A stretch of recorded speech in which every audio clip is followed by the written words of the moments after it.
Truman High School to let us know who the coolest teacher of the year was. And we got a ton of responses, and they belonged all to Kim Hall, the autistic support teacher. Good morning, Kim. Good morning. Hey, congratulations, first and foremost. How long have you been at Harry S. Truman? Thank you so much. I have been here. This is my 18th year. 18th year. Wow. You're a legacy. Yeah, you are. No kidding. And autistic support, is that what you've always taught? Yes, I have been working with the population since probably for 25 years. So that's what I've been doing at the high school, yes. Okay. I'm going to bet that at the beginning of this this thing that you do, that it wasn't referred to as that, correct? Correct. Yeah. So this, because I'd never heard of this. I think it's kind of a cool idea. Well, I have my son's on the spectrum, and he took a class called social skills. There you go. So I guess something similar to that, right?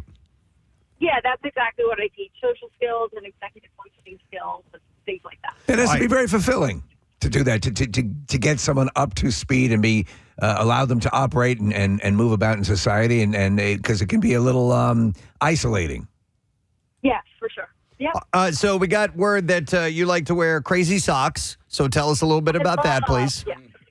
Well, I have tons of socks, not a lot of white and black socks. I just have lots of socks and fun designs.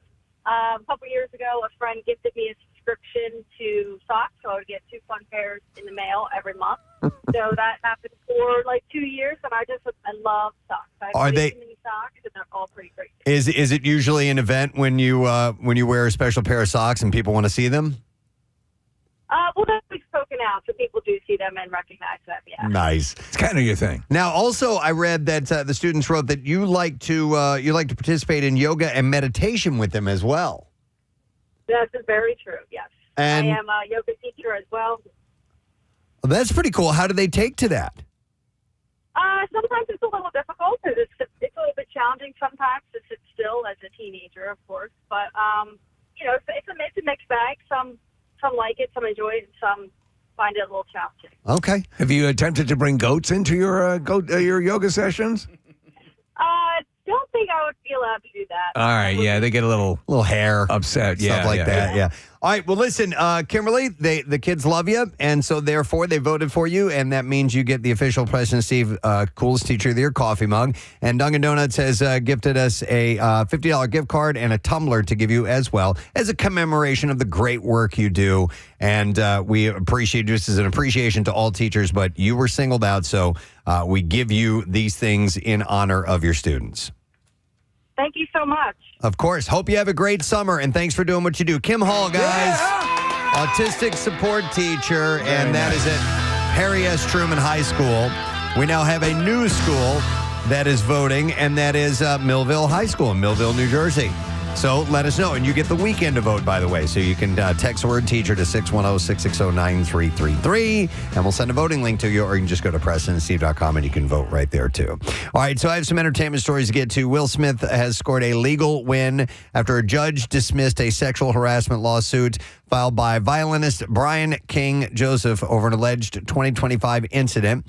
Joseph claimed someone entered his Vegas hotel room, left a note that said, "Brian, I'll be back, just us," and left wipes, beer, and HIV medication. Oh, that's so romantic. And allegedly, he alleged that Will Smith was grooming him. The judge ruled the complaint fails to adequately allege conduct that is sufficiently severe or pervasive to qualify as sexual harassment. And besides, he was providing wipes. Yeah, the ruling is also noted that Joseph had not proven only Smith or his team could access the room since his hotel key had been left unattended with crew members. While the case was dismissed, Joseph was given the chance to amend the complaint and refile it. Maybe somebody was playing a joke. It's possible. That could, if the key was left the out, old Will Smith wants to have sex with you joke. You know. Yeah.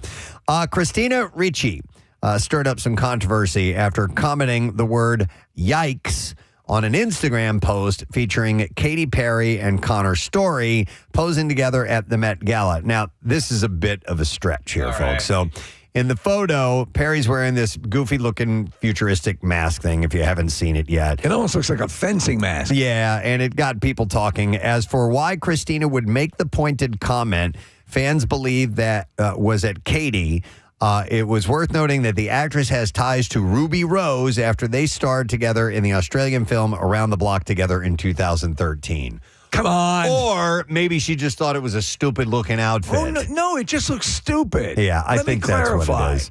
The social media moment came shortly after Rose publicly accused Perry of sexually assaulting her at a Melbourne nightclub in 2010. But you know what? Ricci was in the Addams Family, and Epstein, he liked that movie as well. Yeah. He liked it too? Yeah, they're in the files. We need to connect all these dots here. So, all right, the settlement of the competing lawsuits between Blake Lively and Justin Baldoni is a big win for Lively or Baldoni, depending on the day that you read the headlines. Yesterday, we told you Baldoni was ecstatic with how things went. Today, Lively's lawyers have slightly different take. They said this settlement is a resounding victory for Blake Lively. They're both going to do this. Oh, of course. That's what they do. By agreeing to this settlement and waiving their right to appeal, Justin Baldoni and every individual defendant now face personal liability for abusing the legal system to silence and intimidate Ms. Lively. We crushed him. So I don't know what the point of that is. It's I don't what saving face. But why does that even matter? It matters to egocentric people, right? I guess so. I mean, so sometimes people will clearly lose. Yeah. Yet we'll make a statement that this is a resounding victory, and it's like, okay. You've done nothing. The whole purpose You've done of this, absolutely nothing. The whole purpose of this agreement was to let this go away. Yeah. So the more you do stuff like this, the more you keep it in the press. It's like when you watch an MMA match and you watch a guy get pummeled for 5 rounds, and then when the bell goes off, he stands up and like, his hands up. I can't wait to hear the decision. One of the best examples is this female MMA fighter. Her face looks like meatloaf when she's done. I mean, and she's sitting there, she's going, well, we had a really great round today. It was, I felt really good about how, and she's like bleeding from her eyes. And, totally. And it's like, okay, whatever. Never landed a punch. Yeah. Gwyneth Paltrow's latest collab is drawing fire from critics. The actor-entrepreneur is now working with convicted felon and con artist Anna Delvey on a collaboration for her health-focused delivery restaurant Goop Kitchen. He looks poor. Delvey, you remember what was the name of that show? Oh, it was great. The series. It was her trial and everything. Series. Inventing Anna. Thank you. Inventing Anna. Delvey is famously known for falsely posing as wealthy heiress to gain social status and defrauding a series of banks, hotels, and individuals out of $275,000. Fans were not amused, with comments ranging from, "We are platforming the wrong people, folks," to "So this is glamorizing crime," with several slamming Delvey's involvement as weird and distasteful. No comment on the backlash from Paltrow as of yet. All right, it's kind of funny. Anna Delvey is in her house with an ankle bracelet because she can't leave, and she orders food in. Oh, so they're playing off of that. She's playing off of that. It's You know not what they an should do? ankle bracelet. It's not an ankle bracelet. Yeah, it's a monitor. For her, it's a bracelet. It's styled. It's the same actress. Wouldn't it be great to have that character in the sequel to Weapons? Yeah. Oh, okay. Right? Because it's the same actress, right? Wait, it's the same actress? Yeah, in Inventing... Yeah, the chick from Ozark. I forget her name. Yeah, she is in Weapons. She's Is the she in teacher. Weapons? Yeah. Oh, yeah. That's right. Yes, they should do that. That'd be great. All right, so let me see what else I got here for you. Fans of My Name is Earl star Jamie Presley can now catch her on OnlyFans. She said, "I've always believed in evolving with the times. This is another way for me to connect directly with my audience on my own terms with creativity and intention. I've loved meeting fans at various Comic-Cons, and the excitement of having those real face-to-face moments made me want to seek options like OnlyFans." Have you ever seen her workout regimen? No. There was a video floating around of her. She's like gymnast level, and she's in that kind of shape. I mean, her workout is pretty amazing. Does she do gymnastic type of exercises? Yeah, the stuff I or- saw. Well, similar, not completely, but she's certainly bendy. So no word yet on what kind of content fans can expect to see, but she's jumping on board and probably going to make a ton of money. Yeah, off of that. I'm sure. Yeah. Yep. Let's see here. After announcing the end of the Kelly Clarkson show, we were all just wondering where the music icon was going to take her talents next, and now we know she's headed back to The Voice as a coach for season 30. NBC Season 30 of The Voice. NBC announced the news on Instagram, writing, Team Kelly has re-entered the chat. She'll be joining Adam Levine for the season. At least one other coach should be announced soon. She originally joined The Voice in 2014 and has served as coach for 10 seasons. Preston, when Adam Levine and Blake Shelton would sass each other. my God. It was a hoot. Oh, my God. It was so scripted. It was pathetic. Those two going at it. NSYNC members Joey Fatone and Lance Bass will take the stage once again as co-hosts of the new competition series Cocktail Wars. The 10-part series pits a group of mixologists against each other for the chance to win $10,000 per episode. Competitors will be judged on flavor combinations and technique. Bass and Fatone will be joined by a series of celebrity judges and an expert judge. I may want to check this out. What they should do is like pull alcoholics off the street and have them be the judges. Be the judges, yeah. I liked it. Cocktail Wars is expected to premiere this summer, and you will find that on E! I'm wondering if any of that includes from the movie Cocktail, any of the pyrotechnics, bottle flipping and stuff like that. There are still people who do that type of thing. You can find them on Instagram. I follow a couple of flashy bartenders. Oh, really? And it's fun. It's cool to watch. Yeah. There's always competitions in Vegas and such. Yeah. The numbers may be adding up for The Accountant 3. All right. Bill Dubuque, the writer for the first and second Accountant action movies that starred Ben Affleck as an autistic forensic accountant living a double life, gave a hopeful update while speaking with Screen Rant. He said, I believe Amazon definitely wants one. And he said, without revealing too much, do not be surprised when you see it at your local theater. So the first one was like out of nowhere. I'm like, man, I'm really loving this movie. I'm enjoying it. Second one was pretty good. Yeah. But why not? Yeah, I enjoyed the first one a little bit better, but I did like the second one. The first movie in the franchise made $156 million worldwide. The second one pulled in $103 million, but received positive scores on Rotten Tomatoes. It's always wild when something new that's not part of a franchise works, because it's so few and far between. Yeah, right. Timothy Chalamet stars alongside Lionel Messi, Bad Bunny, Lamine Yamal, Jude Bellingham, and Trinity Rodman in Adidas' new FIFA World Cup 2026 short film called Backyard Legends. The hype video celebrates the joy and freedom of playing football, or as we call it, soccer. The ad follows Chalamet as he tries to build a team capable of beating a legendary local trio whose win-or-go-home streak has survived over and over again. Chalamet says that he grew up recreating David Beckham's free kicks and Zowie.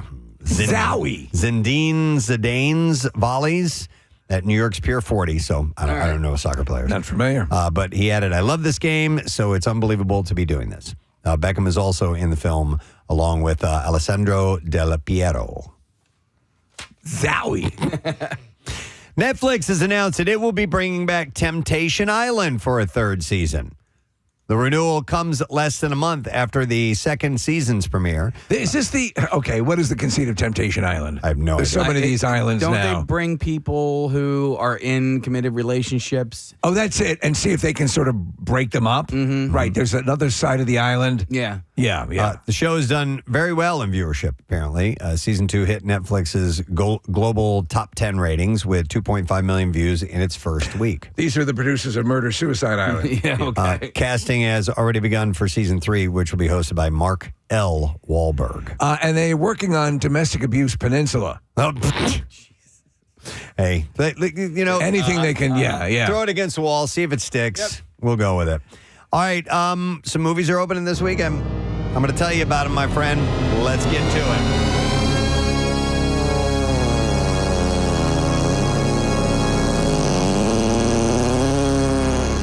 All right, we have The Sheep Detectives. It's family comedy mystery, stars Hugh Jackman, Nicholas Braun, and Molly Gordon. In this witty new breed of mystery, George is a shepherd who reads detective novels to his beloved sheep every night, assuming they can't possibly understand.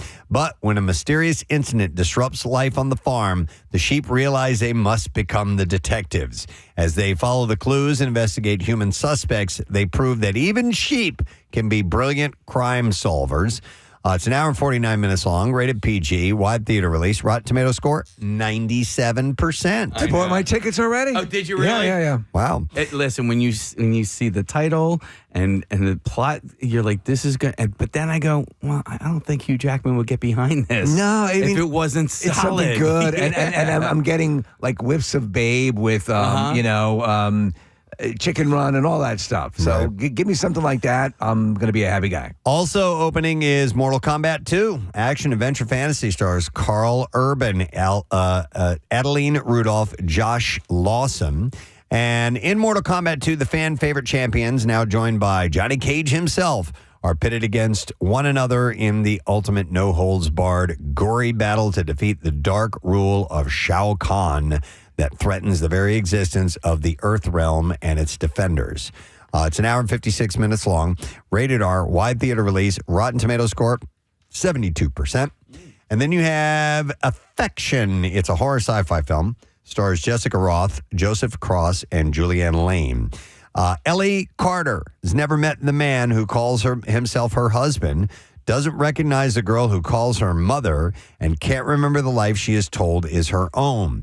Afflicted by violent seizures that reset her memory without warning, she is trapped in a cyclical nightmare, struggling to uncover the horrifying truth of her existence before she forgets it all over again.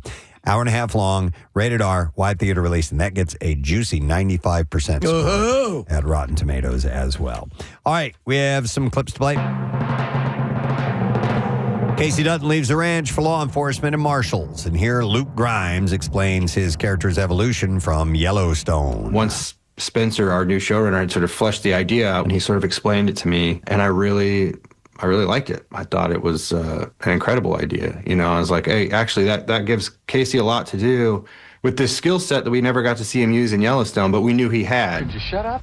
New episode of Marshals airs Sunday, 8 p.m. That's on CBS. Here's our next clip.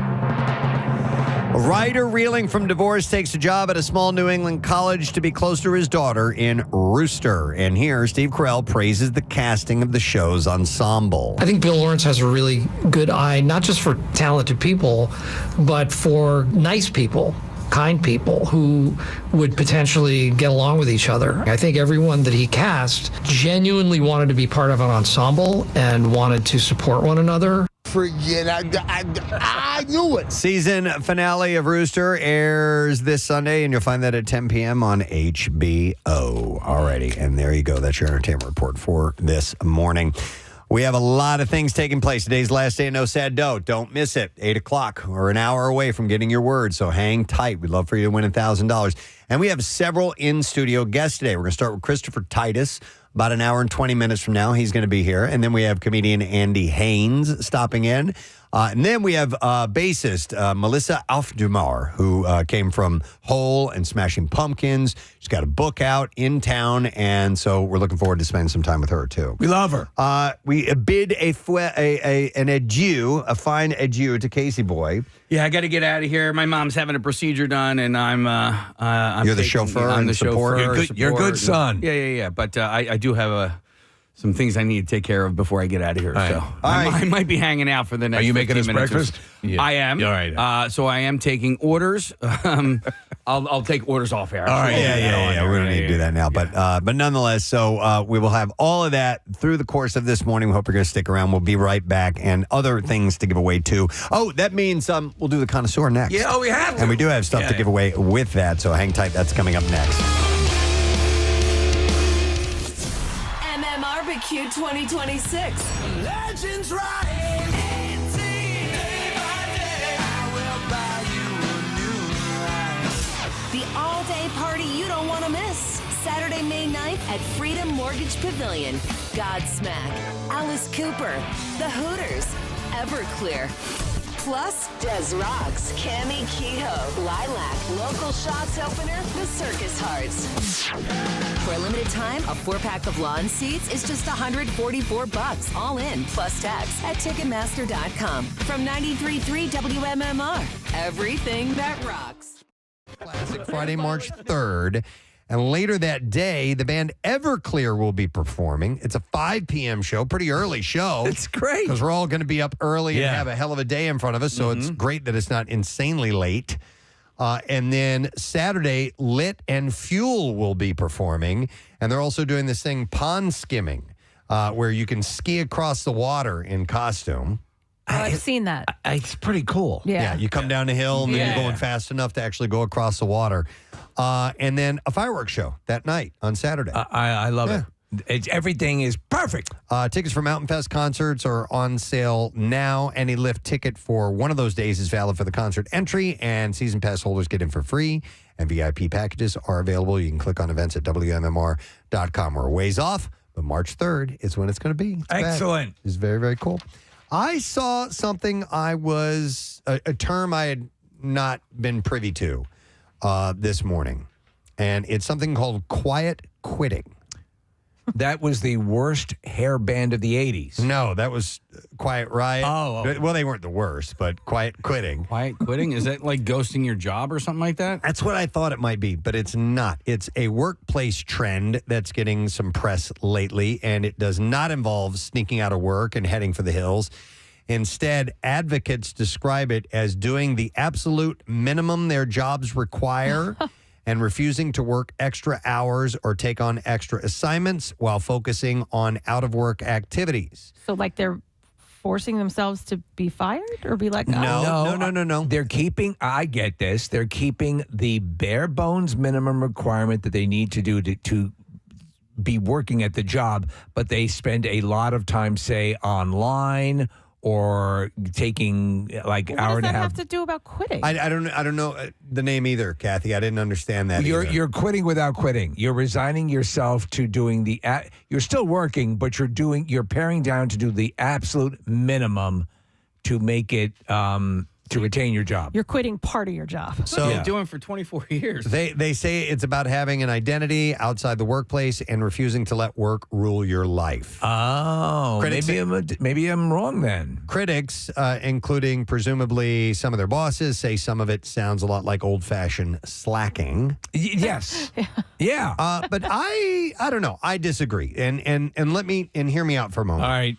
So when you are forging your career, Right. and you're beginning, yes, extra time, extra hours, extra assignments, impressing the boss, doing things like this are absolutely crucial, I think. And I certainly lived my life that way. Yes. Once I found a career I wanted to get Right. in. Now, when I was working at McDonald's, I didn't give a damn. I just cared. I got in and out of there when I wanted. You know, I was a teenager.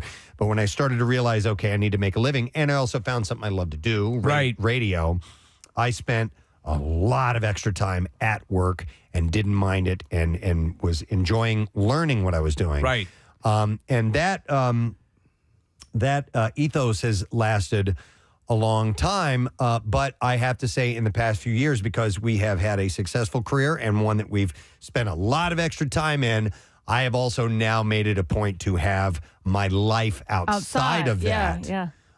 And taking on extra assignments and things like that, I don't feel the need to do anymore. I don't think that's what this is, though. I think, at least, and maybe you've read the article. I think, at least what I think is, they're saying slacking, and that correlation is not between simply maintaining a work life and a regular life and balancing the two. But- I think it means, like at work, you'll never say, I'll take on a project. I'll do a little, I'll invest extra time in this.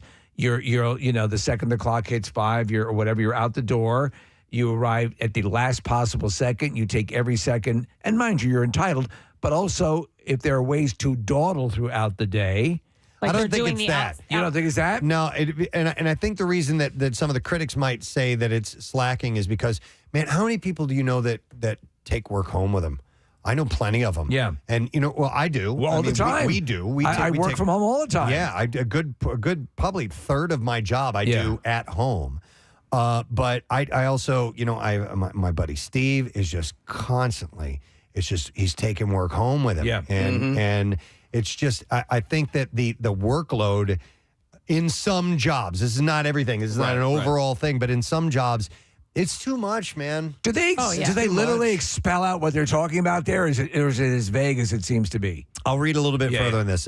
Gallup calls it not engaged. Jim Harder, chief scientist for Gallup's workplace at Well-Being Research Center, says survey data shows workers are less engaged, and quiet quitting sounds like what he refers to as not engaged, a group that includes 54% of survey respondents born after 1989. But while engagement is lowest among Gen Zers and younger millennials, it's been dropping across all age groups in recent years. So it's not. It still seems kind of vague. Yeah, and then on the other side, it says they're doing what they're getting paid for. Advocates say quiet quitting is all about maintaining a healthy work-life balance.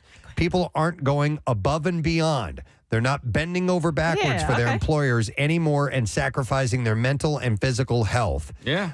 They're doing what they're getting paid for. She says she wishes the trend had a different name because you're not quitting. You're taking care of yourself. You're coasting. You're carefully coasting. So it's the above and beyond thing kind of spells it a little bit. Sure. Now, I think, I feel that we all go above and beyond, for this, because this is not a, that's our agreement. That's what we do. We want to do the best we can do to live up to our agreement with the audience. But I think at a certain level, especially if you want to get ahead, you need to take. But but if you are ahead, if you're already ahead, and I think it has a lot to do with how your company treats you.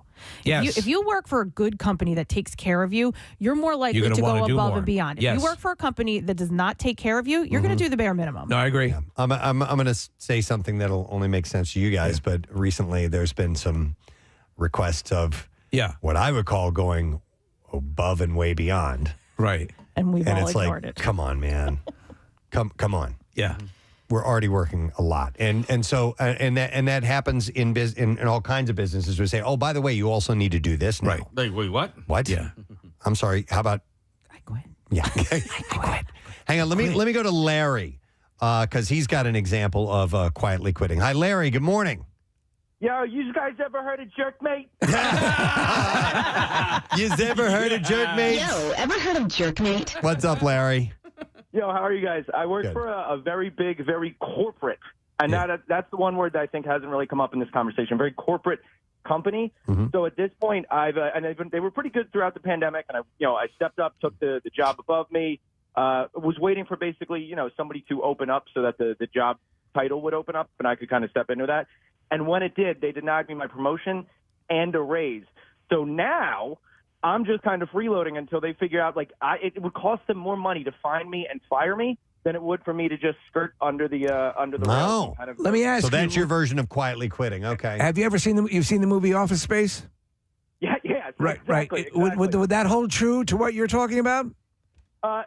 Except they're not fixing the glitch. if Yeah. that makes sense. Yeah. No. But I agree too. We happen to work for a company that is very supportive and really wants to be a participant in helping us realize our maximum capabilities. I wonder though. I mean, there's got to be people out there who have had a job for a long time who actually, because there's so many people in the workforce, don't actually have to do anything. They just go in, clock in or whatever. Well, kind of hang out. Like the guys you see who work for the city who they've never shown up for in years, never show up for work, and go get the vehicle, go home. I think of Tom Hanks and Joe versus the Volcano, Preston. That kind of job. As mundane as it could possibly be. No, but there's got to be coworkers who are not doing that, who are going to call that person out, or at least, do you know what I mean? There's no way that can go on for years and years. Somebody's going to say something. Yeah. We hear from so many people about how hard they work, and I appreciate that. But Casey made me think of something.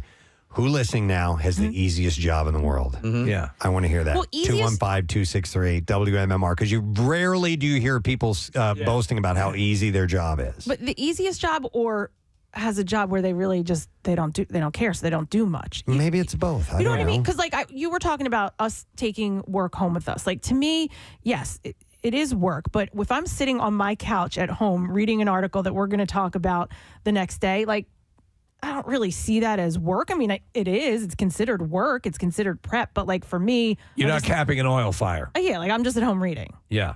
But it is all relative. I see it as work. I probably do it differently than you do. I'm scouring all kinds of stuff. I'm printing things up. I edit. You don't have a glass of wine and bonbons. No, I categorize. I try to. I've got. My feet are up. I'm like, I'm working. Now, listen, it's not hard work. It's not physical hard labor. It's time consuming and time consuming is what it is. Yeah, for sure. Do you at like your prep though? Sometimes are you like, oh God, I do not feel like doing this? Oh yeah. Oh, you do? Okay. Oh my God, yes. Okay. Absolutely. But then I'm like, get it done, do it, get it over with. Well, also that's why sometimes too, like, because you do a lot of prep. Like, if I see stuff, if I see articles, I'll send it to you because I think that I know that's something that you could use and maybe a little less work for you. Right. No, I appreciate that. And ultimately I've got to figure out if we're going to go to it or not. But man, there was a point I was going to make and I don't remember. Sorry, I kept talking. That's okay. Why don't you tell Kathy how much she turns you on? No, that was oh God. That was not what I was. Shut up. I quit so hard. I'm so quitted. Yeah, I forgot what I was going to say. Okay, let me go to some calls. Easy jobs. All right, we'll go to John. Hey, John, good morning. Morning. What's up, John? So I work at a golf store in Wilmington, and it's probably the easiest job in the world. I just talk to people about golf all day. And do you love what you do? Oh, absolutely. I used to work in finance. When COVID hit, I found this job, luckily, and I've never been happier. So, there's sometimes because you excel at a job, it has the feeling of being easy, and that's always the axiom, one of the axioms my father conveyed to me, which is do something you love and you'll never work a day in your life. You're still working, but it's fulfilling. Outside of the hours that we lead, I consider our job to be pretty damn easy. It's amazing. Yeah. I'm lucky as hell. Yeah. And I love doing it. What I don't love doing is getting up when we get up. Thanks, Maris. Don't forget, No Sad Dough. Today is our last day of doing this particular promotion. So we're about 45 minutes away from your first shot at winning $1,000. Only 5 times left, so don't miss any of those, all right? We've also got Millville High School teed up next for Coolest Teacher of the Year. We just spoke to Kim Hall, who is from Harry S. Truman, the autistic support teacher. And she gets the gifts from Duncan and the official Preston Steve coffee mug.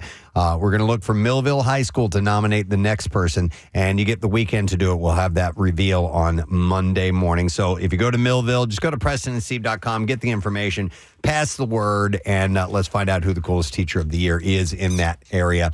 We also have a number of guests on the program. Christopher Titus is stopping by in a little while. Andy Haynes will be here. Bassist Melissa Auf der Maur, who's got a new book out. They will all be in our studio today. Casey he's still running around right now, but he's going to be leaving in a moment. He actually confided in me that whole thing about his mother. That's just he's worried that there'll be too much entertainment on the show today, and he didn't know how he could process it. Legitimate concern. Yeah, and I understand that. Yep, me too. But we will go through some things that we do on Friday morning regardless, and it's time to get going, gang, because it's Friday, and it's time for the Connoisseur. Even without Casey, we do it. This is true. And we will be giving away this morning, with the clips that we will play, tickets to see Mammoth. Whoa! Yeah, the End Summer Tour, August 5th this will be at Mickey's Black Box in Lidditz, PA. And trust me, Mammoth is phenomenal live. I'm chuckling. Have you ever seen the blooper of the news anchor trying to say Lidditz and doesn't quite say it right? No. Yeah. Oh, no, I need to see that.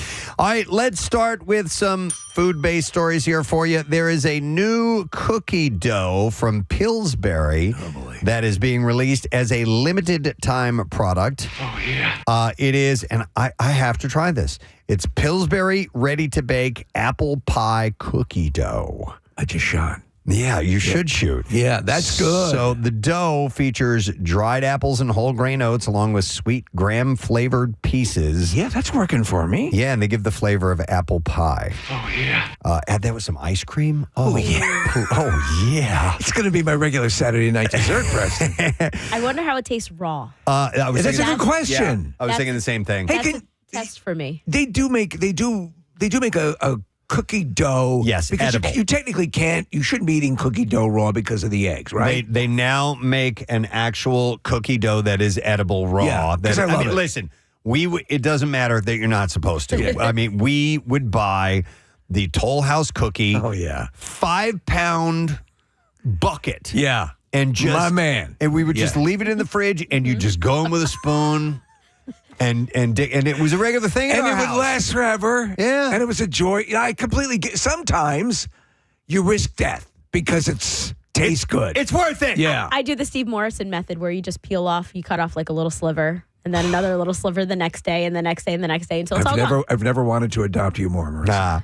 But we would go in with a spoon. I mean, this is we've we don't live in such excess anymore in my house, but we'll probably phase back into it at one point or another. Sure, but oh my well, god, this sounds good, and if it does have that cookie dough component, yeah. I'm down with that. Every pack of the new dough makes 12 large cookies, and it can even be eaten raw if you're a fan of that, since it's made with pasteurized eggs and heat-treated flour. So there it is right there, folks. You heard it live on the Preston and Steve Show.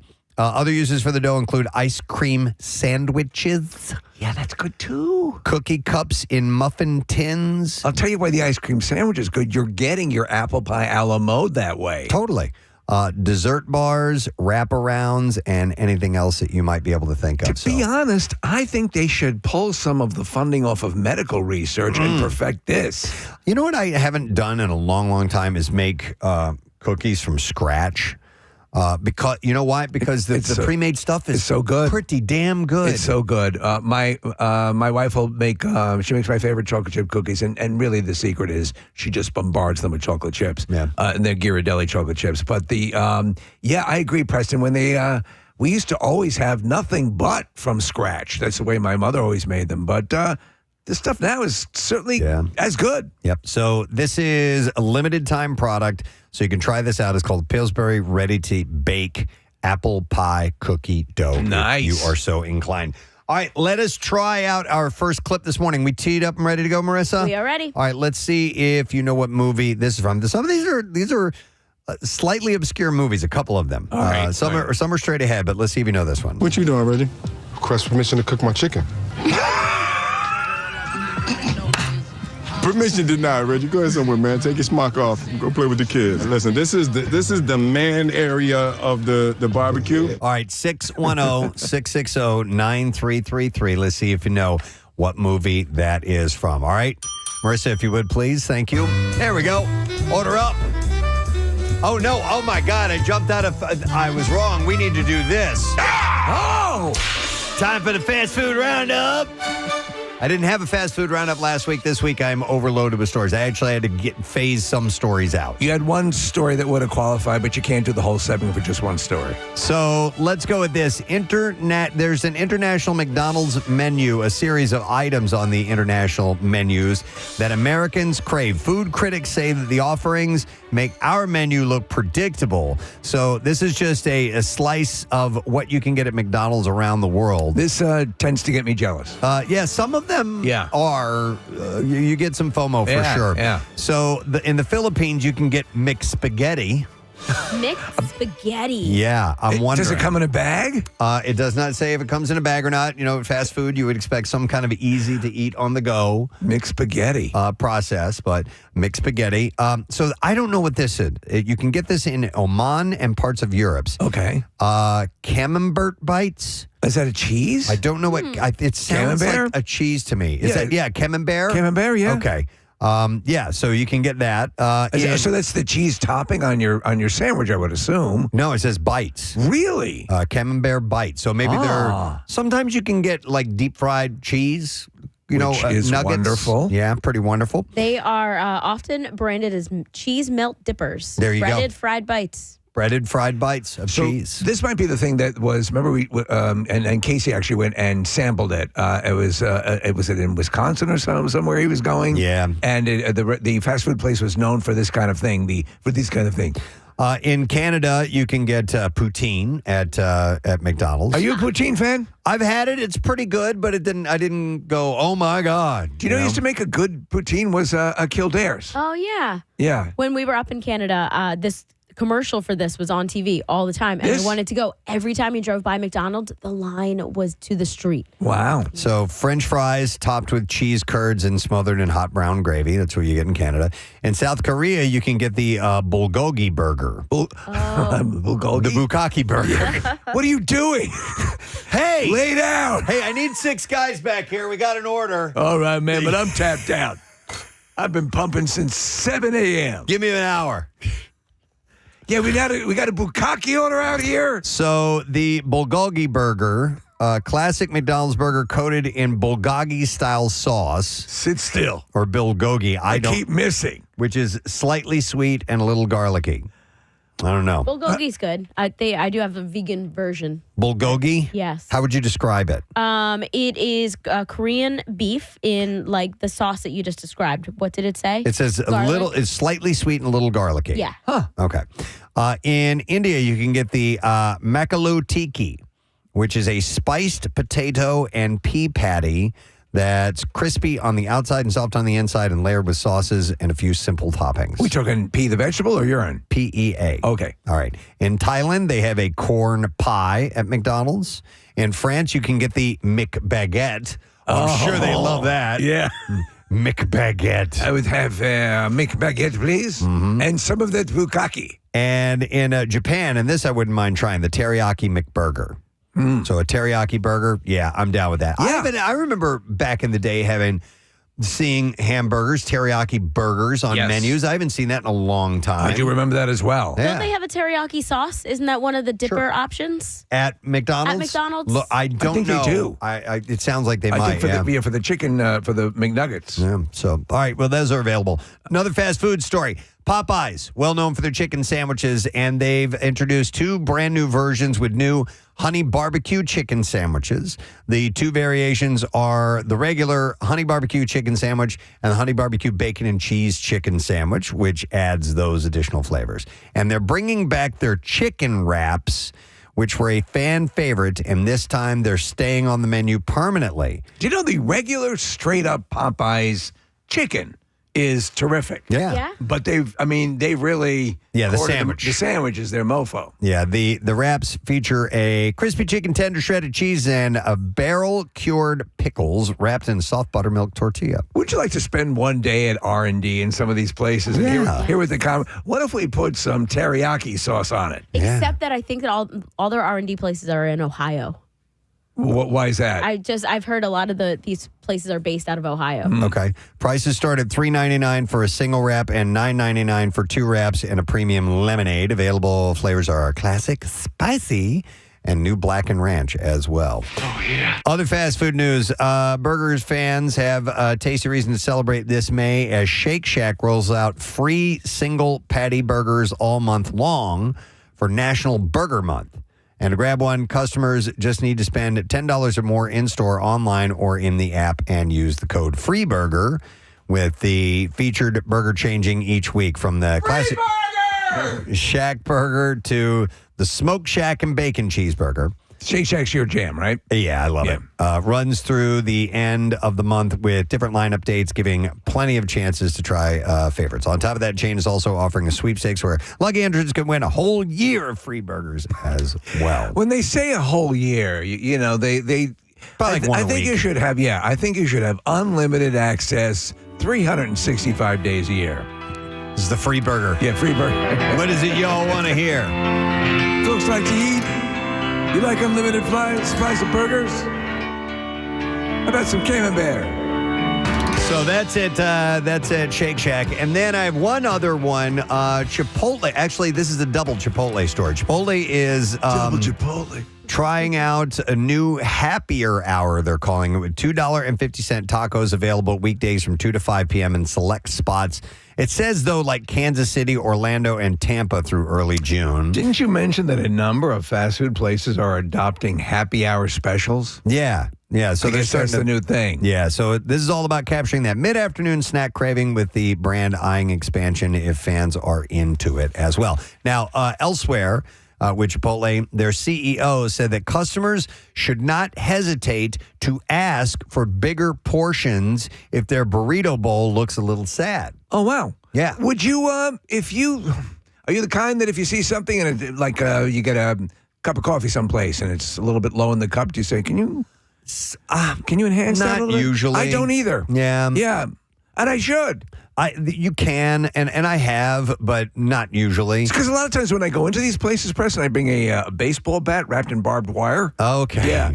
And that does my talking for me, if you know what I'm saying. That's right.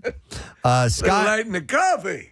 Scott Boatwright addressed long-running complaints that the chain has quietly downsized servings, insisting that generous portions are still part of Chipotle's identity, and employees are expected to give customers more if they ask. Of the places that you go to fast food-wise, which represents or that you would say the largest portions for your spending? The most generous? One that comes to mind for me is always Five Guys. They're fries. The fries spillover. The spillover is legendary. Yeah. In fact, it's expected. And that would be the one. That's the one? I'm trying to think of anything else that's like you get it and you're like, wow, this is a whole lot. But nothing's coming to mind really, right now. Everything else, the packaging limits. the Yeah, size. good point. It's true. So the debate over portion sizes exploded online last year, with even financial analysts weighing and comparing bowls from different locations and finding huge inconsistencies between orders. Despite the scrutiny, Chipotle leadership continues to deny that there was ever any company-wide effort to shrink portions. But if you're seeing them make it, you want more? Ask them. More. They're going to do that. Keep it coming. And I'm going to mention this. I know I've been doing live reads for this, the live commercials, but Wawa has tacos now. Yeah. If you are not aware of that, I had one yesterday. It was great. My wife, we were watching TV and they mentioned the Wawa tacos, and I literally saw her head spin 360 degrees. Yep. Because really? Yeah, you'd be surprised. You can pop in. I just got one, but you can order 3 at a time, and they're perfect. And the one was that was the snack size for me, because it was between lunch and dinner, and I was hungry, and I'm like, I just want a little bit to eat, and I grabbed it was great. I know people poo-poo the concept, but I dig their pizza and I dig their burgers. Listen, if you're in, hey, I want to grab something, but I just want to get in and out. Yep. That's where you go. And you mentioned the gritty shake earlier this week, too. Yes. Casey tried that. It looked really good. Yep, I got to try that one out. And it worked. They won. No. We'll ignore that part. All right, let's see if you know what movie this is from. What you doing, Reggie? Request permission to cook my chicken. Permission denied, Reggie. Go ahead somewhere, man. Take your smock off. Go play with the kids. Listen, this is the man area of the barbecue. All right, we're going to go to Kyle. Good morning, Kyle. How you doing, buddy? You guys rock. Oh, thank you, my man. All right, what movie is it from? Bad Boys Ride or Die. Bad Boys Ride or Die is absolutely correct. Yep. I wouldn't have gotten that. Hang on just a second. Kyle, we are going to give you a pair of tickets as MMR rocks Mammoth, the End Summer Tour, August 5th at Mickey's Black Box, and that is in Lidditz, PA. Tickets are on sale now via mammoth.band. All right, here's another clip. Let's see if you know what this one's from. Hey, Kevo, 12:15. Time to start the barbecue, big guy. Okay, Mr. B. I better get back to playing host. Okay, you guys just grab your suits, and I'll meet you down at the pool. All right, 610-660-9333. Call if you know the answer.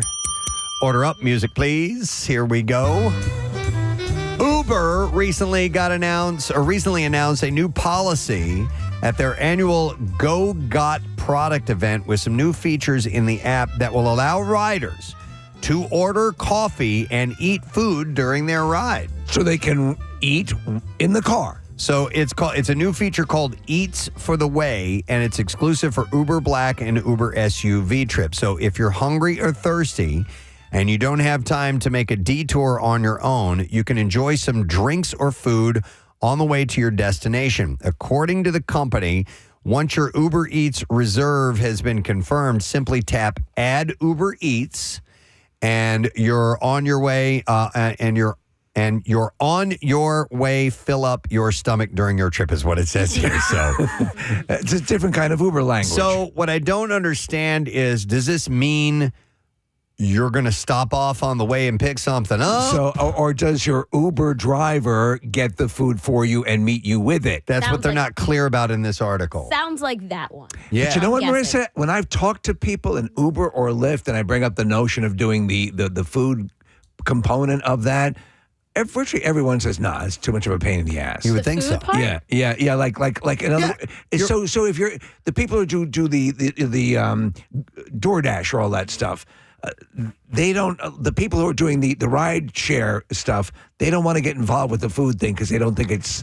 Well, I could see that because your job is to get people from A to B. Yeah. But when you got to stop off, get out, go pick this up, grab that, then go get the person, and that's gonna have the times fluctuate a little bit as well. But my question is, how much does it jack up the price, and does it then become worth it? Well, and it's already only available for Uber Black and an Uber SUV. So Yeah. those are the more expensive options. And those are like the original ones that were intended when Uber was created. It was for black car drivers that had nothing to do while they were sitting around waiting for their clients. Marissa, entertain this notion. What they do is they set up a couple of rods in the back seat and have rotisserie chickens spinning. See? They'll be there at the ready. You want some? Have some. It's a brilliant idea. And Euro spinning. So the new Uber Eats for the Way is currently being offered in select cities. Make sure you check your app to see if it has arrived in your location or not. Help yourself to some chicken. Something else, by the way, to try. All right, let's play the clip, see if we can get an answer. What movie is this from? Hey, Kevo,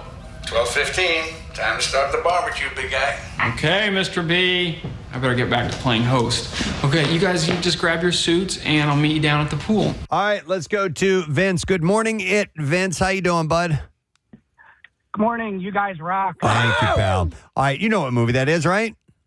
Of course, it's Meet the Parents. Yes, that is correct. I love that whole scene. Hold on a second, bud. We are going to give you those tickets to see Mammoth, The End Summer Tour, and that's August 5th at Mickey's Black Box in Lidditz. Tickets on sale now via mammoth.band. We'll play another clip. Let's see if it has to do with food. And by the way, have you noticed a theme yet? I have, but I have to recuse myself. Here we go. Next one. The heck? He ain't slow no more. That's for sure. Shut the door. Get on the floor. Barbecue sauce. All right, 610-660-9333. Call if you know what the answer is. Order up. And next story. So, 2 Californians are suing Cento Fine Foods for allegedly committing tomato fraud, claiming that the fruits that in its canned products are not the coveted Ferrari of tomato varieties that they boast to be, according to a new lawsuit. This is kind of rocking the tomato industry, Preston. Yeah, the plaintiffs allege that New Jersey-based Cento is the primary culprit of this tomato fraud in the U.S. for using certified San Marzano labeling. The lawsuit alleged that the tomatoes don't live up to the luxurious taste of the genuine San Marzano tomatoes, which are flavored in Italian cooking for their thicker wall, fewer seeds, and lower acidity. The lawsuit says San Marzano tomatoes are considered the Ferrari or Prada of canned tomato varieties. Loyalists say that they are well worth the higher price tag compared to other Italian or domestically produced options. Defendants marketing the labeling of Cento San Marzanos as certified San Marzano tomatoes is false, misleading, and unfair, they say. They lack taste, consistency, and other physical characteristics associated by consumers with certified San Marzano tomatoes. So court is out of order. Cento says on its website that its San Marzano tomatoes are certified by AgriCert, an independent third-party agency using strict guidelines created to regulate the variety in Italy. The Lux Red fruits are given special protected status in the European Union, like other regional goods such as champagne or Parmesan cheese. I love how they're referring to them as fruits, because technically they are. Yeah. Whenever you see a decent or an Italian restaurant or whatever that wants to sort of promote the quality of their product, you'll see these cans a lot of times displayed. You know? Yeah, it's a good decor. I saw, I watched one of Stanley Tucci's, food travels through Italy shows, and he goes to where they grow the San Marzano tomatoes. And the interesting part about it is it's like right next to a freeway. Is it? It does not look like this, Italian. Come with me. Countryside. We'll ride the burro into the back country. It was very surprising, but for whatever it is in the soil and the variety that they use, the combination is perfect. Right there by $4.95 to create these perfect tomatoes for cooking. So an independent consortium. Maybe it's the exhaust fumes that actually enrich the tomatoes. Maybe. Yeah. An independent consortium, Il Consorzio de Tutela de Pomodoro San Marzano DOP. Buonasera. certifies that fruits claiming to be San Marzano tomatoes are grown in the authentic region and meet proper criteria. When you eat a tomato like this, and I have, you can there is a sweetness to it, an inherent sweetness. Well, and when you're cooking them, when you're making sauce, they just squish so perfectly. They cook down. But Cento can do no wrong because they make my favorite pasta, that Anna curly Q pasta, West Stepford. We love you guys. Cento claimed they voluntarily stopped seeing certification from the consortium in the 2010s due to labeling requirements. The class action lawsuit, however, claims Cento was ejected as a member of the consortium. You have violated the rules of the tomato and you shall be banished forever. And apparently it was for committing fraud. Cento says that their tomatoes are produced in the San Marzano region of Campania, Italy, approximately 22 miles southeast of Naples. We command you to leave now. It shouldn't be easy because the highway's right over there. The Italian food company even allows customers to trace where their product was grown by using the code on their can. Well, you have to do an Ancestry.com to trace your tomatoes back? Guess so. A lawyer for Cento Fine Foods said that the claim is entirely without merit, and the company plans to vigorously defend the allegations. These accusations are scurrilous, and my client intends on fighting them absolutely to the nth degree. They said, we believe this claim is entirely without merit. Entirely without merit. We have previously successfully defended a comparable lawsuit in New York federal court and will defend this claim vigorously as well. Now, if you excuse me, my 2 o'clock client is here. He's a cucumber. Including seeking prompt dismissal. The company was the subject of a lawsuit in 2019 claiming that Cento failed to produce as many San Marzano tomatoes as they said they did. So people may chuckle at this, but in Mercer, you can definitely speak to this.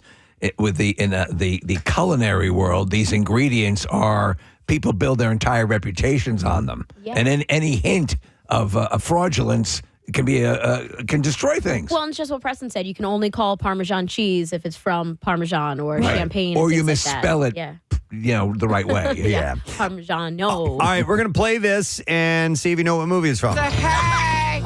He ain't slow no more. That's for sure. Shut the door. Get on the floor. Barbecue sauce. All right, we're going to Scott. Hey there, Scott. Good morning.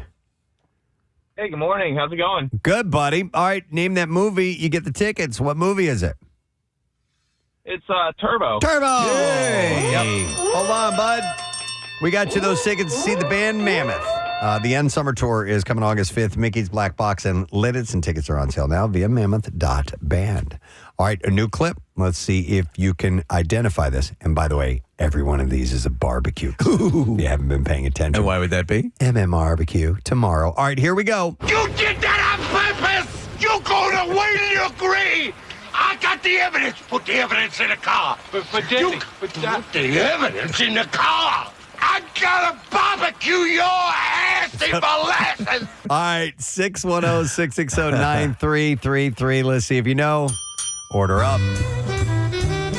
So Food and Wine, prestigious magazine, has recently had a chip taste test article that they posted. Food and Wine has a potato chip taste test article. Correct. And some interesting things here that I found out about potato chips. And I'll read you portions of this article. Genuinely, all potato chips are made with the same basic ingredients. So potatoes, oil, and seasonings. But despite their simplicity, classic potato chips can vary widely in quality. So to help you purchase the perfect potato chips for party bowls, they put 13 popular brands to the test.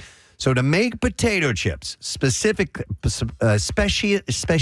potato breeds called chipping potatoes are washed, sliced, and deep fried. So I've heard about this. Let me ask for context. Would you consider yourself a potato chip lover? Yeah, but I don't overeat them. I mean, back in the day, I would eat a whole freaking bag of them. Right. But I don't eat them that much anymore because it's a lot of grease. I eat them with sandwiches. So that's most often when I'm eating potato chips. But I definitely have my love of certain potato chips. I love them, but I will pick and choose. Like the ones that come, remember when you used to buy sandwiches downstairs in our cafeteria? Yes. And it came with that little free bag? Those weren't worth eating. They were Okay. like too thin, too greasy. All right, so not your jam. Yeah. All right, so chipping potatoes are higher in starch, lower in water content, and lower in sugar than other varieties, and it makes them well suited for frying. So that's why they use that specific type of potato. But beyond the basic process, potato chips fall into two general categories: classic or regular potato chips and kettle cooked chips. Regular potato chips, and here's some interesting things maybe you didn't know about how these end up the way they are. Yep. Regular potato chips are mass-produced and continuously fried at a steady high temperature, which results in a thinner, crispier chip. Kettle-cooked chips, on the other hand, are fried in small batches. And because the oil temperature drops with each new batch, the cooking time is longer, which allows more starch to break down and creates a chip that is thicker, crunchier, and more irregular in shape. That's why they're totally different. I used to be militantly against the kettle chip, and now the kettle chip is in my favor now. So they selected 13 original and sea salt flavored potato chip brands from grocery stores and online retailers based on their popularity and availability. So what they did is they didn't try out all the varieties of flavors. They just went with the straight up OG. Yeah. Okay. This I want to hear. So criteria for the peak potato chip is... Oh my God, I'm nervous. Classic chips should have a crisp snap, while kettle cooked chips should be nicely crunchy. Neither should crumble immediately when you bite into them. Both should have well-balanced seasoning, minimal greasiness, and most importantly, they should taste like actual potatoes. Yeah, I like where they're going with this. So the best overall potato chip is the Cape Cod kettle-cooked potato chips original sea salt. I like them. I like the Cape Cod chips. I like them. Yeah. Okay, I'm not mad at this. So the review is these chips are in perfect scores across the board. They taste like actual potatoes rather than the oil in which they were fried, but they also showed a rich butteriness. These are primarily free-range potatoes, are they not? I believe so, Yeah, yes. yeah. And good balance of salt that made each bite more satisfying than the last. One taster described the flavor as similar to the delicious crispy bits at the bottom of a cup of French fries, which are good. You got to love that. All right, the best, and there's 4 categories. The best crinkle cut, Ruffles Original. I do love Ruffles. The straight up original. God help me, I love them. They said Ruffles continue to make the gold standard for crinkle cut chips with the signature ridges. They are the perfect size and thickness. I could eat a whole bag, one tester said. Do you want a strong contender? Sure. Hers. Okay. Hers Ruffles. Or ridges, whatever the hell you call it. These are the ultimate chips for dips like tangy fried pickle dip and would also be delighted as a crackly pizza garnish. So Ruffles is if I'm going to eat a chip as a snack by itself, not with a sandwich, the Ruffles are the ones I'd go for. And they're also, they hold up to dips. They do. As well, really well, because they're thicker. Ruffles have ridges. They have ridges. Ruffles have ridges. Restaurant quality, best potato chip. And now here's a couple of brands that I don't know in these. The Siete Sea Salt Kettle Cooked Potato Chips. I've never heard of this. The brand Sea Salt Kettle Cooked Potato Chips tasted like they were made from potatoes that were harvested that morning, sliced by hand and fried just for us. They noticed that they were the crispiest kettle chips out of the ones they tried. And then the final one is an honorable mention, and that is Boulder Canyon Olive Oil Classic Sea Salt. Not familiar, though I like the idea. Yeah. I've had those. They're good. All right. So, though the best kettle chip title ultimately went to Cape Cod, Boulder Canyon also received high marks. Testers particularly liked these chips' buttery olive oil flavor. And they would be great sprinkled on with some black pepper and Parmesan cheese. So in the great battle of the classic standard snack, potato chip versus pretzel. Potato chip. Yeah. Probably. And I love pretzels. I like pretzels, but there's more flavor in potato chips. You know what? One of my all-time favorite chips, Steve? Charles chips. Oh, my God. They used to be delivered to the house in a huge tin. You can still find them around. Yeah. But you'd have that bag, and I'd do a jackknife into the tin because they were so good. I loved them. All right, we have a clip. Let's see if you know what movie it's from. You did that on purpose! You're going to wait till you agree! I got the evidence! Put the evidence in the car! But put the evidence in the car! I gotta barbecue your ass in molasses! All right, 610-660-9333. We're going to go to Mark, see if we can get that answer. Good morning, Mark. Good morning. Sorry to bother you at work. We're all good with that. Name that movie, brother. Smokey and the Bandit. Smokey and the Bandit is correct, yep. Hang on the line, and we're going to give you those tickets to see Mammoth. And the show is August 5th at Mickey's Black Box in Lidditz. All right, we're going to play one more clip, and then Marissa, you're up, okay? Ready. All right, so let's see if you know what this one is from. We are proud to present to you our barbecue baby back horseradish, mustard, and peanut butter encrusted ribs with a slight Jägermeister infusion sprinkled with chamomile leaves with a horseradish and dandelion salad on a bed of rice. All right. 610-660-9333 is the number. All right, we have time for one more. It's the Connoisseur Encore with Marissa Magnata. For tasting more, it's Encore. Oh. All right, let's get this final story of the day, Marissa. All right. Move over, Olive Garden, because Philly has a new unlimited pasta night coming to town. Oh. All right, every Wednesday night from 5 to 10 p.m., Bourbon and Branch in Northern Liberties is offering an unlimited pasta night. Here are the choices of pastas that you get to choose from. Baked rigatoni, baked vodka rigatoni, even better. Chipotle pasta, fettuccine Alfredo, linguine bolognese. I love that. Chorizo mac and cheese. And they're going to offer weekly specials. Nice. And then there's more, guys. Hold on. Every dish is served with garlic bread and Caesar salad for the table. And they also offer vegan options of all of these dishes. Quick if question. you're interested. Unlimited bread?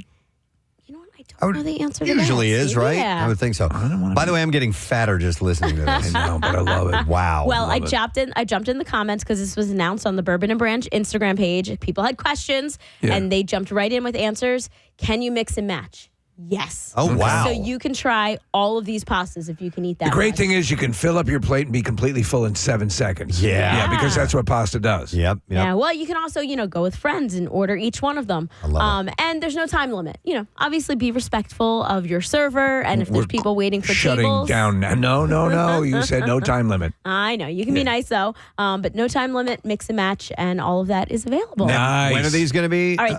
For you? So it's Wednesday nights, 5 to 10 at Bourbon and Branch. Bourbon and Branch is located at 2nd and Fairmount Streets in Northern Liberties. Fantastic. Thank you, Marissa. Appreciate that. All right, here is the clip one more time. Here we go. We are proud to present to you our barbecue baby back horseradish, mustard, and peanut butter encrusted ribs with a slight Jägermeister infusion sprinkled with chamomile leaves with a horseradish and dandelion salad on a bed of rice. All right, we're going to go to Rachel. Hey there, Rachel.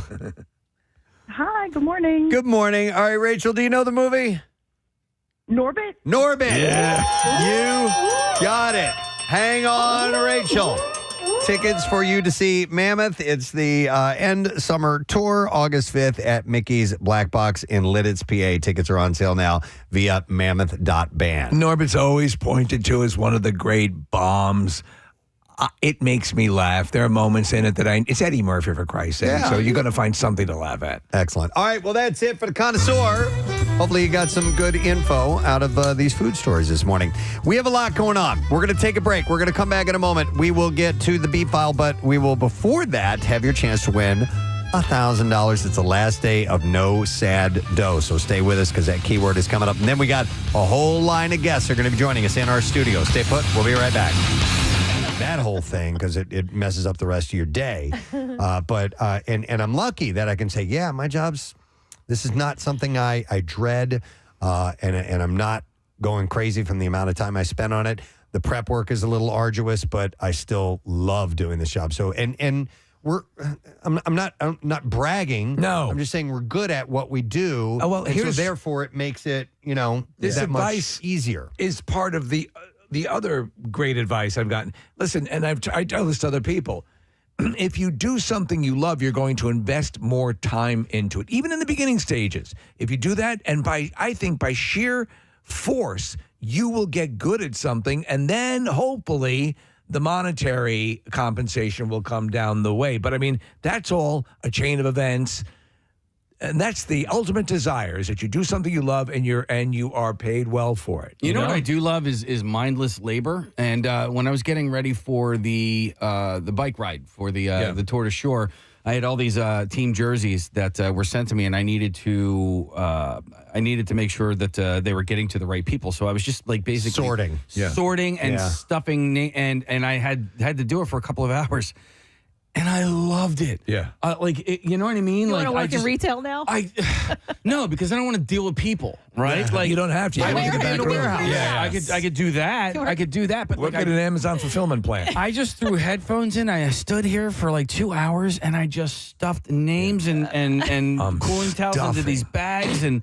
I do like the organizing factor of things like that. Yeah. Okay. I'm actually volunteering at a nonprofit today, and we're putting together packages. So to me, that's perfect for you. I'm gonna make sure each package has two of this and one of that. I love sometimes if you get to put a little bow on it or something like that. I can tie the bows. the studio that I have in my room in my house in one of the rooms. I love. Today I'm gonna rearrange the wires so that everything sits properly. Like that sort of. Yes, that's sort of where I can just check out and do that. I do love that kind of work as well. You know what I was going to tell you guys back to? You mentioned the bad part of our job is getting up so early. That 2-week vacation. I know you're going to make fun of me, but I'm not kidding you. I'm dead serious. During that 2-week vacation, at the end of it, I swear to God, I woke up and I looked in the mirror and I was like, I look a little bit younger. I'm beautiful. Look at me. Have I always glowed like this? Listen, my nipples are like erasers. I did. I had color in my face. Yeah. I felt like my wrinkles weren't as bad. The bags under my eyes were gone. So beautiful. Did the gentleman stitch naturally appear? Oh my God. Oh my God.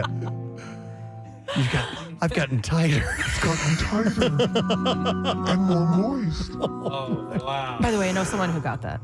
Oh, really? I thought that was just an urban legend. Oh no, and it's a major. It's not a little. Oh, we're gonna put a little stitch in. No, it's like really? a major. Yeah. I always thought that was an apocryphal. It's basically like having a baby. Wow, Kath, what is their first and last name? I want to hear more about that.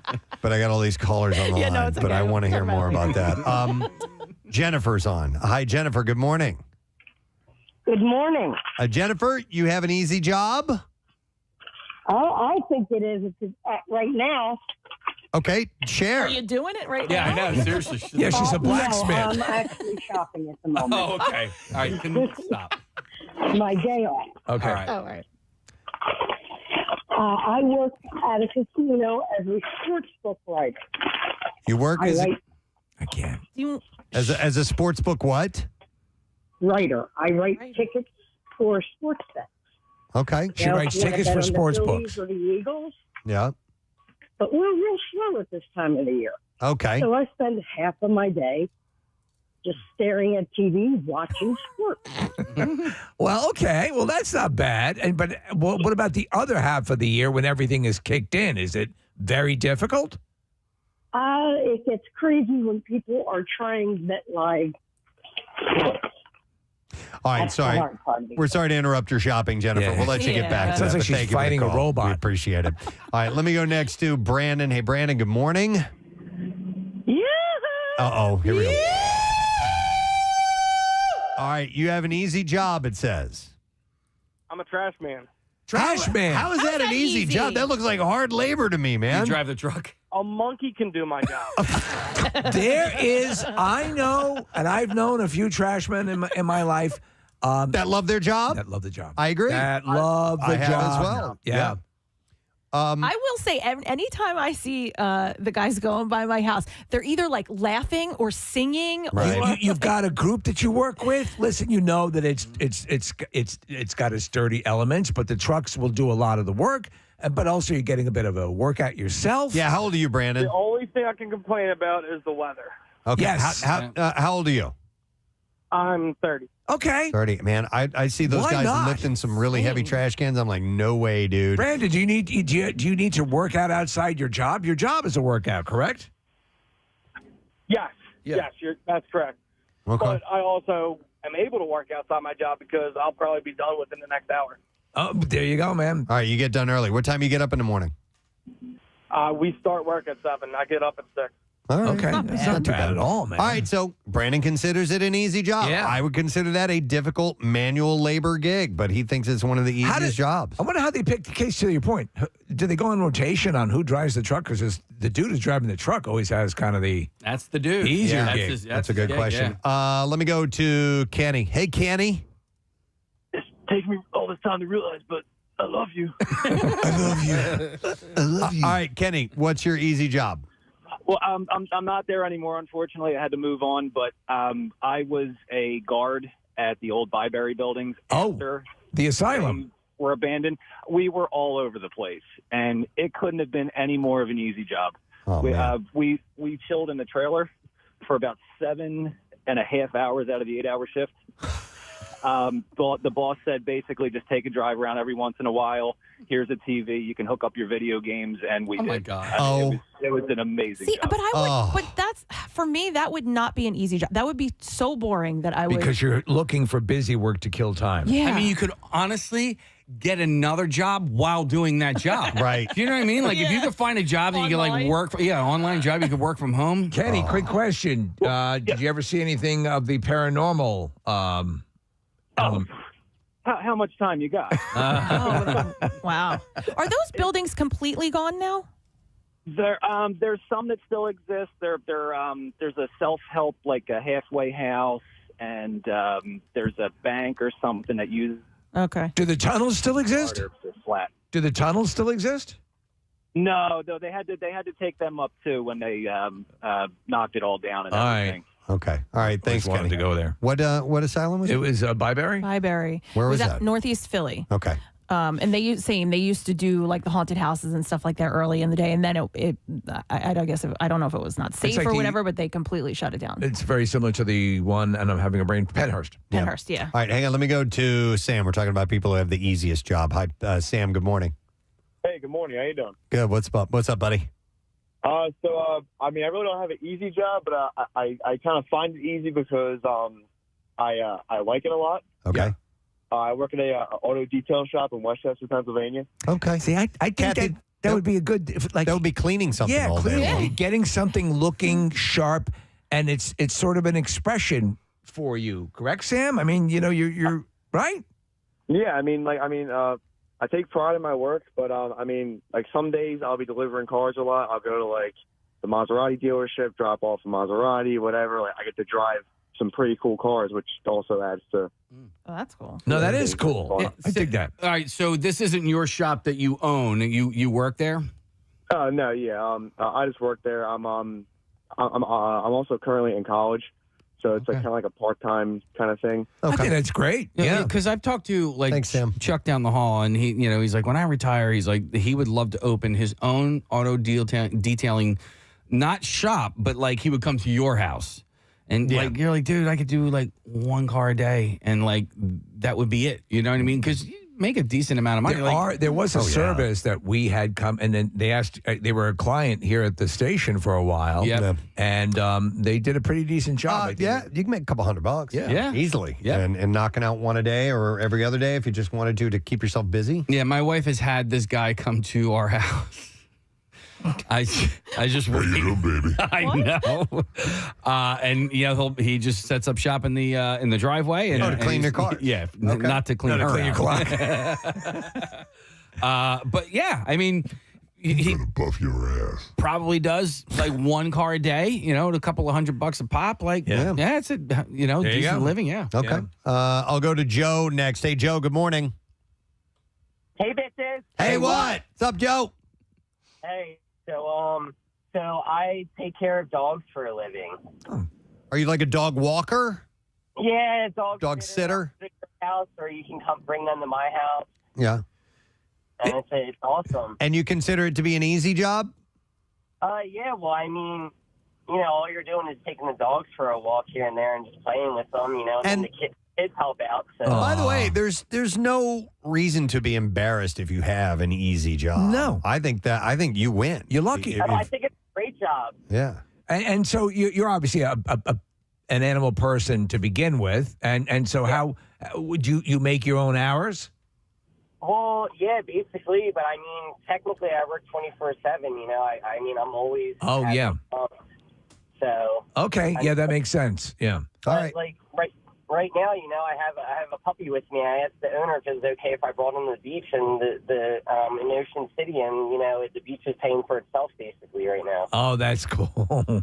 Having puppies wouldn't be too bad. Thanks, Joe. Appreciate it. Hang on. I want to go to Mark, who's been a trash man for 28 years. He's got a different take on it. Hi, Mark. Good morning. Hey, guys, let me tell you something. I'm going to debunk that guy's theory right off the bat. I guarantee he doesn't work for a major trash corporation because front-end guys, which I've been doing for 20 years now, go in at about 2:30 to 3. I'm fortunate enough that I can come in at 5, and that's considered banker's hours in the trash industry. He's going in at 7 o'clock in the morning and only working till 11. He probably works for a county that's picking up parks and recreations. I did residential for 7 years. It is one of the toughest jobs there is. I'm in front end now. I'm in an air-conditioned, high-tech truck. I work for one of the most major trash corporations in the world. Our truck stop. 93.3 WMMR Philadelphia. It's time for a keyword. All right, the keyword is race, R-A-C-E. And you have until 25 minutes after the hour to enter it. Well, you can do it on the MMR app at WMMR.com. Or you can text it the special contest short code number, which is 45911. One random entry will win $1,000 in our company-wide contest. Winners will get a call from Beasley, so make sure you answer your phone. There are contest rules available at WMMR.com. The President Steve No Sad Dough, sponsored by Franklin Mint Federal Credit Union. There's only 4 more shots to win at this, so don't miss any of these, all right? The word is race, R-A-C-E. Enter that right now. All right, we're going to take a look at traffic and move along with that. Marissa, what you got going on this morning? All right, we have some slowing on Vine Street Expressway westbound from 95 out to Broad Street, and then 95 southbound from Cottman out to Vine. The PA Turnpike westbound right after Fort Washington, there is an accident. It has been clear, but was jammed starting at Virginia Drive. And then over in 295, 42 freeway out to 30 is slowing, and then there's a disabled vehicle on the off-ramp to 295, and this is right at Bear Drive. This traffic report is brought to you by Share a Ride Match program. Whether you're visiting Greater Philadelphia for their summer festivities or you live and work in their region, there's a better way to get around. Try transit or carpooling instead of driving alone. PACarpool.org.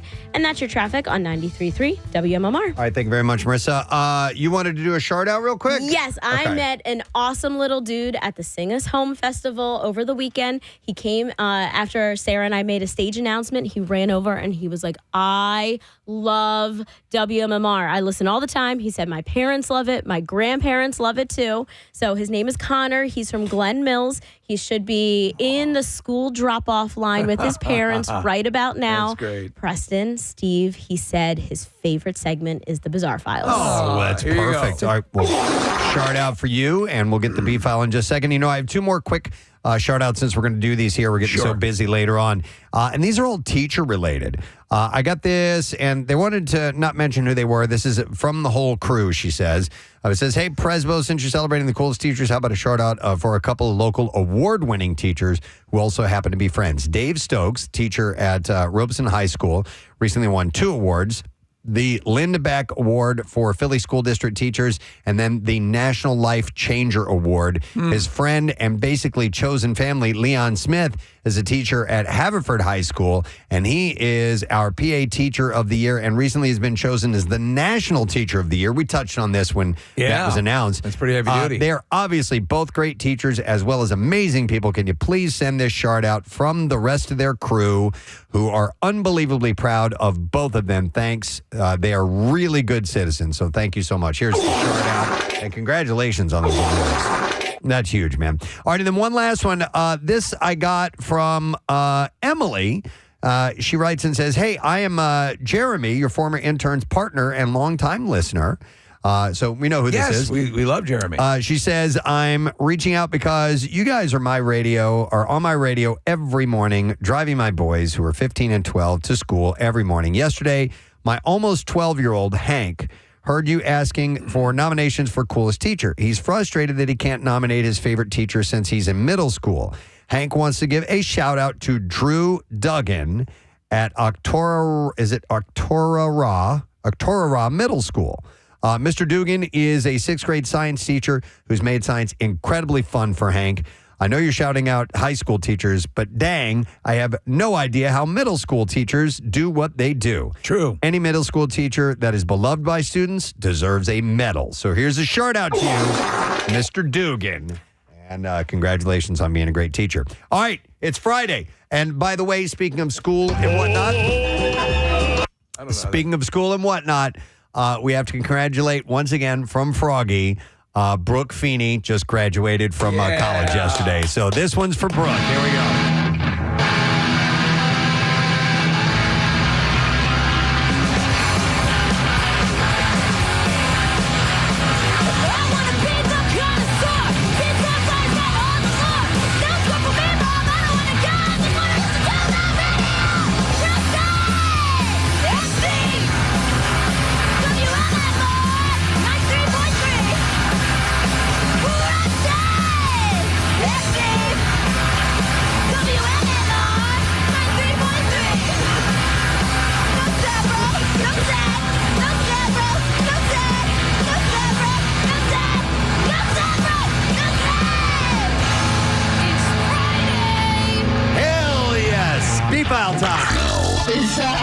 WMMR presents Preston and Steve's Bizarre File. Brought to you by Helium Comedy Club, bringing the laughs to Philly for over 20 years. Helium Comedy has the best comics of today and tomorrow live every week, and tickets and lineup available at heliumcomedy.com. A Palm Coast, Florida woman is accused of abandoning her 3 children at a hospital, allegedly angry over a dead dog. While deputies say more than 40 animals were living in squalid conditions at her home. Sandra Teague is currently in the county jail facing child neglect charges. Investigators say the case unfolded when Teague pulled up to the Advent Health Palm Coast, ordered her 3 teenagers out of the car, and then left. She said she was done with them and blamed them for the death of one of their dogs. Deputies say the teens, who were 13, 14, and 17, were left barefoot outside the hospital. 2 were found on hospital grounds, while a third was located walking along a busy road, reportedly trying to make it home on foot. Look, I know it sounds bad, but she really is a heck of a mom. One of the teens told deputies Teague loves her dogs more than her children and frequently locks them out of the house at night. Deputies then went to Teague's home, where they say they found her on the front porch, babysitting a 5-month-old infant surrounded by flies. She again told deputies she was done with her children, saying they don't listen and won't do their homework. Investigators noted the front porch smelled strongly of feces and what they described as potentially dead animals. Oh, my God. They said the smell. It's like one of these hoarders. After observing signs of animal neglect outside the home, deputies obtained a search warrant on the property. Deputies found 44 living dogs, 3 pigs, 1 cat, and 1 snake. They also discovered multiple dead animals inside kennels and feces throughout the house. Ugh. She currently faces child neglect charges, which obviously she should. Just so we're clear, you can't drop your teenagers off at a hospital, and right? just leave them. Just No. leave them, right? Yeah. Authorities in South Africa carried out a high-risk recovery operation over the weekend, airlifting a massive crocodile suspected of eating a local resident. Man. The operation followed last month's disappearance of a 59-year-old businessman from Gauteng. They identified him as Gabriel Batista. A specialized task force eventually tracked down the reptile Saturday along the Komotai River, where it was euthanized and removed from the area. Upon examination, they said human remains were discovered in its digestive system. The operation was also captured on camera and has since spread widely on social media, showing personnel hoisting the massive crocodile from the water by helicopter. It looks like the worst Cirque du Soleil performance you've ever seen. The local businessman went missing late last month after his Ford Ranger became stranded at a flooded, low-lying river crossing near crocodile-infested waters. The vehicle was swept away as he attempted to cross the bridge. Following a week-long search, a team reportedly identified a large crocodile nearby that they believe may have attacked and consumed the victim. According to officials who monitored the reptile for several days, it appeared to show signs that it had recently fed, including prolonged periods of inactivity, and that's what made them suspicious. Yeah. Did they do any tissue checking? Yeah. So after authorities euthanized the animal with the necessary permissions, they operated under extremely dangerous conditions. This man was being lowered from a helicopter into the crocodile-infested waters. It was secured with a rope, hoisted from the water, and airlifted away. During the examination, officials reportedly discovered the human remains as well as 6 pairs of sandals inside of the animal's stomach. Oh, man. The remains have been submitted for DNA testing to confirm the victim's identity. Yeah, when they called his phone, the crocodile's ass rang. So, it's more than likely. In Vancouver, an investigation is underway after a watercraft operator slammed into a gray whale feeding off the coast this week, an incident that caused shock and upset among bystanders. Social media videos show the moment a personal watercraft struck the massive cetacean as it was surfacing for air on Monday evening. So we're talking like a jet ski? Yeah, like a Sea-Doo, you know. So the force of the impact sent the operator flying off the vehicle and into the water. Authorities said the personal watercraft operator was rescued by someone on a nearby sailboat, taken to shore by a search and rescue crew, and then transported to the hospital in serious but stable condition. What the hell was that?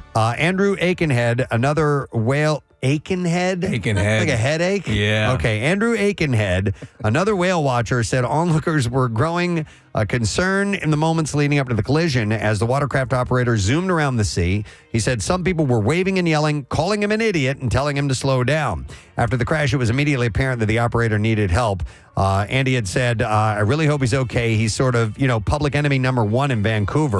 Sounds like a jerk. But I hope that he's able to make a full recovery. The police confirmed officers have identified and spoken with the individual as well as multiple witnesses. Is the whale pressing charges? Staff are working to assess whether the whale was injured or not. The whale had been spotted close to the shoreline for more than a week, offering a rare treat for passersby, but the public's fascination with the creature has also caused concern among officials, particularly as some onlookers attempt to catch a glimpse from boats and other vessels. So some people were trying to get too close to it, and maybe that's what led to this. I don't really know. In Idaho, a man is accused of stabbing another man in the head with a screwdriver because the victim allegedly distributed marijuana at an in-home care facility. Markeaton Miles England was charged with 2 felony counts of aggravated battery. On April 22nd, police responded to an in-home care facility after receiving a report of a man being stabbed with a flathead screwdriver. I would imagine that there are probably a few steps before you get to the stabbing with the screwdriver. I don't know. So police arrived at the scene. They discovered the man outside the facility being treated with a significant head wound. He was bleeding profusely. Witnesses told officers that England was inside the home and they were ordered to move behind a patrol car. When England emerged, he got to the ground and complied. After he was read his rights, he told the officer that the victim was a resident of the facility and was distributing pot to another person. The victim was speaking with another facility resident about medical marijuana cards. England heard them, grabbed a screwdriver and a metal pot. He struck the guy with the pot. Jeez. When the caretaker tried to intervene, he struck the worker, rendering them unconscious. Ow. He then tossed the victim outside of the residence and began stabbing him with a screwdriver. It doesn't sound like a whole lot happened before. No, wow. He just snapped. 0 to screwdriver in 60 seconds. It was unclear if England was a resident of the care facility, which was not named in the court. So, well, one thing's clear. He was having a bad day. He was. Yeah. And that is what we have in the bizarre file for you this morning. All right, we shall take a break, and our guests start arriving when we get back. We have Titus. Yeah, we love Titus. Stopping by this morning. He's going to be at Helium Comedy Club this weekend. After him, Andy Haynes. There's going to be a Punchline is swinging by, and then bassist of both Hole and Smashing Pumpkins, Melissa Auf der Maur, will be here as well. So we got a lot to get to. And don't forget, our word for the No Sad Dough is race. For right now, race, R-A-C-E. Enter that now. Back in a moment. Nice. They're comfortable. They're ergonomic for the driver. I have AC.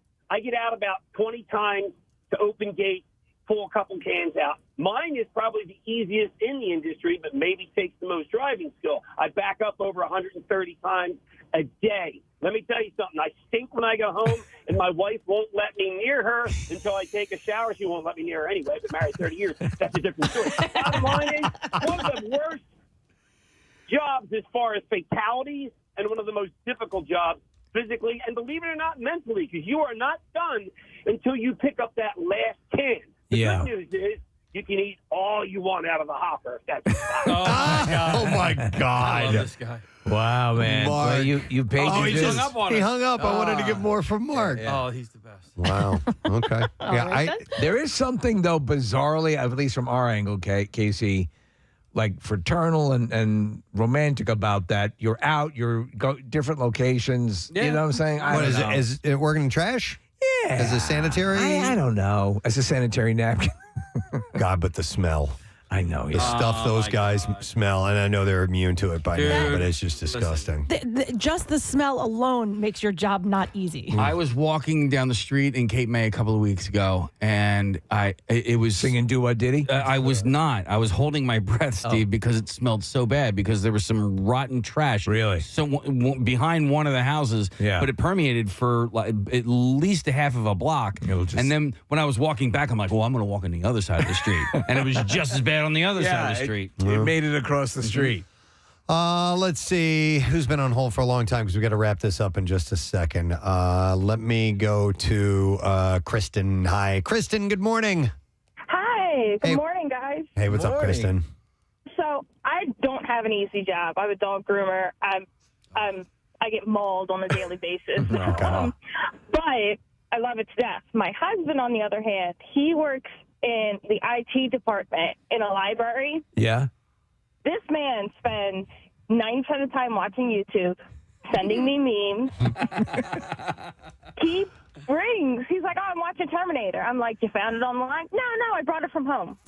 He's bringing his own movies. I knew I would need something to watch. I didn't do anything here. So he's got it. So what does he basically like, update the library's website or just make sure everything's running? So he helps with that, but he's in the computer lab, so he's got to help anyone who needs help with like any computer assistance. And he's like, from 10 to 3, I have people. Before that and after that, I don't. And he works 9 to 5. Mondays he does 1 to 9, but the best part is twice a month they then pay him to shut down the computer lab to play Dungeons and Dragons.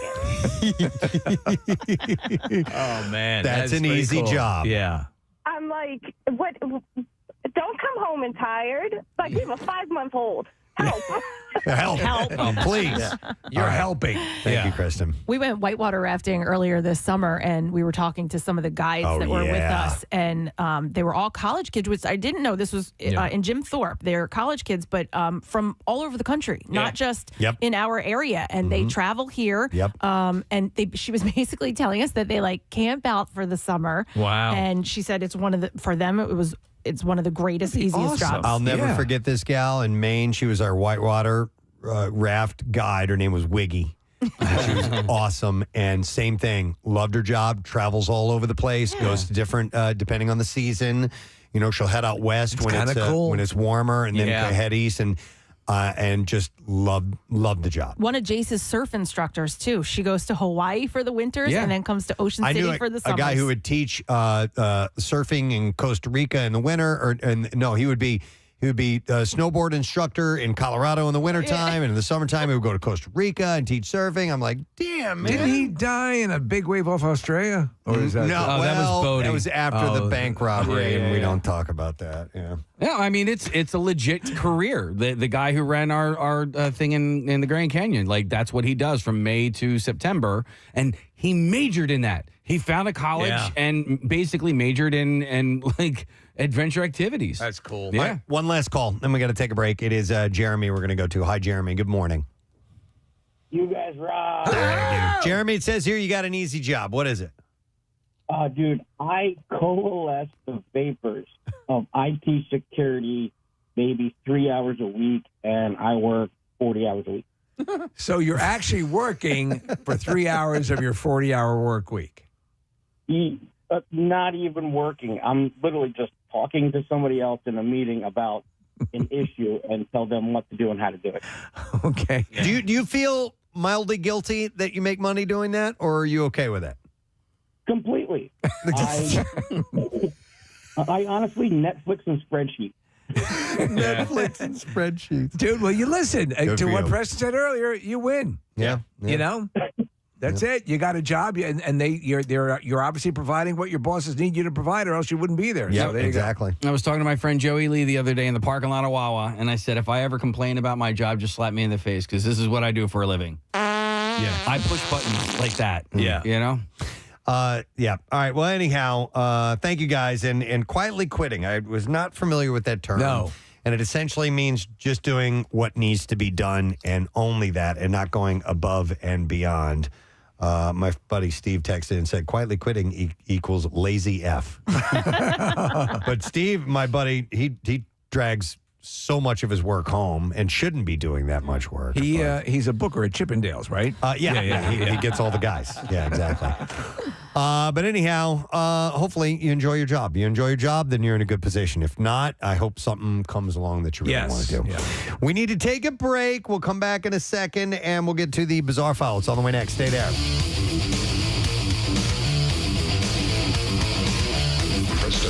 I'm starting to feel the buzz of excitement in the studio this morning. And the excitement that I have is that something will probably go wrong. So Yes, absolutely. And it's probably something, it's probably an exposed wire is what's feeling that buzz. That's what it is. And I also realized as we were getting prepared for this morning, I'm like, this is the fourth time we've done this competition. We should probably have some type of official recorded intro. We don't have one of those yet. No. So Steve is going to be doing it live for us this morning. So, Steve, are you ready? Yes. It is time for the Battle of the Self-Proclaimed Experts. All right, and it is the It's Always Sunny in Philadelphia version of this that we are doing. If you stop and think about this, so we've done Harry Potter, which is one of probably the most elaborate of the collections of work that you would have to be aware of.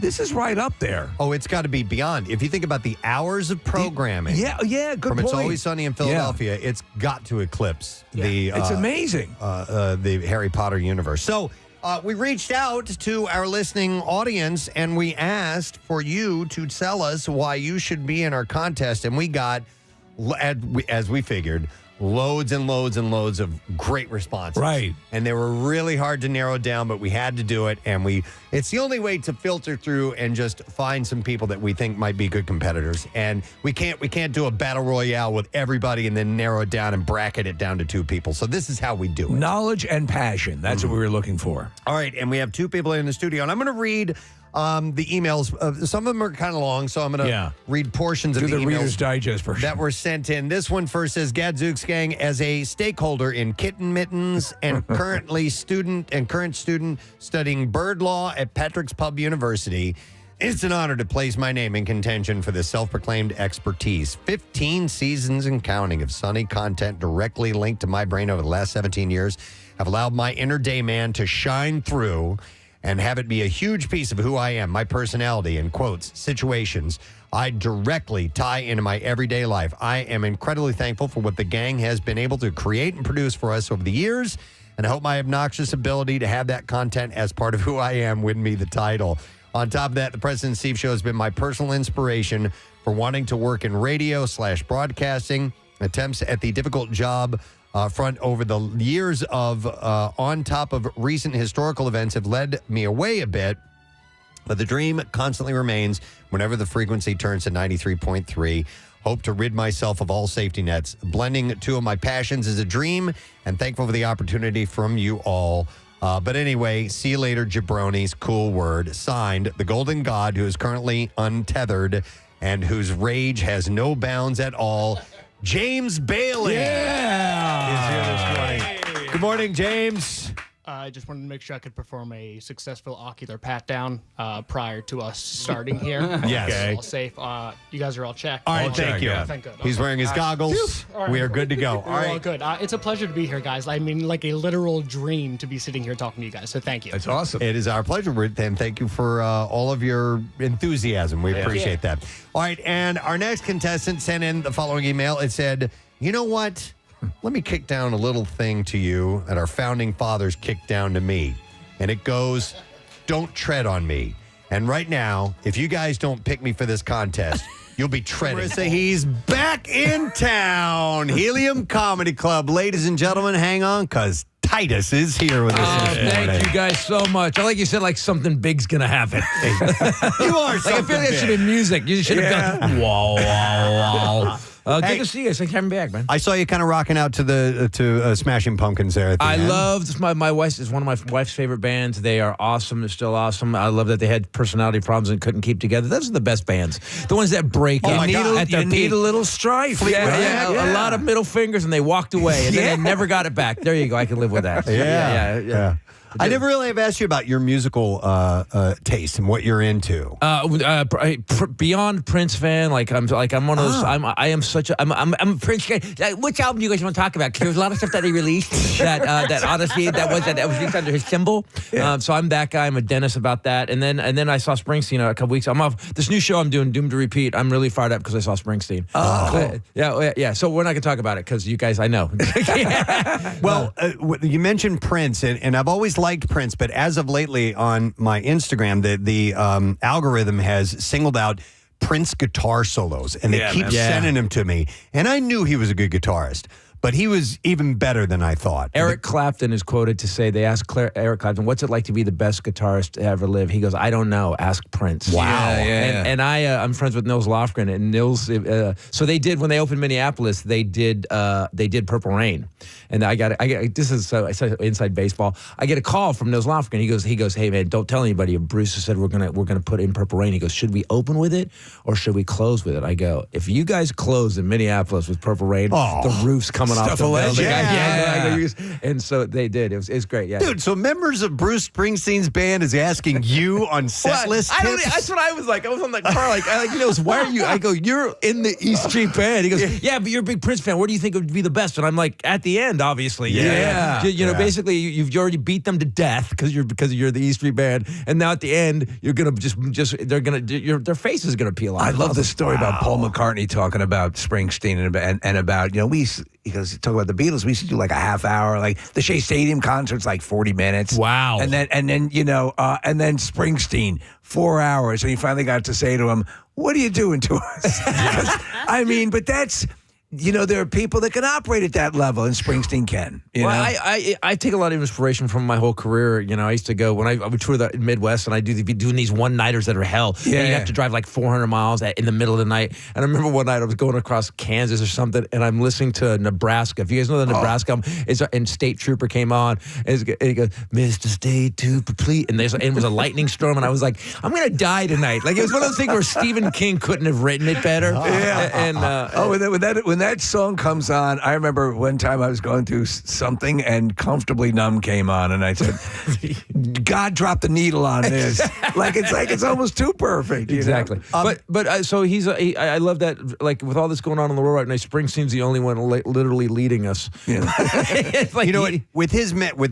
the amount of energy he has, and he can do these lengthy shows. It's 76. It's unbelievable. You have a real high energy delivery about you. Are you wiped out after you do your set, or are you pretty good to go? I took on a whole workout program. I'm great, man. I do a 90-minute show. I'm on my 11th one. Doomed to Repeat is my new one. Standing ovation last night on a Thursday. Thursday standing O's are a little extra. Shabby. And it's really good. It's kind of I found out my family's been here 400 years. I think, did we talk about this last time I was here? You hinted at a long line of Tituses. We own nothing. There's nothing. How did that happen? 400. I don't know. We were here when you could just pick up gold from the streets. And the Titus was like, give me a bottle of wine, and these native people are sexy as all get out. Yes. How's it going? Ooh, yeah, girl. And couldn't parlay that. and nothing. We did start Titusville, Florida. Did you actually do the ancestry, the 23andMe, or the whatever? I did. I had to do a DNA test. Sorry, I didn't have to do a DNA test. Sorry. There's no court order. No waitress showed up with a baby with a giant head and Gary Busey teeth. That didn't happen. So how elaborate is that, by the way, when you do that? Because a lot of people flirt with doing the thing, and a lot of people why have are we done it. doing it? Yeah. Does anybody know why we bought into this hype of the DNA test? We've heard a lot of horror stories. I do a little like a crowd work section where I hate crowd work, but I want to see people who did it. No one has come up with any good. I was adopted. I went from my dad. Did you find your dad? Yeah. What happened to him? Well, he's in prison. And there's no good stories. No. Hey, I'm part of the Getty family. It's never that. No. Because those people know. Yeah, but they that's know. I don't want to know. I don't want to know. Yeah. Like, because that kills any fantasy man that your real father, like, is a billionaire and he's going to fly in and he's going to pick you up in the jet, fly you back to the mansion, and then you and the butler are going to clean up Gotham City. Right. Like, you can't, once you know, you can't even make up a story. I did it, and it was so anticlimactic. And I every now and then I would get this alert: there's a new relative near you, and it was like, fourth cousin, eighth removed, lives 85 miles from you, and I'm like, well, I guess we're packing up and going for a ride. Yeah, Do you know? yeah. I mean, like, come on. Hi, man. I'm your eighth cousin. Yeah, that's the weirdest. And then the cops show up. Yeah, with their hand out at the front door. useless. Oh, you're on the radio? You're a mid-level celebrity. All right. I found out I'm white. No. I mean, I am unnaturally borderline disabled white. Like, Wow. I'm so white.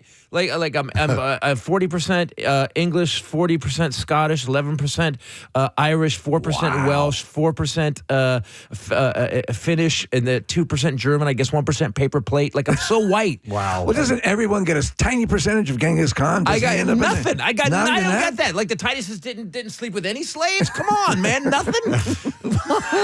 We got. You are kind of white. I guess the Tituses only slept with people they could see in the dark. We got that jellyfish DNA. I love it. Hey, let me ask you, and I was really, this is cool, I was watching an interview with you. You were talking about your son's doing stand-up You're doing now. research on me? Of course, yeah. Wow, you guys, this is just a morning. Wow, I feel really I'm intimidated. But I'm watching it, and you talk about your stand-up, son. yeah. That's so cool. And are you guys touring together at all? It's weird because he said, I want to do stand-up, and I went, no. Really? Because what kind of life is that? I mean, I have 1 million miles on one airline alone. I mean, I spent my entire life in a flying aluminum tube that smells like airplane food passed through the colons of strangers. I don't. Yeah. It's not the best life. And he said, no, I really want to do it. I go, don't do it because of me. And so he then he calls me because I took a comedy class, and that angered me. It pissed me off. I'm like, whoa, I'm right here. Well, exactly. I'm right here. And he goes, no. He goes, here's this kid. This kid, every once in a while you're happy because he said, I had to take it because I have to get on stage, and I'm so afraid to get on stage. And at the end, I have to get on stage. So I sat down with him. I kind of showed him, like, he had these ideas. We worked them out. He did it. Kills his first show. But it was everybody. It was full of, like, family and stuff, like all the people on the show. Yeah. And then he started doing the grind of it. And it's so funny to watch him because at one point, my wife, who's also a comic, goes, hey, he's not you. Don't make it, because I'm making him tell stories. Yeah. So he's like, he loves Mitch Hedberg, and he started writing these one-liner jokes. I can give you one of his one-liners. He comes with premises that piss me off because I didn't think of them. Right. That which means that was a good sign. When he made me angry. He goes, I like conspiracy theories, so I make them up. he goes, Abe Lincoln was the first black man in whiteface. and he goes, he was 6'6", and then he just kind of goes like, huh? And then he goes, he was dunking on Robert E. Lee before basketball got invented. And then he does this weird thing where he dunks and he goes, 4-2, bitch. And I was like, you know what? And he proves it with like 4 jokes that Abe Lincoln was black. And I said, you don't even understand, like, at 2.5 years in, to actually be thinking like that. Yeah. Most That's guys, wild. comedy's kind of gotten to a weird place. Don't you guys agree? It's gotten to it like there's a lot more and it happens every couple of years where everybody goes right back to the sex stuff, right back to the dirty. Yeah. And it just doesn't work. And do you think, let me ask you, so I was thinking about your career and 42 years in the business, my friend. You tell me what you want to know. If you had social media, if you had like the potential for, just because you are high energy and stuff's coming out all the time, if years ago you were like, there's a 10-second video. There's a 10-second video. Yeah. Would that have been good for you or bad for you? I think it's bad for everybody. Yeah. Here's what happens. Because you got to remember, I tour all the clubs still, right? Yeah. So I go to the club and I go, how was the week? And they go, well, we had this blah, blah, blah guy. And I go, oh, that guy had that big thing on YouTube that blew up. He goes, yeah, but that's all he has. He had 3 minutes. Yeah. And there's some guys that step up and they continue and act. And then most people really just don't have the time. The great thing about comedy is this, and I've been through this for a long time now. We've gone through magicians, we've gone through guitar acts, we've gone through ventriloquists, we've gone through character acts. There was all emo, Goldthwait. There was all these people Dice. There was this character thing. We've gone through. Did I say hypnotists? No. And now you YouTube guys And at the end of the day, it's still Mark Twain. You still go back to, if a guy can get up and talk and be laugh out loud funny, you're going to win. I'll tell you how that's the truth. What you're saying is because we had a comedian in here a while ago, and I just passively said, by the way, Let's trash him. What's his name? But he's known for his YouTube. But he did stand up first. He was a stand up comedian. He goes, "Thank you for saying that." And I asked him, "Are you getting? Have the tides turned and you're now getting guff or people like are you just a YouTube thing or a TikTok guy?" And he goes, "Yeah, that blowback is starting to occur." Yeah, I don't have that. The people like me, I've been around so long. People, I feel like I'm like a piece of furniture. I'm at that weird age now. Like they can't even help my health. I go to the doctors and they just want to burn it off, whatever it is. What was the last thing they burned off? Exactly. I don't know. And I go, what if it grows back? We're just going to burn it off again. Like they don't do that to children. You don't take a kid to the doctor or a young man and they go, we're going to burn it off. It's not worth fixing you. But you stay in shape. You seem like you're I do, health-wise, you're good. I do. My dad died at 58. He smoked and drank like a fish though, and probably had syphilis. Well, that'll help. Yeah. Did that take down Capone? I think it did. Yeah, syphilis. I think it did. Wow, look at you at the syphilis history. I'm glad that you've got social disease. When is the documentary coming out? Famous. That's a series I'd watch. Yeah. Famous people that died of syphilis. So I work out really hard and I just want to be around for a while. Like Carlin did 16 albums. I'm on my 11th, and he did. So I want to beat Carlin. I'll never beat Carlin in the sense of Carlin, but right. Was he part of your? Because I love the Apatow, the HBO documentary on Carlin was terrific, and he had that epiphany where he said, I have to do me. I have to be more substantive, and they have a great clip of Bill Burr talking about he and his friend were going to go sort of make fun of Carlin, and then they're like, "What did we just watch?" Did you have one of those epiphany moments as well? Yeah, but I it's funny. I remember back, I remember seeing the old clips of him like on Ed Sullivan show. Yeah. So he was just really like, goofy. Yeah. And then when I was 12, years old, I loved comedy. I wanted to be a comic since I was 5. I would sneak out while my dad was drunk on the couch, and I would watch Carson because he'd fall asleep with, and I would watch the comic. So what happened was I was 12 and I was coming home from I was walking home from junior high, and I went to the library. Our local library had 2 albums. They had Richard Pryor, That N-Word's Crazy, and they had Toledo Window Box by George Carlin. Oh yeah. And they let me check them out, and I was 12. And I get home and I'm playing Richard Pryor. I've got my little 45 complete, and I'm listening to and my dad bangs the door open. He goes, "What the hell are you listening to?" And I go, "It's Richard Pryor." "Who the hell gave you a Richard Pryor album?" And he's mad. And I go, "They let me check it out at the library." And he takes a long pause and he goes, "Okay." Like another adult had approved it. Yeah. Well, the library. Yeah. So Carlin, I think where did Carlin? I think You Were All Diseased. When I watched You Were All Diseased, I was always a fan, but I became like this crazy fan. Then I saw him do a bit called Modern Man, where it's a 4-minute piece. He's got to be in his late 60s, and he memorizes this piece that is so layered and dense. I remember thinking, boy, do I suck at comedy. And those are the best guys. Yeah. Everybody thinks that about you guys' morning show. Like nobody's you guys. Well, thank you. And but I know exactly what you're saying. The meticulous delivery of Carlin, rapid fire, but not missing any of the tone or the nuance. No. And I mean, and stuff that would literally. You go to some comedians like Mitch Hedberg, who was there, you're just going to laugh. It's just going to be, you know, like Stephen Wright. Okay, great concepts. But that would be like, you'd be like, whoa. Yeah, I guess that's... But also, did you think at the end, though, this is what I'm trying to avoid right now, because this new show I'm doing a bit at the end about immigration. And this new show, Doomed to Repeat's a trick, because I do like 50 minutes where I'm kind of setting stuff up, and it's really funny. I'm killing. It doesn't matter if you're right or left on this show up till then.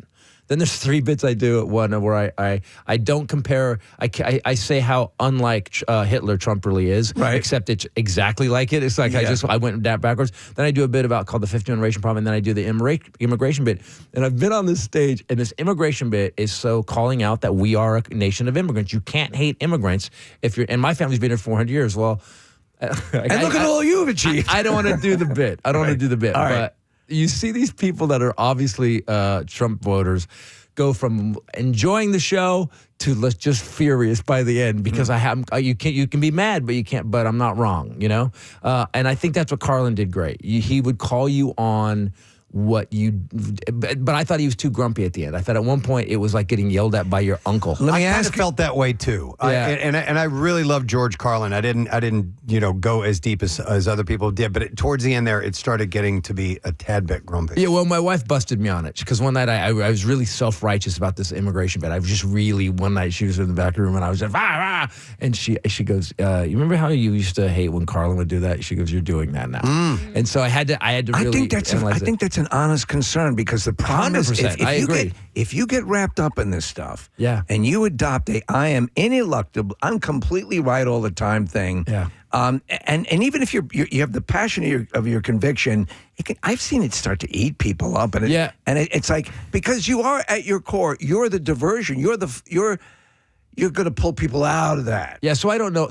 Like that's the problem. It's like Carlin knew, like he was right. But I think you're right at the end, though. I think you're both right that there was an element like he just seems like really unhappy, and that's not you, No. I wanted to ask you on a wholly other subject because we haven't talked about. Let's keep talking about comedy because there's nothing more unfunny than breaking down stand-up comedy. Yeah. What's going? Because you're a big hot rod guy. Big hot rod guy. And building a '65 Corvette right now. Yeah. Because I was wondering with all the stuff you have going on, if you just answer the question, you have time. You still have time to do that. No, it's just languishing. But I did make. So if your car guys out there, I bought the '65 Corvette. I was hanging backstage with Leno one night. We were at this club in Burbank, and I go, what should I do? And Jay's like, hey, nice, they spent $1 billion developing that car. You might as well just put it back to stock. And then Chip Foose is also a good friend of mine. And I go, Chip, what do I do? And Chip's like, well, I think you need to resto mod it so you can because you won't be happy driving it the other way. So I took the car off the frame, did everything. Then I gave it to this dude who was supposed to do the body work. Found out the guy. I paid the guy because I've done this before. You ever pay somebody like a contractor, somebody, and if you've learned, you get older, you're like, okay, you're gonna get this much money first. When you're done at this point, I'll give you the next bit of money, but I'm not paying you up front. Right. This guy, I find out, is living in the shop, in his like the rafters of his shop, like a villain, like a super villain. Yeah, like the Phantom of the Opera in his car shop, and it was a nice shop. It had Bentleys and stuff in it, and he would just, I can't work on it unless you give me more money. And I pulled it out of his shop. But I went on the internet and I got people, it became this saga where people were like, dude, what happened to the Corvette? No one cared about comedy anymore. Where's the Corvette? How's the Corvette? So I resto modded it. Here's the problem with modifying it, making new air conditioning, and I got an LS motor in it, as that once you change one thing, you change 6 things. So I'm back to hating myself. And it's like dating women that you have, like every time I buy a car, I've built like 17 cars now. And I do the same stupid thing every time. I'm like, I'm gonna make it better, and then I languish for 12 years building this car. I had a neighbor who had was it a Chevelle? Maybe a Chevelle. It's a disease. Yeah. I'm sure it's a Chevelle. Just go with Chevelle. Let's go with Chevelle. Years and years. It's almost done. It's almost done. Yeah. It becomes the eternal project, and you keep dicking around with it, and it was never completed. Yeah, I mean, he died, right? That's what happened. They buried him in the car. I don't want to. I don't want to die with this beautiful '65 Corvette coupe sitting in my shop. So I would guy. Thanks for beating me up for this. Now I'm going to go finish it. I got 2 weeks. Are you a gearhead at all? Can you tinker or is I can. I put the motor in now. You do. I've been doing. You were writing articles for Hot Rod. For Good Guys Rod and Custom. For 5 years I was I was the amusing journalist, automotive journalist. I've been working on cars since I was a little kid. When I was 9, my dad bought a TR3, and we would come home from school, and most kids would go ride their bikes. We had to get out this stuff called Jasco, which was like this paint dissolver. Yeah. And it dissolved the paint off the car and part of my little sister. It was, so we would go out, we'd get out of school, Dad's like, you guys get that car stripped of paint. Right. It had like 6 layers of paint on it.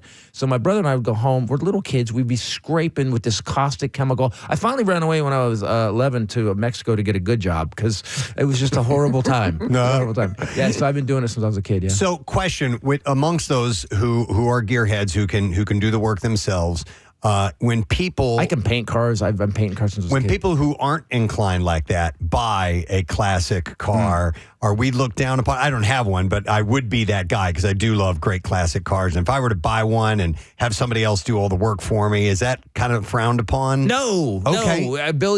My buddy Billy Gardell, he's great. Love him. He bought a 57 Chevy that was brilliant, but he doesn't know anything about working on it. Yeah. But he had it's okay? Yeah, man, you're not a bad guy. Because here's the thing: you'll do one of two things. You'll either sell it or you'll get the disease. If you get the disease, then we just feel bad for you. We want to hug you. We just, You're one of the infected? Just call me. I'll come over and help you. Yeah. If you get the disease, and I got to fix it. I got to make it better. Oh, that's a bad disease. Because you never get your money back ever. I'd love to get a 65 vet. I love that. That's C3 or something. C2. C2. Okay. So do you really want a 65 Corvette? No. Okay. I would like because I have one.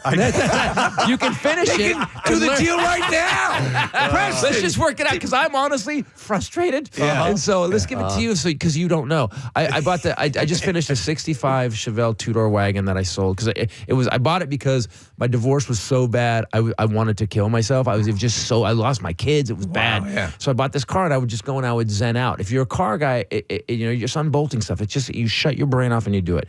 I finished it, and when it was done, I was so mad. And during it, I bought two of them. I bought one of them that was all rusted out, and I took it to a buddy of mine who's a body guy, and he just said, I can't even touch this. Wow. He goes, there's so much metal missing. He goes, I can't touch it. So then I put it in Craigslist, and this guy came over to buy it. This guy was I'm an MMA fighter, just want to get into this. And this car was a wreck. It was a shell. Yeah. And I had guilt.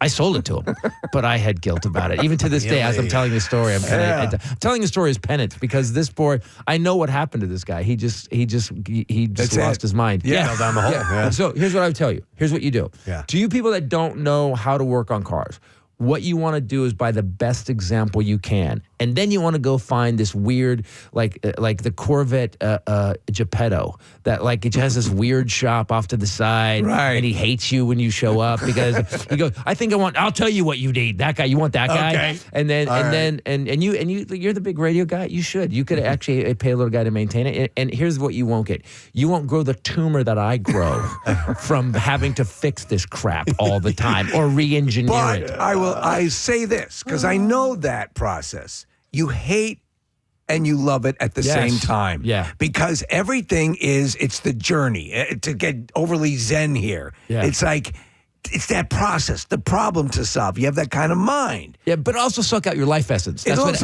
what happened with it'll also kill you. Yeah, the wagon I did was so beautiful and it was perfect and the interior is brilliant and but I fought it was one of those I was like I birthed this car and when I got done with it, I hated it and I sold it right away. I didn't even drive it. It was so perfect, I just sold it. According to you. Yeah. Best car ever made. Wow. What is it? Best car ever made. Yeah. Well, we're talking cars. All right, good. You guys know I'm doing a comedy show at the Helium, right? Yeah. Best car ever made, man. I think the best design, honestly, is the 65 Corvette. I think it was voted on. The best car ever made, man. Wow, that's I threw it out there. You'd have to pick an era or something like that first. I would have to go. Well, era. Let's go. Well, why don't we go We should go 64 through 72. Okay. Before the pollution came, I would say General Motors pretty much dominated that whole era. I don't like Ford because Henry Ford and Hitler were buddies. Did you guys know that? Yeah. Yeah, but did you know that Hitler had a picture of Henry Ford in his office? No. I didn't know, yeah. Now listen, it's weird if you have a picture of Hitler in your office, but if Hitler has a picture of you, that's a skosh weirder. Yeah, it is. I don't want to be. I'm sorry. Hey, Titus, Orban has a picture of you up at his office. I don't want that. So I would say that was the best era. I love all the Chevelles, but this is my dream car. I've had the best car ever built, I would say, is the C2 Corvette. Because what it did was it took something that they hadn't done before. It was the first all fiberglass body. It's a unibody. It's all put together. The fenders don't come off. It's one piece. And then they got crazy with horsepower. And it's one of those cars that when you see it, if you're a human being, you react. No one goes, it's a beautiful car, yeah. No one never. No one's ever seen a C2 Corvette and went, ew. Girls love it. Dudes like it. It's awesome. It's 100%. That's it. Well, say I trust your expertise. It's the final. It's my final car. Okay. All right. Well, and I'm gonna die just in a bridge abutment. Just like I'm done, guys. You go back and then just crush it all up. Are you going to drive off a cliff? Susan Sarandon and Gina Davis. No, I want to be smushed. I want to be. I want to be. You want to be crushed? I want to be vaporized. I want them to not find a lot. Because why? Why go? Because then they'll use it for 23andMe. Now, when you get a good car like that, do you go on? Do you just take it to cruise? From just take drives? The or problem with anything me like is that I've got. So I did this for a long time. I'd go to car shows. My dad and I went to the Oakland Road Show since I was a little kid, and we would go all the time. And that, by the way, I have two different things. So we went to the Oakland Road Show, the Grand National, which is one of the biggest car shows, and now it's in Southern California.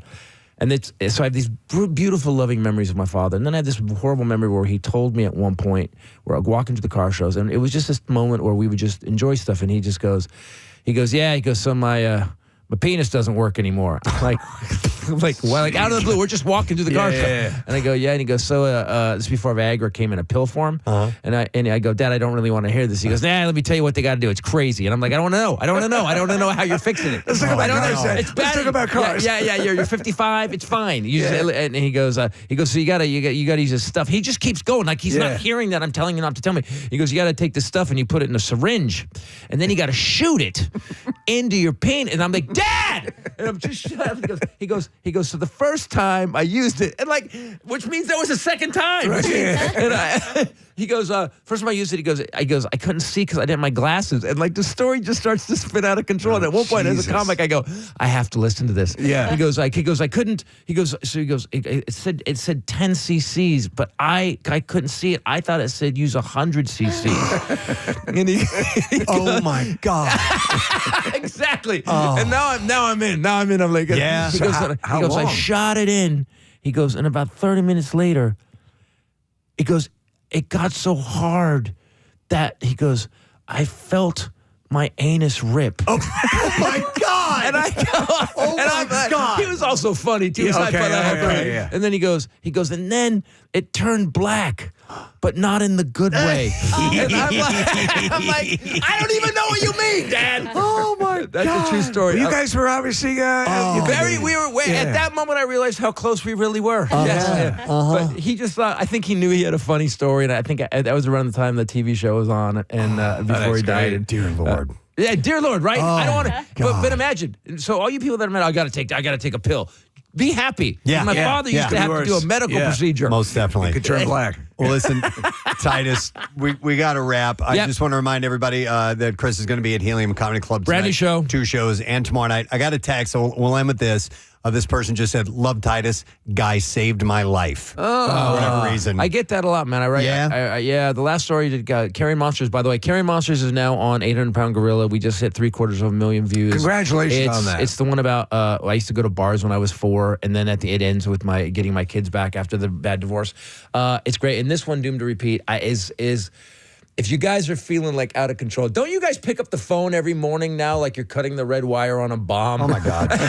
For real. So if you feel like that, come to the show. You'll love it. All right. Excellent. Thank you. It's great to see you, Titus. Appreciate you being here. Helium Comedy Club tonight, tomorrow. Christopher Titus on the Preston and Steve Show. We are going to take a break, and we will be right back, my friend.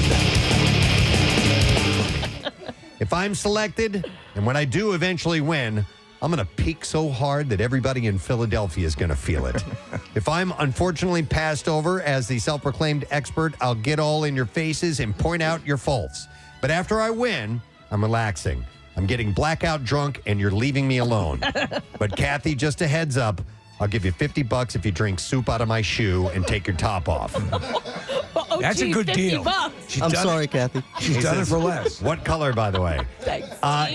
It's a lengthy email. I'm not going to get to all of it, but he was born and raised in South Jersey, graduated from Rowan University, a staff sergeant in the National Army Guard. Please welcome Alex Crespo. Thanks for having me. Morning, Alex. Happy to have you here. Thanks for being on board. This is awesome. Appreciate it. And again, sorry, Kathy. Listen, this is the way things are going to work with Battle of the So-Called Experts. I'm sorry. With Battle of the Self-Proclaimed Experts. All right, this is the way it's going to work. We're going to have 3 rounds of questions. Each round is going to be a different level of difficulty. Obviously, we'll start with the easier questions, move on to medium, and then we will get to the hard questions. The first round, questions are worth 1 point each. 1 point. The second round, questions are worth 2 points each. 2 points. And in the third round, where the scores can really change, it's 5 points. 5 points. Now, if we find ourselves in the event event of a tie. A tie. Oh my God, make it stop. We do have a tiebreaker question that will determine our winner. And I know I'm forgetting something. Oh, yes. Sarah Marshall. What? Oh, forgetting Sarah Marshall. Oh, forgetting Sarah Marshall. One of my So, as I ask the question, either one of you can buzz in at any time. Now, if you buzz in before I finish with the question, I'm going to stop where I am. You'll have to answer the question at that point. There may be more to it that you miss out on, but if you're feeling strong, you can go for it. Now, if you do get it incorrect when you interrupt me, I will pose the rest of the question to your competitor, and they will get to hear the entire clue and then give us an answer. Yes. So they might have an advantage. That's up to you. That's where a little strategy comes into play. We need to test out our buzzers to see what they sound like. So let's go. Alex, if you could hit your button. That will mean that Alex has buzzed in first. That's great. And James, could you hit yours? Hey! All right. When you hear that, that's James, and he will get to answer the question. And that's how things work. We have our podiums set up here in the studio. If you're streaming on YouTube, you'll be able to see all of this live. Nick is going to be our scorekeeper. Nick, you all set? Yes, sir. All right.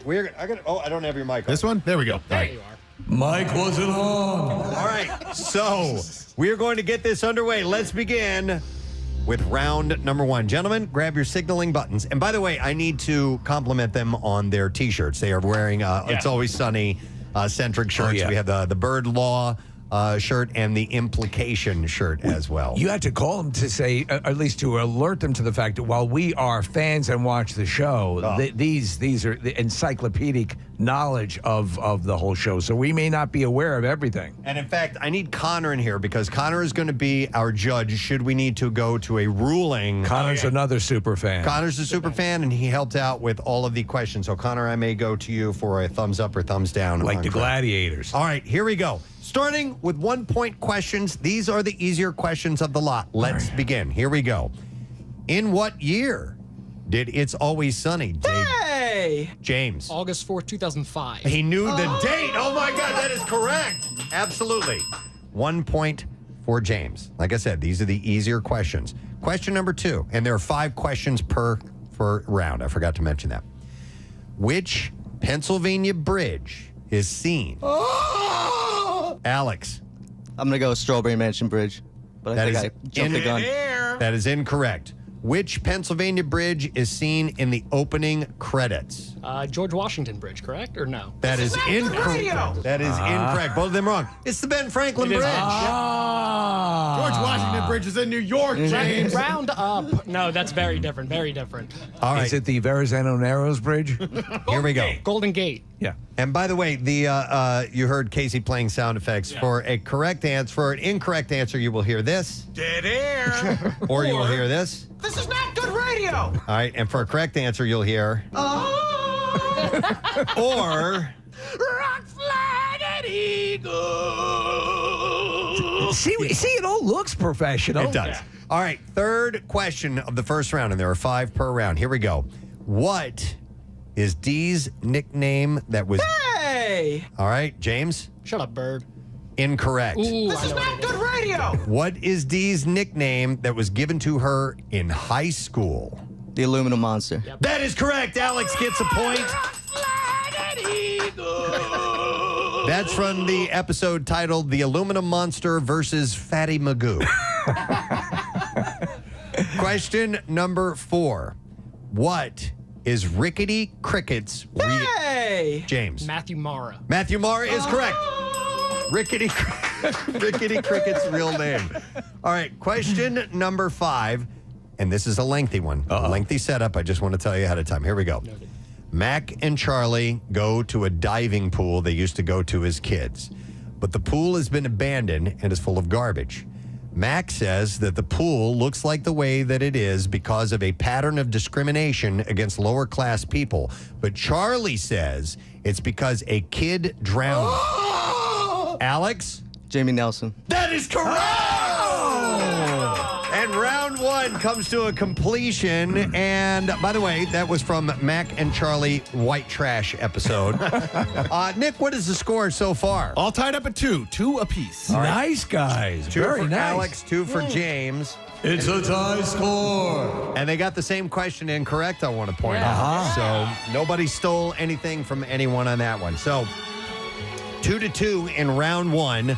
And we now move on to a slightly more difficult section of our contest. This is round 2 with our medium difficulty questions, and each question is worth 2 points. 2 points. It's helpful. Question number 1. We need you to give us the full definition for the meaning of the Dennis system. James. D, demonstrate value.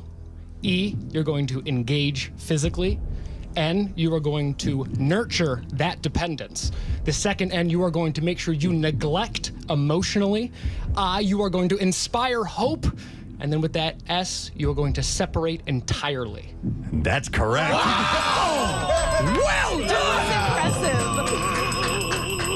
That was impressive, James. All right, 2 points for James on question number 1 of round number 2 as we are playing The Battle of the Self-Proclaimed Experts. I don't get tired of it. I love that I can just point to Steve and he'll do that. All right, here we go. Question number 2. Here we go. When the gang buys a boat, Dee is in charge of cleaning out the old stuff, but she throws it overboard. When Charlie starts to find the items, what does he believe? James? There's a horse cemetery down there with dolls and figurines of sorts. All right, let me go for a ruling on that. Okay, we have a correct answer. Yes. Yeah. Yes. Relics of an ancient horse massacre. Horse massacre. That is, we would have accepted. So 2 more points. I forgot that. Going to James. Third question. What is the name of Patty's rival bar in the... All right, James. Molly's. Molly's is correct. That's... That is from the episode The Gang Reignites the Rivalry. Fourth question of round 2. Mac creates an exercise bike in Hero or Hate Crime. What is the name of it? Alex. Am I allowed to say this on air? You can. All right, Ass Pounder 4000. Yes, the Ass Pounder 4000. I was thinking the same thing. By the way, the bloopers from that episode, some of the funniest things you'll ever see. I'll make sure, I watch my mouth a little bit. That's Nope, it's all good. All right, we can always jump out on you to do something appropriate.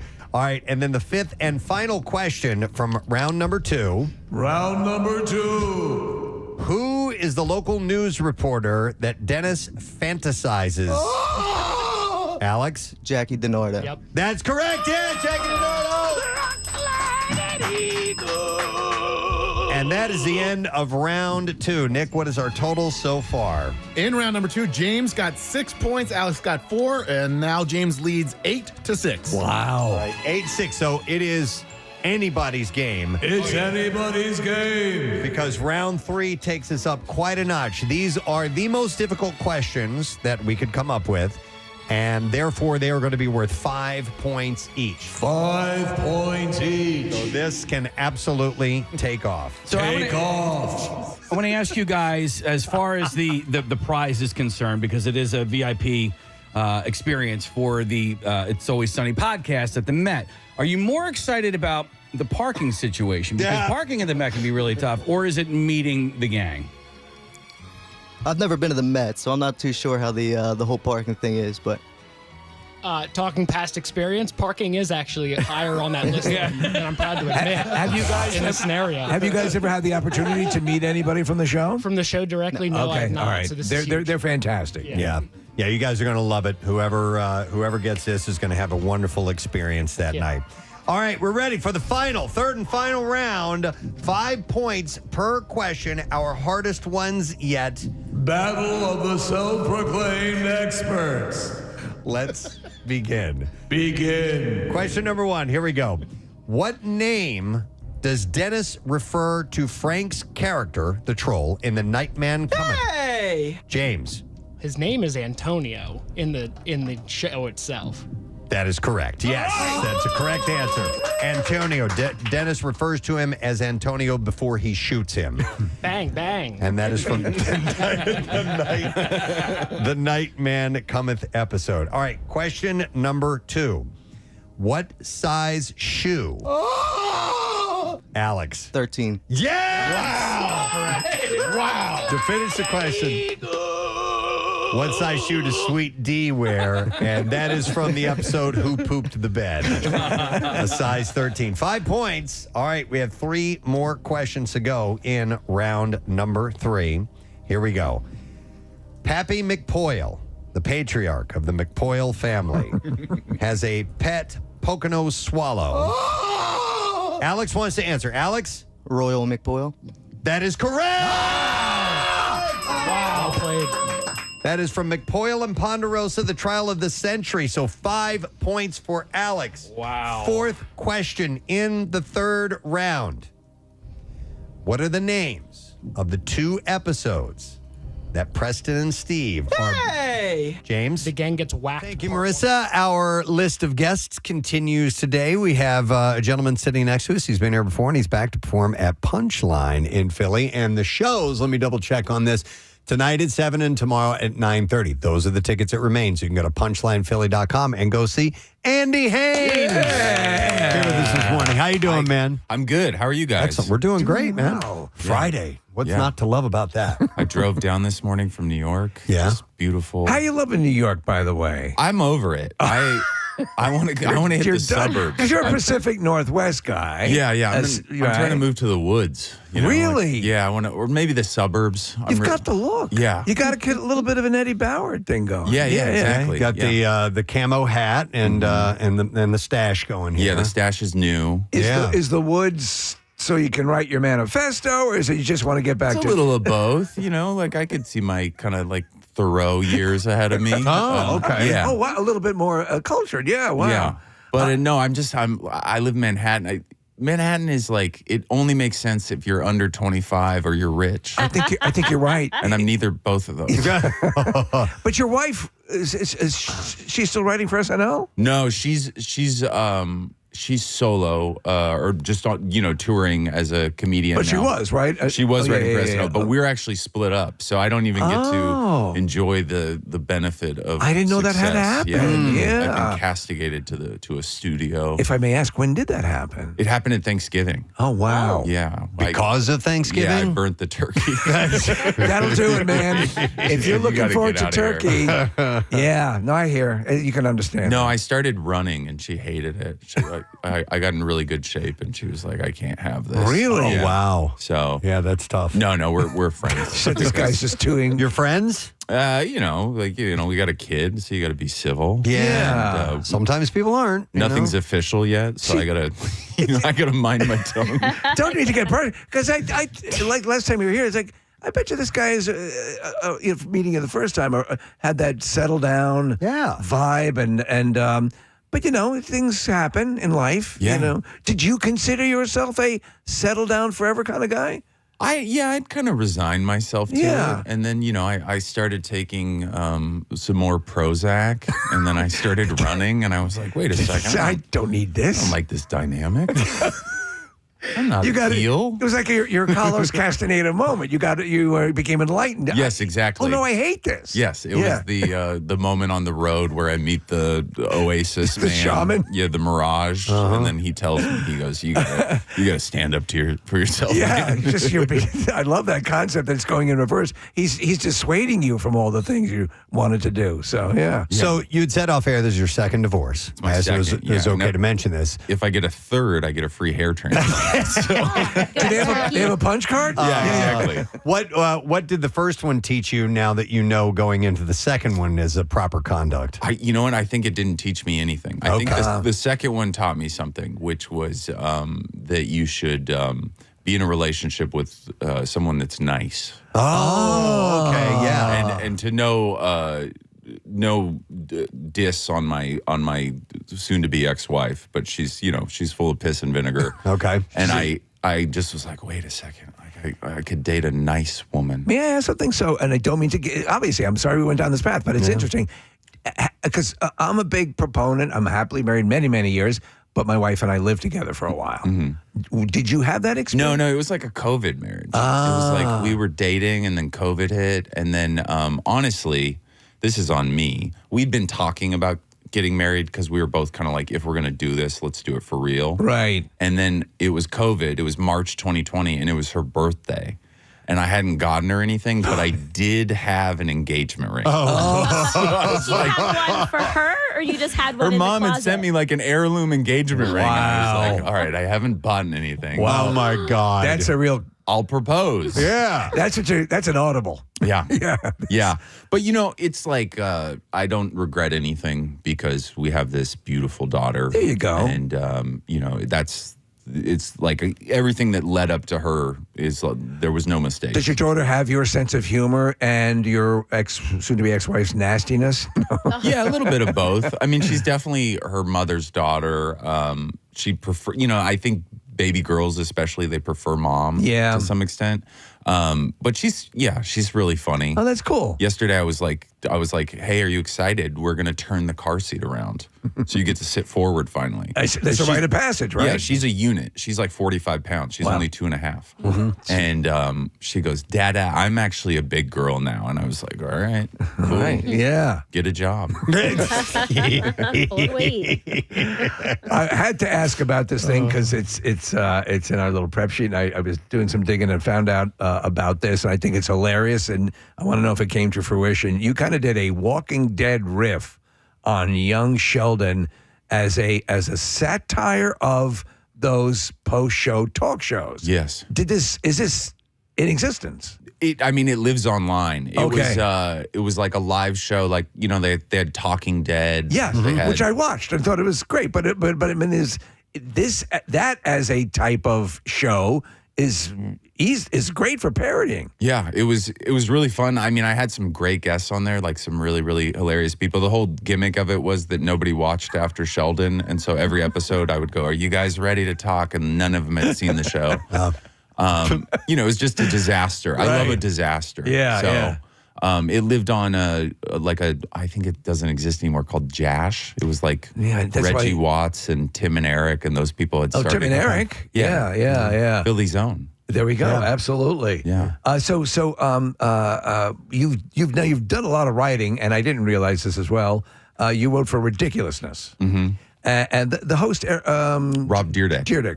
What was it like writing for that thing? Because, and I just, in all candor, I would catch the show periodically, and he kind of pissed me off. He seemed kind of like an older guy trying to act really young, And no commentary if you guys are friends or whatever. But what was it like working on that show?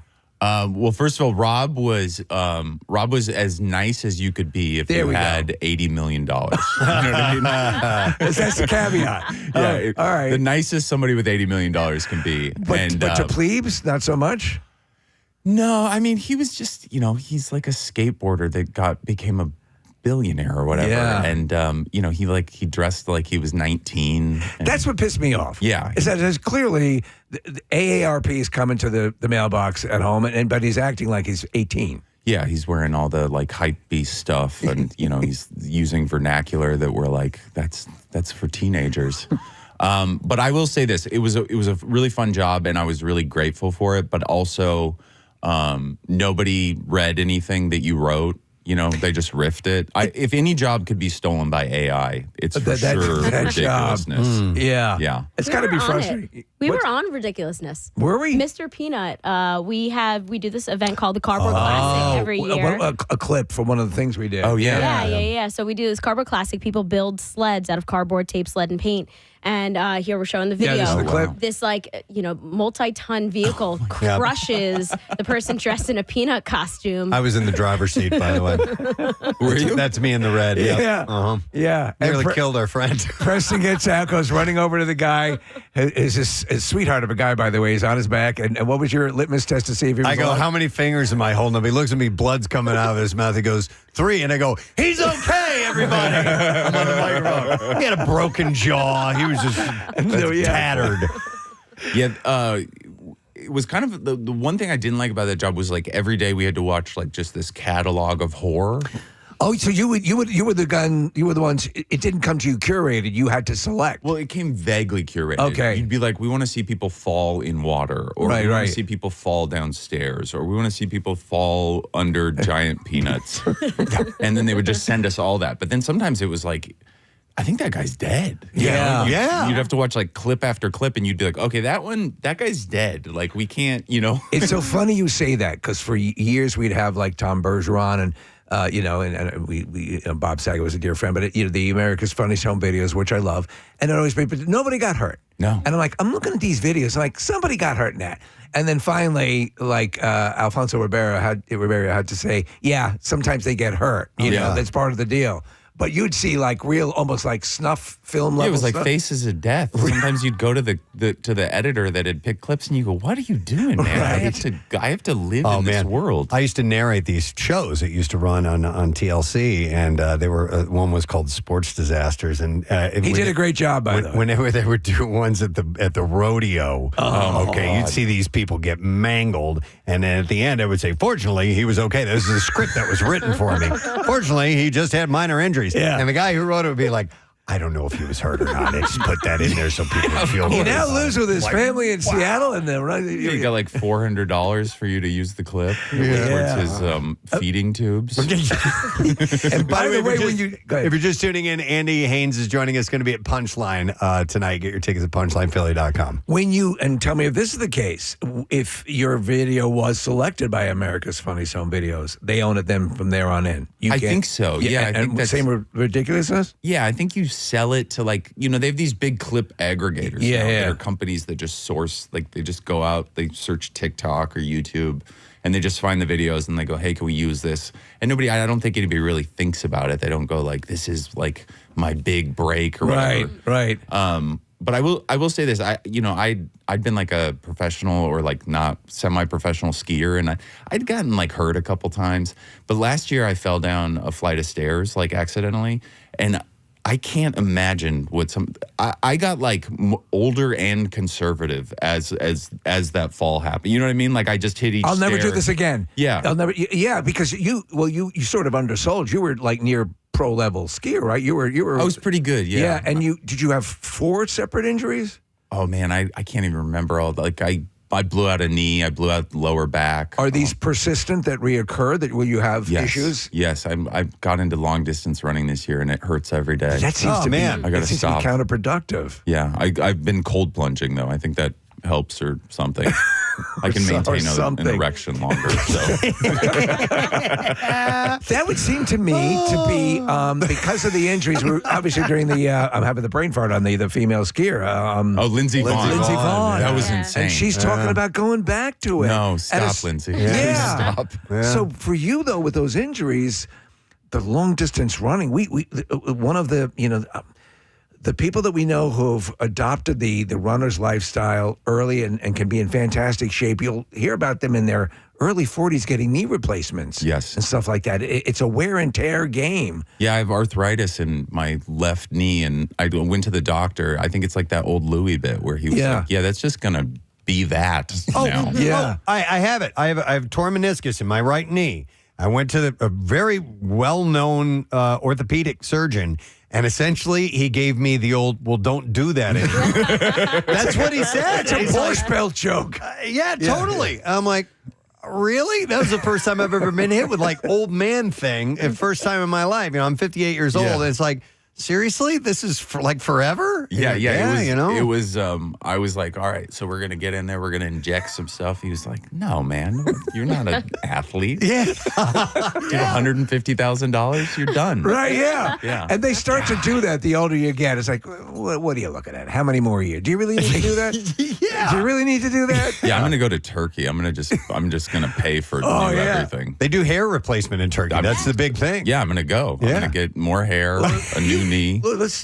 Are you? I actually good hair. I had a hair transplant, and then I went bald in the middle because I didn't take the medicine because you can't like necessarily have. Can you kids. lean forward a little bit? Yeah, that looks like a solid head of hair. It's like it's all smoke and mirrors. It's an illusion. Okay. Well, it's good I see Dr. Phil potential there. Thank you. I appreciate it. Yeah, definitely. It's done well for Adam Ray. So yeah, it has, hasn't it? I'll adapt it. I love the shots of the flights leaving. Oh yeah, with all bloody-headed the bloody-headed guys sitting there.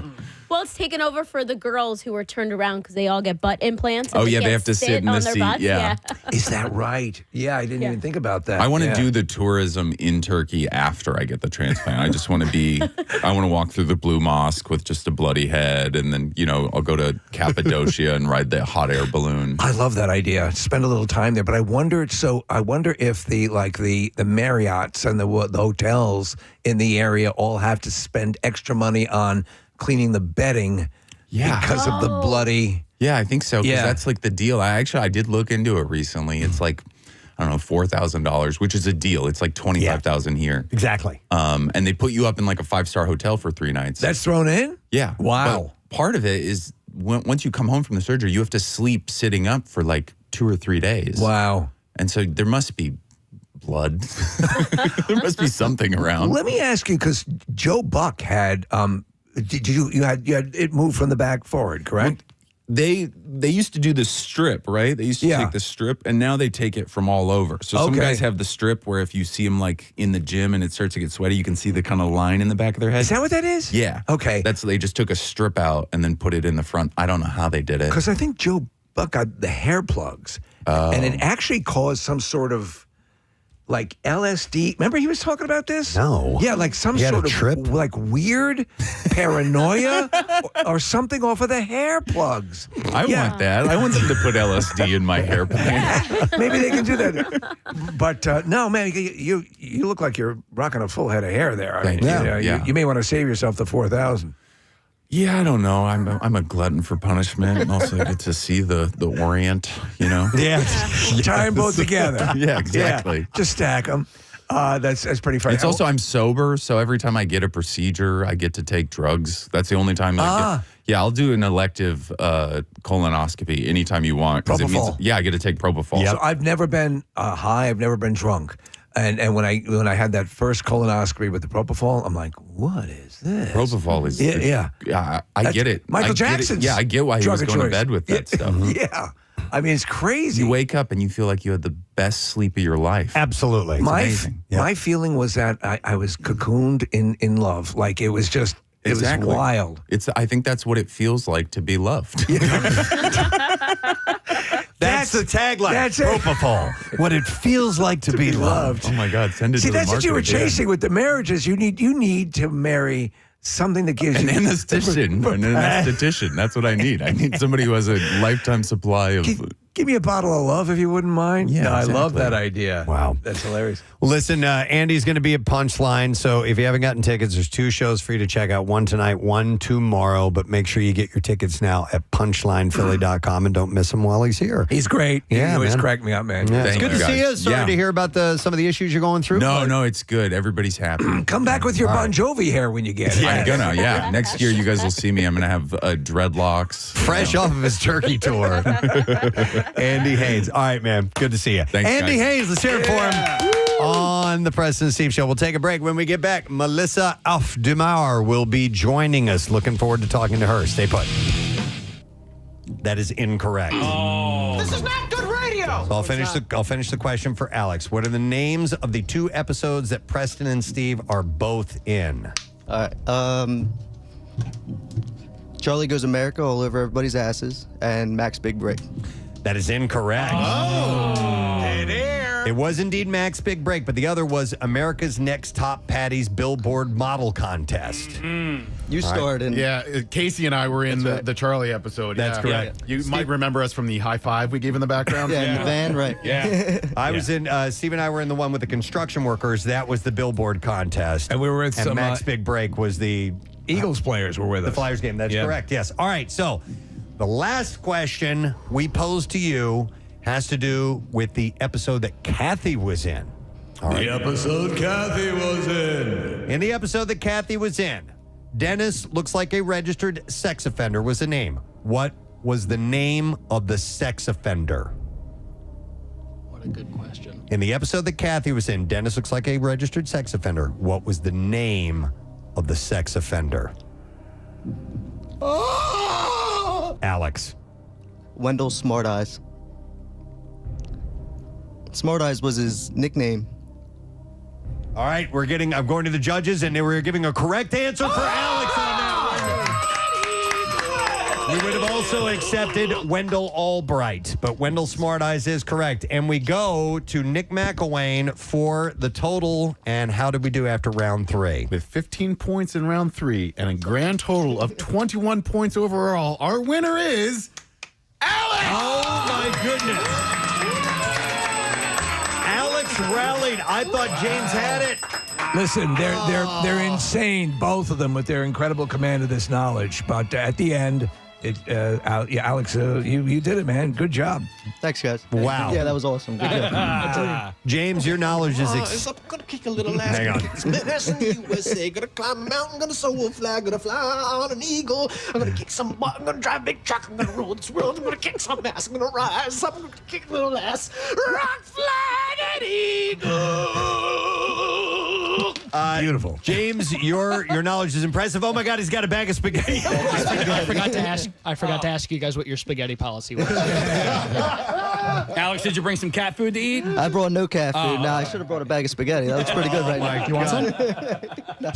Oh, man, that's It's good stuff. They know their stuff. I wish we could send you both, guys. You know what? We might not be able to get James into the event, but we can set him up with parking somewhere around the city. Yeah, maybe we could do that. If I'm within the vicinity of the event, that's actually still pretty cool. Well, we are going to set up for Alex as the winner of the self-proclaimed expert of It's Always Sunny in Philadelphia, a VIP experience, tickets, parking, food and beverage, yes, and a meet and greet with the gang for the It's Always Sunny podcast live Monday, September 19th at the Met. Yeah. I don't think we could have had two better contestants. Great job, guys. All right, you know what? We had tiebreaker questions, and I hate to see these go to waste. Let's do it. Want me to ask these just for fun? This is for fun. We'll have you buzz in. All right, so Tiebreaker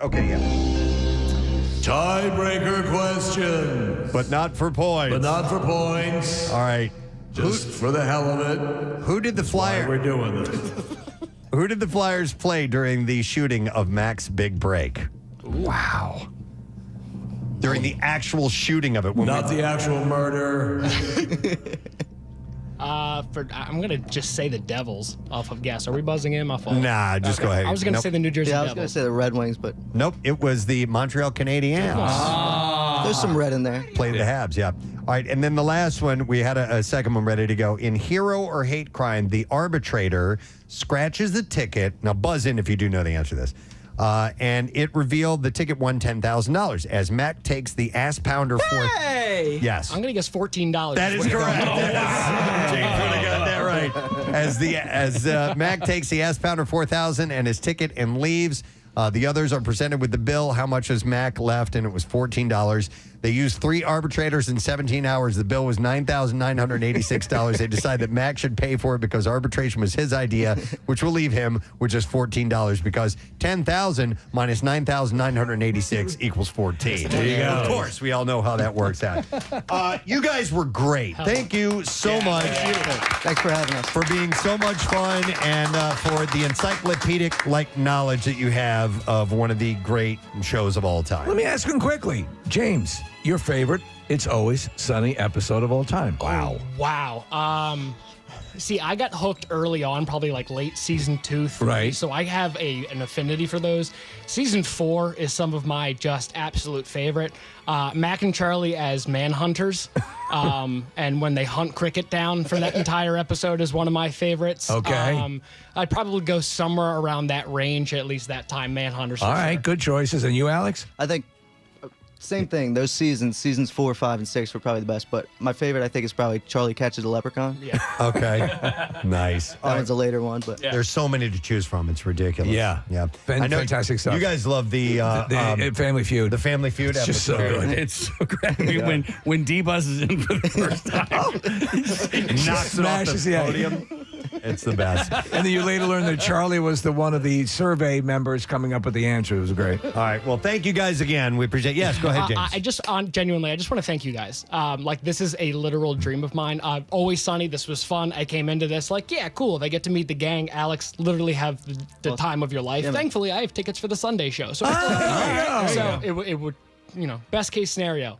I said it prior to us going there. Like literally hearing your guys' voice through this feed right now live is unreal and surreal to me right now, and to be standing here talking to you. That's so very kind. this enough is beyond a dream and a life experience. So thank you guys. Now I don't feel so bad that you lost. Thank you, James. Me neither. Me neither. You are It's the great. best. Alex, you say something nice now. I'm not going to be able to top that. I do podcasts to you guys all the time. So, nice. Okay. Yeah, it's awesome being here. Excellent. Well, give us when you go, and we want to hear about the experience and how you Yes. a good time you had. Okay. Appreciate Excellent. it. All right. Thank you so guys, much, Alex and James.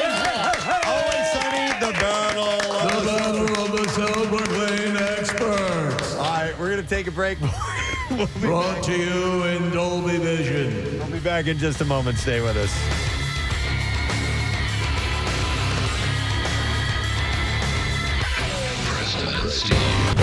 In a little while. Yeah, I'm curious how that was. But at first, I want to get into this. I wanted to mention this article that I saw about people in the service industry, and in fact, more specifically, women in the service industry. And apparently, this was floating around on TikTok, like pretty much Everything floats is. around on TikTok these days. But it was a bit of a social experiment to find out if sporting pigtails at work would earn more tips from male patrons. Okay. And I can so guess. from servers to dancers, those who have participated in the experiment shared their experiences on TikTok.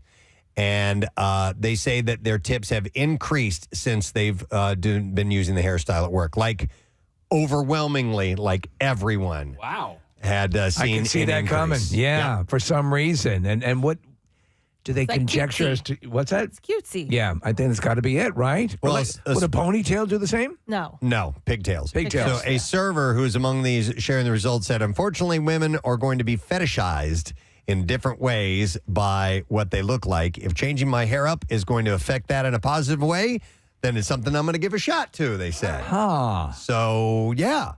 So, apparently, the pigtails experiment first appeared on TikTok after a server named Grace posted that she made more tips when she wore pigtails to work in a video. And she doesn't describe it as an experiment in the video, but points out how wearing her hair that way led to more tips. She said, when you wear pigtails to work, you make double the amount of tips as usual. Double? Yeah. Wow. Mm-hmm. I'd wear pigtails. It'd be hard, obviously. I'd have to pull my flesh out. We could glue some on to you, maybe, something I look like that. a rabbi. But it led me to thinking about what people in the service industry might do to actively try and get more tips, and that would be changing something, whether it be their appearance or whatever it may be. Did you ever have a job where you had tips? Just pizza delivery. I never did. Never in my entire life. That was the only thing that I ever did. Did you have long hair then? Yeah. Did you put your hair in pigtails? No, I didn't put it in pigtails. You didn't think of it. Ponytail, maybe. Yeah. Okay. Yeah. I don't think it'd be the same, right, with a guy? Like a man bun? No, definitely if not. A guy please. with pigtails. Yeah. I was the coat check. That was the only job I had that was tips. Did you ever put your hair in pigtails to get a... No, Could you put your hair in pigtails now? Yeah, I could put Oh, my hair in okay, pigtails. Yeah. No, I just got like they were there for a nice dinner, nice wine, and the majority of them would be a little tipsy when they were coming to get their coats, and so just toss the bills. I have seen Marissa wear pigtails on a couple of occasions. It's really cute, I think. But I've never seen you No, do I it would before, never. Kathy. Why not? It's just not me. It's not me. I would could you really see me as cutesy? Come on. No. But I would like can you to hold your hair out though? Just I need to see that sometime. What that would look like. So, dude, it would be super cute. Yeah. You know what? I also don't really have the hair for pigtails. You need either. long enough? Just like a little more volume. Right. For pigtails. No. Yeah. Like Jason Momoa. My pigtails came after I got these Joseph Anthony extensions. That's what you you have were. more hair, you can do it. Okay. Cute flat brim hat, perfect summer hair do. Chewing bubble gum. But listen, whatever, anything, I would imagine that if you work for, and thank you very much, Marissa. Our next guest, has been in the band Hole as well as Smashing Pumpkins, and has a new book out. It is called Even the Good Girls Will Cry, and we're very excited to have in our studio this morning, Melissa Auf der Maur. Good morning, Melissa. Great to be on a real live morning radio show. So fun. Thank you.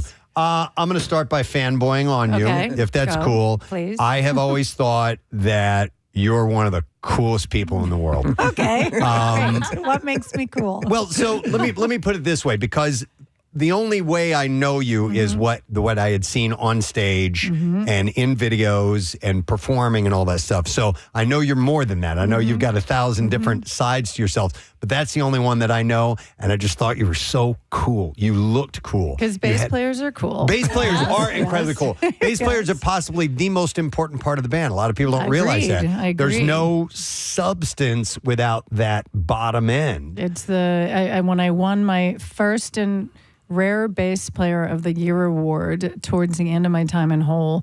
In the car riding to the ceremony, I started writing my letter, my acceptance speech, which was the bass is the mother of all instruments. She's the one you do not notice when she's until she's gone. Yes. Who holds everything together. So I my bass is my role in the world. Thank you. Yeah, I always the drums. So I'm a drummer. Drums make you move. Yes. But the bass gives it presence. Yes, you feel it. Yeah. I mean, it's literally the glue that keeps everyone together. I mean, it's an amazing thing. You got your dad gave you your first bass, correct? Yep. And about a year after that, you're playing in a major band. Oh, yeah. I mean, I had a fun event last night at the Barnes & Nobles here in Philly, and I read from the book, and when I describe in the book that my first ever concert with Hole was in front of 65,000 people at the Reading Festival. I had only played 6 concerts ever in tiny clubs in Montreal. I had only owned my bass for less than a year, and it was the first public performance of Courtney post Kurt's death and Kristen, the former bass player's death, just weeks before, and that was my indoctrination into rock music and its absurdity. And it's called the introduction of the book is Through the Looking Glass, where I descend into the abyss of everything 90s chaos and the powerful music that it was. But yes, my ride through rock has been dramatic. It's funny though, because you are by your own admission, not a person who's like me, spotlight on me. No, bass player. You wanted to be adjacent to the excitement without being the focal point, and you ended up in a really a wonderful, divisive, amazing time. Yeah. So the Alice in Wonderland connection is absolutely accurate. Yes, and I really, first of all, every time I hear voices in radio, live on the radio, my parents were both broadcasters. My mother was the first female rock disc jockey on the Montreal airwaves. She was described like people know Carol Miller or legendary DJs here. She was that. And my father was the Jimmy Breslin of Montreal. So he was the journalist who wrote about the city of Montreal, the nuns, the drug dealers. And I grew up in these like beautiful shadows of these two parents who lived and breathed their city and their culture and their music movement. So my father was like jazz and opera, but my mother loved rock music. So I was raised watching parents who worship where the place they grow up and their generation. So I had from a very young age been hunting for my generation and my people. And that's when, of course, the bubbling underground of alternative rock music in America started. I was a cassette DJ at a dive bar. Nice. And I got I was a ticket girl at the punk club, and I got to get to the shows, I got the advanced cassette of Nevermind when I realized the world was going to change forever.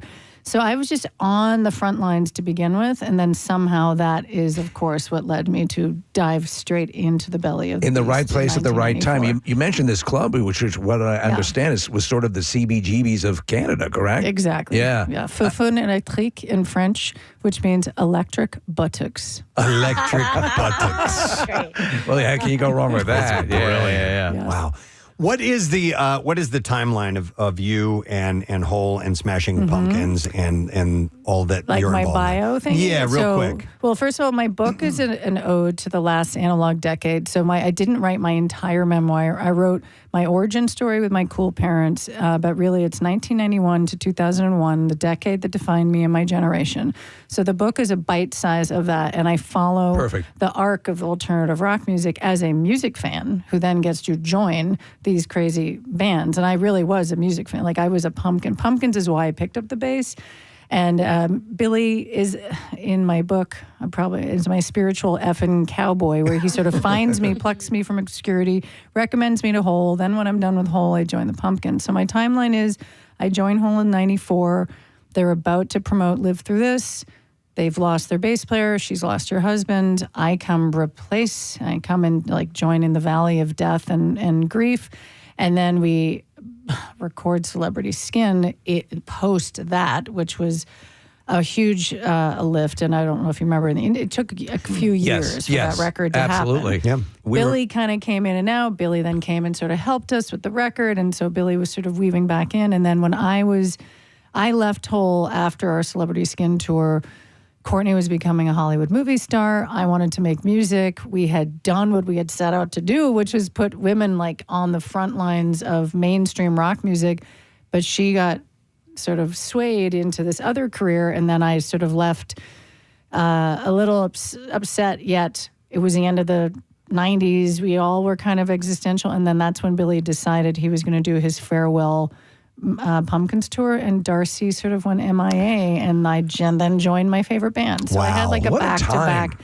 And so I rode the crest of the new millennium in the Smashing Pumpkins. If I may just jump in and observe something that I connected to this when I was reading this, the analog generation. Yeah. I love that because I learned prior to when they wheeled in the first piece of digital equipment at the radio station I was at, I was hand cutting audio tape and I cherish all of that analog knowledge that I got because it when I ported it into the digital world, it gave me a skill set and an understanding that I don't think I would have had otherwise. Do you so the book definitely rides that. I have a chapter in the book called The Rise of the Soul-Sucking Digital Beast, where I describe one day we're recording Celebrity Skin with like the fanciest ribbon mics and tube amps, and then I see these like young slick guys walking out with things the size of toasters under their arms. I'm like, what? Where are they going with that? Oh, there's this new invention called Pro Tools that we're going to apply to this record. And I like went to the sound lab to learn about this exciting technology. And I had a conversation with an engineer, and I asked, but what about the imperfection that is human and beautiful? And that's when I saw, we're really we're entering a new phase of non-humanity or robot cyborg. Yeah. And my mother too sliced her radio show on tape on our living room floor. Like I remember, so I'm not nostalgic. I am a believer that humans need to interface in an analog way to continue the joy of being human. Yeah. So a big part of why I wrote my book a quarter of a century later is that this is a love letter to the last analog decade, but it's also a call to action to remember who we are, remember how we got here, question how we got here in the bad ways, like all of these crazy cyborgy, algorithm tentacles that are controlling our children. These are the, kind of why I ended up going back out here and why I'm on this extensive book tour. That's fascinating. Talk about it. Because even in your own life, you adopted, you went back to a small town. Yeah. And you apparently are doing fabulously well in that. To move from where you were, 65,000 people a year after getting your base, and there you are now. You're in a small town. I wanted to give back too. Was the other thing. As I started an art center when I quit music at 40 and became a mother, I wanted to create an alternative art center to keep. And this was in 2010. Keep the dream of alternative music alive and analog. And I remember in 2011, I had little signs like, "Consider leaving your phones at the door. Be present for this rock band." So I've just been doing that for the last 15 years because I could feel it disappearing, at the turn of this millennium. And when I wanted to scale down as a mother and give back to a community, I decided to, work. And that's pretty much on this book tour in these cool bookshops. I'm like, act local. Just hang out with your cool local record shop and DJs and local bands. And I think that's the future. Like we have no choice or else we will be captivated by monoculture. I wanted to ask you about this because before the book came up, the last thing I remember seeing about you, and I was so delighted because one of my all-time favorite bands is Rush. Yes, I saw Getty in the hallway here. Is that Getty had reached out to you to be a part of his wonderful series, Our Bass Player is Human Too. Yes, Canadian bass players unite. Yeah, so I was going to say, as a Canuck, as a Canadian, having possibly one of the greatest to ever pick up that instrument in the rock realm, reach out to you must have been pretty cool. And we are friends. We text. I love Geddy Lee. He was like he came in like an angel, actually. It was right when I started writing my book. He was about to put out his book. He actually invited me to be a moderator in England. I interviewed him for a few of his book events. How great is his book, by the way? He's just, his family It's story real. is just It's beyond. unbelievable. Yeah, Getty is an angel from another dimension who is, from the Rush dimension. Truly. Yeah. It is a world into itself. And he is one of my new favorite humans on the planet. And yes, his show, for people who haven't watched it, Bass Players Are Humans Too, where he proves his theory by visiting 4 different bass players from bands that bass players always have other big things happening outside of being bass players. And we jam together at the end of the show. And I kind of picked up the bass. I had quit.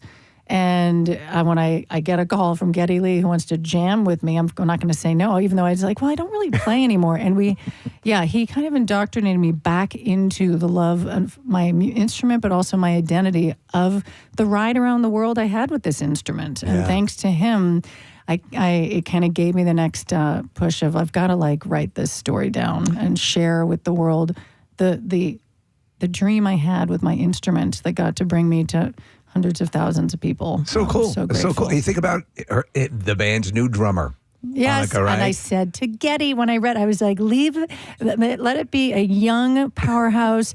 She seems kind of like a redhead, or at least I'm projecting it. Woman to get the old boys back out on the road. It sometimes takes a young woman to get it done.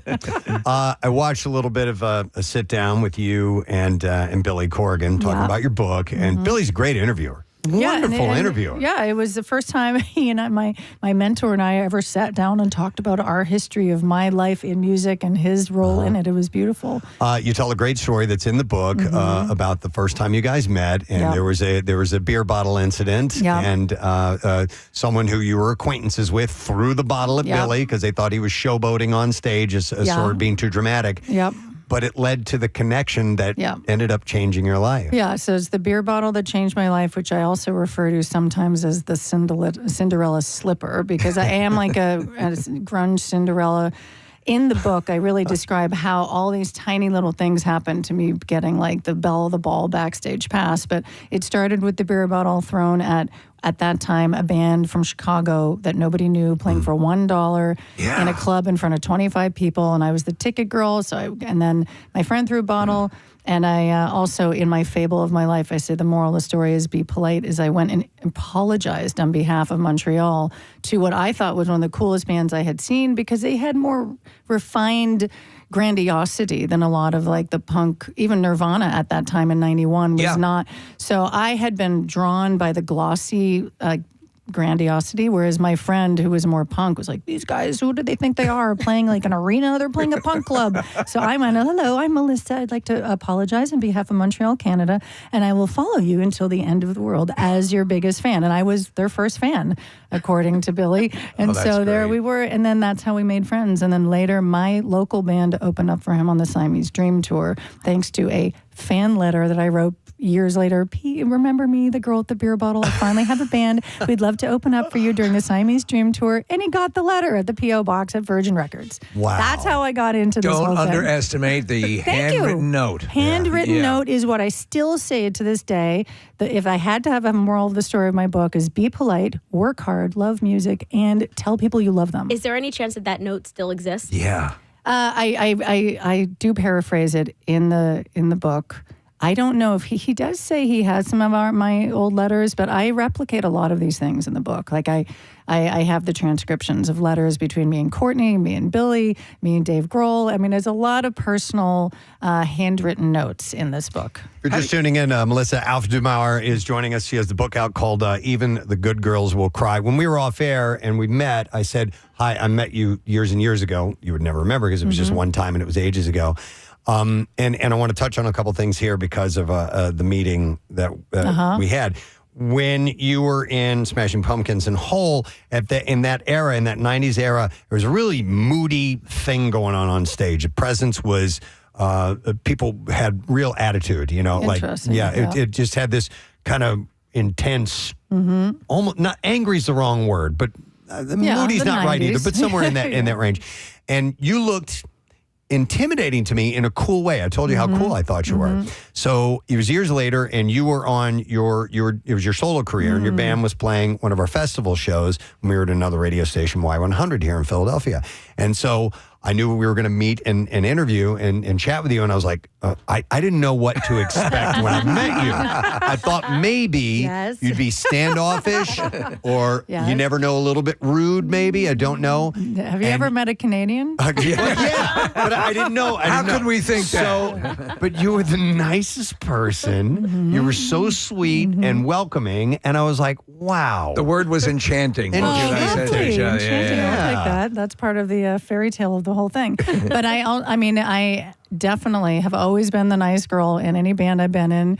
And I also, I actually believe it's harder. It takes more energy to be mean in the world than it takes to be nice. So agreed. And yes, the persona on stage, and of course, look at the world I was in the 90s. I was in the valley of death, in the shadows of, even Billy Corgan would admit, alpha, dominant, difficult people. I was the bass player of difficult people. The man he is now is not, that was... Yes, exactly. But we all change, you know. Actually, he and Courtney, I'm closer to them now than I ever was then, because they have both done the work and they're softer and healed. And Courtney's alive. She should have been dead. She's alive. Yeah. But there was also a great explosion of female-based rock music at that time. Everybody from the Breeders and Belly and Juliana Hatfield, and I could go on and on. There were so many great female groups that came out of that time, but there was still this misogyny thing that it's permeating the world. It's called thousands of years of men dominating.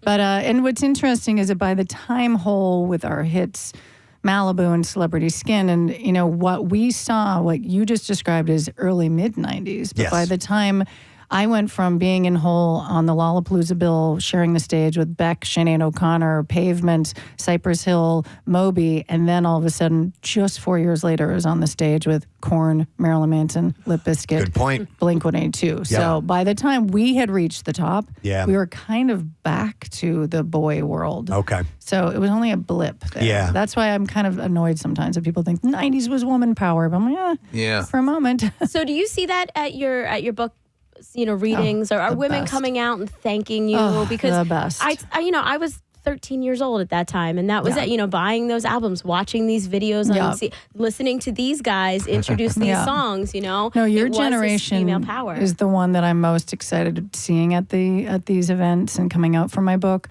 The people who we spoke to as teenagers in your formative years, but the other category I'm seeing that are mind blowing are the Gen X mothers with their 15-year-old daughters now that are together as fans of that has been coming out a lot to these events, and it makes me so happy because of that analog romance, is that they are bonding on what their teenage girls and sons want now, which is a freer, more exciting way to live. And it was exciting. And the last thing you want to be is in my day. But I think there's a credibility to the we're seeing things. Listen, the more things change, the more they stay the same. Yeah. But you start to see things that I think are uniquely insular in the way that they're, AI and some of the stuff is. You talk about the music world and talk about we're remembering fondness of cutting tape, and that little piece of tape had audio on it. And that right there, you could see it.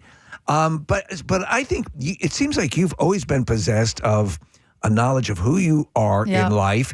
Probably in direct result because of your parents. But also you had to make some big decisions, and that I think a lot of people would have wrung their hands down to bone. Yeah, or become a drug addict. Right. Or I held my own, and the thing that I still so many people have always asked, even when I was back then, is what advice do you have for a young aspiring musician? Or it's always the same thing, but it's getting harder in this tech algorithm mind control is just be yourself. Yeah. Please. And then what I like about Philly, and I'm a very city oriented, I see cities as people. My city, Montreal, has a whole chapter in my book called The City She Raised Me. And cities have identities, just like cool people have identities, just like cool moments in rock have identities. Right. Our identity in the 90s was no one was the same. Nobody wanted to be the same. We wanted to be ourselves and express ourselves honestly. We are being threatened by so many, kids can't even find themselves if they're being, marketed at, and so I feel even more double. The same thing has always been true, that we just kind of had good for the 90s for a moment, where they actually started buying into our alternativeness. Yeah. But then that counterculture became a mainstream and identities got lost, but basically corporations took over. But I still think that young people more than ever need to just have the freedom to find their own taste, find themselves, and be weird and authentic and strange and exciting. And that's what cities like Philly, I could tell even just being at the bookshop yesterday, Philly has its own identity that inspires people to keep a local identity, not like who wants to be like every other city. Be your city, be your person, be your band. You're exactly right. Yes. Because we've said often, it's something that any listener to the show would know we say it time and time again. I was born in Manhattan, lived a lot of my life in New York, but moved down to Philly decades ago. What I love about Philadelphia is it sounds like a tourism slogan, but it is a big city that has a small town sensibility to it. And there is this thing that exists, and it's not just lofty talk. It is the truth. Yeah. That's what I believe about the people here. There's a uniqueness and a desire to be unique. Well, there's a strong identity of who you are, and you're not trying to be other cities, and that is same for people. I can tell the difference between people who are just like, hey, I'm just me. Yeah. I happen to like Rush and this other and that's what's great about rock music. We all know it gives us like badges of clarity of like, I like this freaky person and that. Like, I fear the erasingness of personality is happening. It's in the legit. world. It's legit. Yes. Let me ask you now, the new working with Courtney again. Yes. The new On our whole new project. record, yeah. That has to be Twilight Zone-ish. Totally Twilight Zone. So wild. Like I went to sing on her record last year and I thought, oh, this is like going to be nice, like bonding. I haven't seen her in a while. We haven't been in the studio together since 99. She has a great team around her because, by the way, she did slip off the edge of the planet for well over a decade in total self-destruction, terrible managers, like just lost her way entirely. So we only connected like 5 or 6 years ago again. And I went into the studio thinking, oh, this will just be like a nice offering of my like backup vocals. But I was in that room for days upon days with her growl, and I tap back into, I am the angel siren Canadian choir girl. I'm going to wrap around this wild dragon and demon. And it was like my cellular, all of a sudden, I'm like, oh, I miss this. I miss this. This is, and yes, it's beautiful. That's I'm great. so proud of her. Yeah. I think people are going to love the record. I'm very proud of her. It's a continuation of where Celebrity Skin left off, but with a much huskier lived woman at the helm. Cool. I understand that on the book you touch on, obviously Courtney is a part of it. And also some of the points that I've heard you talk about were that some people may not have considered as she was kind of a punching bag for a while of what she was going through, losing her husband, having to be a single mom, having the eyes of the being blamed for a lot of things like that. She was blamed for his dealing with addiction and all this stuff. And that maybe a bunch of us should have cut her some slack back in the day. So I definitely, my book is about many, many, many things and much bigger than just women in rock and Courtney. But I use Courtney as an example of how misunderstood and demonized difficult women are, because Courtney, and I don't in the book deny that she struggles with addiction. She wanted to be famous. Yes. You know why? Because sometimes people who struggle with that, they weren't loved as children. So it's a humanity study of and I loved it. That would change. Even my conversation with Billy Corgan recently, he interviewed me for another event for my book. He's like, you were strong, but not broken. Courtney and I were broken people who found music to heal and to do their become loved. And that is sort of what is different between the Canadian good girl, literally. But I fit well with them because I also had deep compassion for what made them difficult. That's interesting. And I want Courtney to not just out of respect for Hole's legacy and for misunderstood, demonized women, but that this helps us understand people who need to be the society is more accepting now of addiction and all of the myriad of things that make people difficult. And we're dealing with the most difficult humans in America ever now. You know, we're in such a wild time of trying to bridge divides. And so I definitely use the book as an opportunity to highlight what was a visionary, pioneering, difficult woman who was mistreated. And I believe she doesn't even want an apology. It was so cool. She's not a victim. She's like, she's very proud of who she is. But we had her in here for an interview. When? This is a number of years ago. Yeah, it was probably 8 or 9 years ago. One of those. Okay, we one didn't of know. those weird records. She was terrific. Yeah, I'm not exactly She's sure. So smart. Yeah, but it was exactly that. She was. Yeah. And it's you know. There's a dog pile on that occurs when somebody becomes the whipping boy of and listen, we've done it over the course of years. Oh, this guy's. Oh, did you hear about this guy? But she was in here and she was terrific. She's so smart. Hate to jump in here. We have a few more minutes to chat, but we're doing this promotion and I have to do this at 10 o'clock. So it's right now. So let me do this quick thing here. 93.3 WMMR Philadelphia. It's time for keyword. All right, the keyword is contest, and this is the last time we're doing it, at least on the morning show today. We only got a few more shots today, and that's it, but the word is contest, contest. You have until 25 minutes after the hour to enter it on the MMR app or WMMR.com, and you can text it as well. The special contest short code number, which is 45911, and then one random entry is going to win $1,000 in our company-wide contest. Winners will get a call from Beasley. Make sure you answer your phone. Contest rules at WMMR.com. And the Preston and Steve No Sad Dough is sponsored by Franklin Mint Federal Credit Union. So again, text that word contest, contest. Do it right now. Melissa, you can go ahead and text that over now if you like. You're eligible if you want to try it. To win if you want to. But no, if you're just joining us, yes, Melissa Auf der Mar from Smashing Pumpkins is here, and Hole as well. And the book is called Even the Good Girls Will Cry.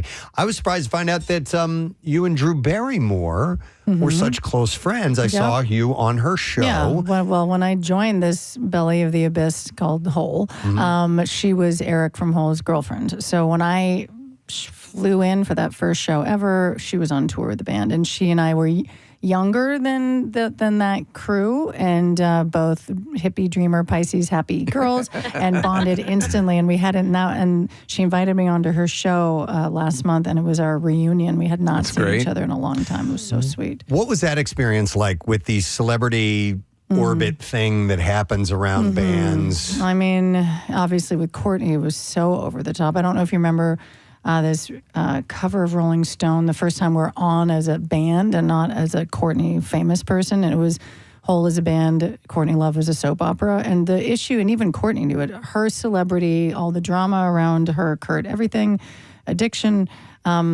just overshadowed our band throughout all of the 90s, which is in some ways how it pushed us to prove ourselves. And I think we did by the end of the 90s show that we had a remarkable something to prove, but it kind of has never recovered. Her fame and then controversy, and even just her Hollywood fame, which was, positive. She was a great actress, but it overrode our success then as like actual hit makers. So it's her cross to bear. There's something with her and karma and fame. And like I meet teenagers now, like my daughter's 14, and some of her friends are getting the 90s, and my daughter has no interest in the 90s. When recently, like a 15-year-old was like, do you know that when you Google Courtney, that one of the first things the autofill comes in is killed Kurt? Oh, wow. I mean, it's a real thing. This is like huge,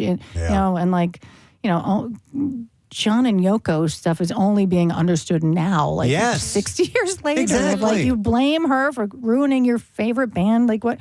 It's just the same mentality because this is, we live in a male-dominated. Well, let's touch on your daughter's interest in music. Yeah. She has the group, which is, and I love the idea, Estella Eve. Mm-hmm. It's her and another friend, and those are their middle names. Yeah, so what sweet. A great idea. I'm glad, what's their flavor of music? Their flavor is of the moment in a cool way, which is that so many great women songwriters are out there. So, of course, they have listened to every Taylor Swift record, Gracie Abrams, Billie Eilish. There's just an abundance of women songwriters that are sophisticated songwriters. So they're like acoustic, finger picking, beautiful harmonies duo, like an acoustic duo. They take guitar lessons, they take it seriously. And they, for my birthday and my book, because my birthday is St. Patrick's Day and my book was released on St. Patrick's Day, and they wrote me a song of the title of my book. Wow. As a gift. And it's like the best gift I've ever been given. Are they floating that out via social media? They or are anything not yet? because Okay. we go to a Waldorf school and they're not allowed on social media. Okay. Good. Exactly. Good. We are holding Good out move. on likes and thumbs for as friggin' long as possible. More and more parents are coming to that I mean, decision. we got to. This you can't let that's like I have to ask you because I've over the past couple of years got reintroduced to cameras and photography, and I love it. Yep. And I love the way you know my initial reaction to it was I the walking around with the phone, and I was thinking this doesn't feel like the way a camera feels. And then when I got my first couple of cameras, I'm like, oh yeah, this is it. You're seeing the world. It actually accentuates your experience. You've been doing this for a long so time. I, in the book, talk a lot, and then it actually leads into plugging my companion book, which comes out in September, this is my 90s rock memoir that's out right now, but my 90s rock photographs is a book coming out in September, which is the companion. And while writing my book, I scanned my 15,000 90s negatives because I was a photo student in Montreal when I joined Hull.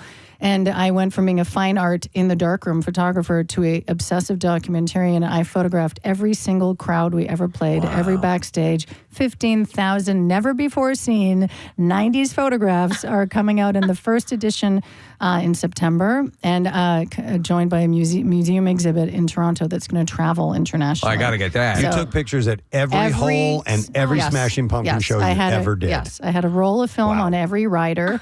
So I'd shoot up to almost a roll a day in the 90s. Wow. So as a teenager who would sneak a camera into her pants where my friends were sneaking pot, I can't wait to see this video because I was the one. Yeah. And I think that is why, because a lot of people on my book tour have asked, like, did you refer to your journals? Because I also was an obsessive diary keeper, or your photos to write the book. And the answer was no. I downloaded like the whole story by heart, by memory. And I think it's because I photographed and wrote about it the whole time like a journalist, where I was just documenting history. I knew big stuff was happening. Yeah. And I knew it was happening so fast that I could never deal with it then. And I kept on photographing, writing, I'll deal with it later. And that's what this book is. Thank you for doing that. Thank you for the music in general. It's my contribution to just cultural commentary. Yeah. A quarter century later, this is what I saw. I'm a sober witness, as in, like, I am not drug addict and I remember. I remember things. And I saw what happened to our generation in the world of rock music and technology. I told you at the beginning of the interview how cool I thought you were. I think you're even cooler now. Great. Well, midlife resurrections can be fun. Thank you for coming by here this morning. My pleasure. And good luck with everything. The book is called Even the Good Girls Will Cry. Is available now. It's available now, bookstores, audiobooks, all that stuff. Melissa does the narration for the audiobook. That's the which best. I can't cry. wait to get. So, you cry. I do cry. I couldn't stop. Well, thank you for being here. Melissa Auf der Maur, please give some love. Thank you so much. We're going to take a break, and we will come back in just a moment. Stay with us, friends. The equation that, do whatever you got to do. All bets are off, to try and get, and I would, and listen, if there's anybody listening, 215-263-WMMR that you would like to share your tip for getting tips. But I would imagine, like cleavage would be a part of that too, don't you think? Sometimes when I'm dancing for a guy in the champagne room, I'll put my knee on his nutsack. Ooh. And I get tips. On it? Yeah. Like skin to skin? Yeah. Yeah, but pigtails is a way to be like cutesy and maybe get an extra tip and not have to like throw your boobs out there for it. You know what I mean? Like that's a little more obvious. Yeah. Yep, I know what you're saying. Absolutely. I would imagine, yes, anything. If you're going to work the system and you're there and that's everything's predicated on that. Yeah, you would do that. I can't think of an equivalent that a guy would do though. I mean, No, this is mainly for women. Getting men to tip more. What about men getting men to tip? Men getting men to tip more? I don't know. Look, my hair's and pigtails. I guess you could. I don't know. Honestly, not. It would be more banter, like talking sports, Sure. and getting into their world, or you know what I mean. Right. I mean, listen. If you're a savvy person that works for tips, you try to get some ideas of what that person is you're serving, what their personality is like, and catering to that, and saying some things that might connect you to them, and therefore they may want to, help out and tip. Right. So, but I've never been listen, pizza delivery person, there's only so much you can do. You show up, you give them your pizza, and they make a split-second decision on whether they're going to tip you at that point. So I never really had to work it. Whereas at a table, if you're working tables or you're a bartender or something like that, you're spending a little bit more time with people. There's no way to pad when you're dropping off a pizza. No. And excuse also, me, sir, your eyes are piercing. When you're waiting, like there is it's so funny to hear this from me, the guy who doesn't know when to shut up. But there is a fine line between being engaging and overly chatty. It's like because they're not there to hang out with you. Yeah, sometimes I've seen that happen. Mm-hmm. I've seen people start to blow their tips just by overworking the table. Yep. Let me go to Deb. Hey, Deb. Good morning. Hi, good morning. Hey, what's up, Deb? So many years ago, I used to bartend at Chi-Chi's in Cherry Hill. It was right around the time that the movie Cocktail came out. Right. Okay. And I used to do crazy blender tender things, like by putting straws in the blender and pouring it in the glass. And I also got into doing little mini magic tricks That's at cool. the bar. That's smart. Yeah, it was so much fun.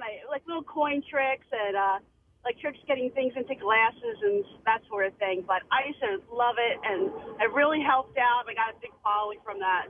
So what would you say percentage-wise? How much did your tips increase when you started doing magic tricks? Probably 50%. Wow. All right. Yeah, it was pretty good. I mean, I would do it to people that were kind of just there by themselves, just kind of bar fly type of people. Right. And, so they would come back to the bar regularly and had a great rapport that way. It was a blast. That was a great job during college. It was really wonderful. Let me ask you, Deb, did you get hit on a fair amount as a female bartender? Yeah, back in the day when I was single, for sure. But Yeah. No, it's just, I think that's probably one of the, it's something you got to put up with, right? yes, yeah, it was very. But I flirted back too. I mean, you kind of had. I mean, I just was very friendly and smiling. And Right. Well, it's a means to an end. Yeah. You said, Preston, exactly. when you Thanks, delivered Deb. pizzas, you would flirt with the people, right? A little bit? Of course, Yeah. a little bit to try and get something going on, but Want to go for a walk? Yeah. Didn't work. It didn't work. I'm going to go to Lindsay. Hi, Lindsay. Good morning. Good morning, you guys. Good morning, It. What's up? So my sister is a server down in Disney World. Family friendly, and she did the pigtails experiment at her job. And so she's a waitress at Disney World. She serves in Magic Kingdom and at one of the resorts, and she did pigtails, and she tried to see if she got more tips. She ended up getting more tips because of the pigtails. Now Wow. in Disney World. So, any guess percentage-wise how much it increased? She didn't tell me how much, but she did show me some of the cash that she got in a Snapchat of that night. Wow. I mean, in Disney World, she does get pretty good tips just because everybody is on vacation. Right. Also the prices, but she also has fun pens that have Mickey heads on it. The other thing is, and it's very strange, she's done this as well. She's engaged, but she doesn't wear her engagement ring while she's on shift. Yeah. Listen, that makes sense. You're looking to pad it a little bit. You're working, and that's. I mean, if you're comfortable with that, why not? She's been down there for about 7 years, and I don't foresee her ever coming back. I'm fine with it. That's it's my in at Disney. Yeah, totally. Yeah, that's pretty wild. Thanks, Lindsay. Appreciate it. There's 50%. A lot of people do the opposite with the engagement ring thing. They wear a fake one so that people will keep from bothering them, from hitting on them. Yeah. That's another thing. Do you know anybody ever used to do that? Tip oriented. That's more leave me alone. Don't bother me. I knew a female bartender who had a whole bunch of fake wedding rings. Yeah. And would wear those. Yep, I believe it. Absolutely. Let me go to Laura. Hey, Laura, good morning. Good morning, guys. How are you? Good. What's up, Laura? All right. So without fail, I was not into the objectifying hairstyle, but if you add a smiley face just a smiley face, you'll make 20% extra without fail. Now, the other thing I would do is if I knew it was after church, I would always say, God bless you. I'm Jewish. That's a great idea. Now that's thinking about it. So you got the church crowd coming in, and you hit them with a God bless you, and Always. boom. And it always works. Wow, that's smart. That's Yep. a smart thing, and you're not. You're not being duplicitous. It's a little thing. And the smiley no, I mean, face it's coming from the heart, right? Yeah. The smiley face though, for like that works for me. I like that. Yeah, I love Like, it. oh, they're friendly. I do too. Yeah, as long as I said thank you and put a smiley face. Like if you just wrote thank you, they don't see it. But something about the smiley face and always like right by the total. I'm telling you. And it was like a game between me and my coworkers. Like, all right, I bet you. Go ahead, do that with that table. I bet you. And like, sure enough, they'd be like, oh my God, it worked. Yes, I think it's just a pleasant thing to do. When I see, listen, I tip Thanks, pretty well Laura. to begin with, but I think that's a nice little flourish. The thing is, it has to be on at that part of the transaction before they're paying. You know, obviously afterwards it won't make any difference when you return with with like a credit card or whatever. I love that idea. They're just simply a smiley face or God bless if it's after church. What if you're like a police officer and at the bottom of the ticket you added a little smiley face right there? Yeah, I Make think you that'd be feel a little great. bit Yeah, better? yeah. Especially if you're doing a lethal injection at a prison, Right. Yeah, and you do a little nose boop. It's those little things. Boop.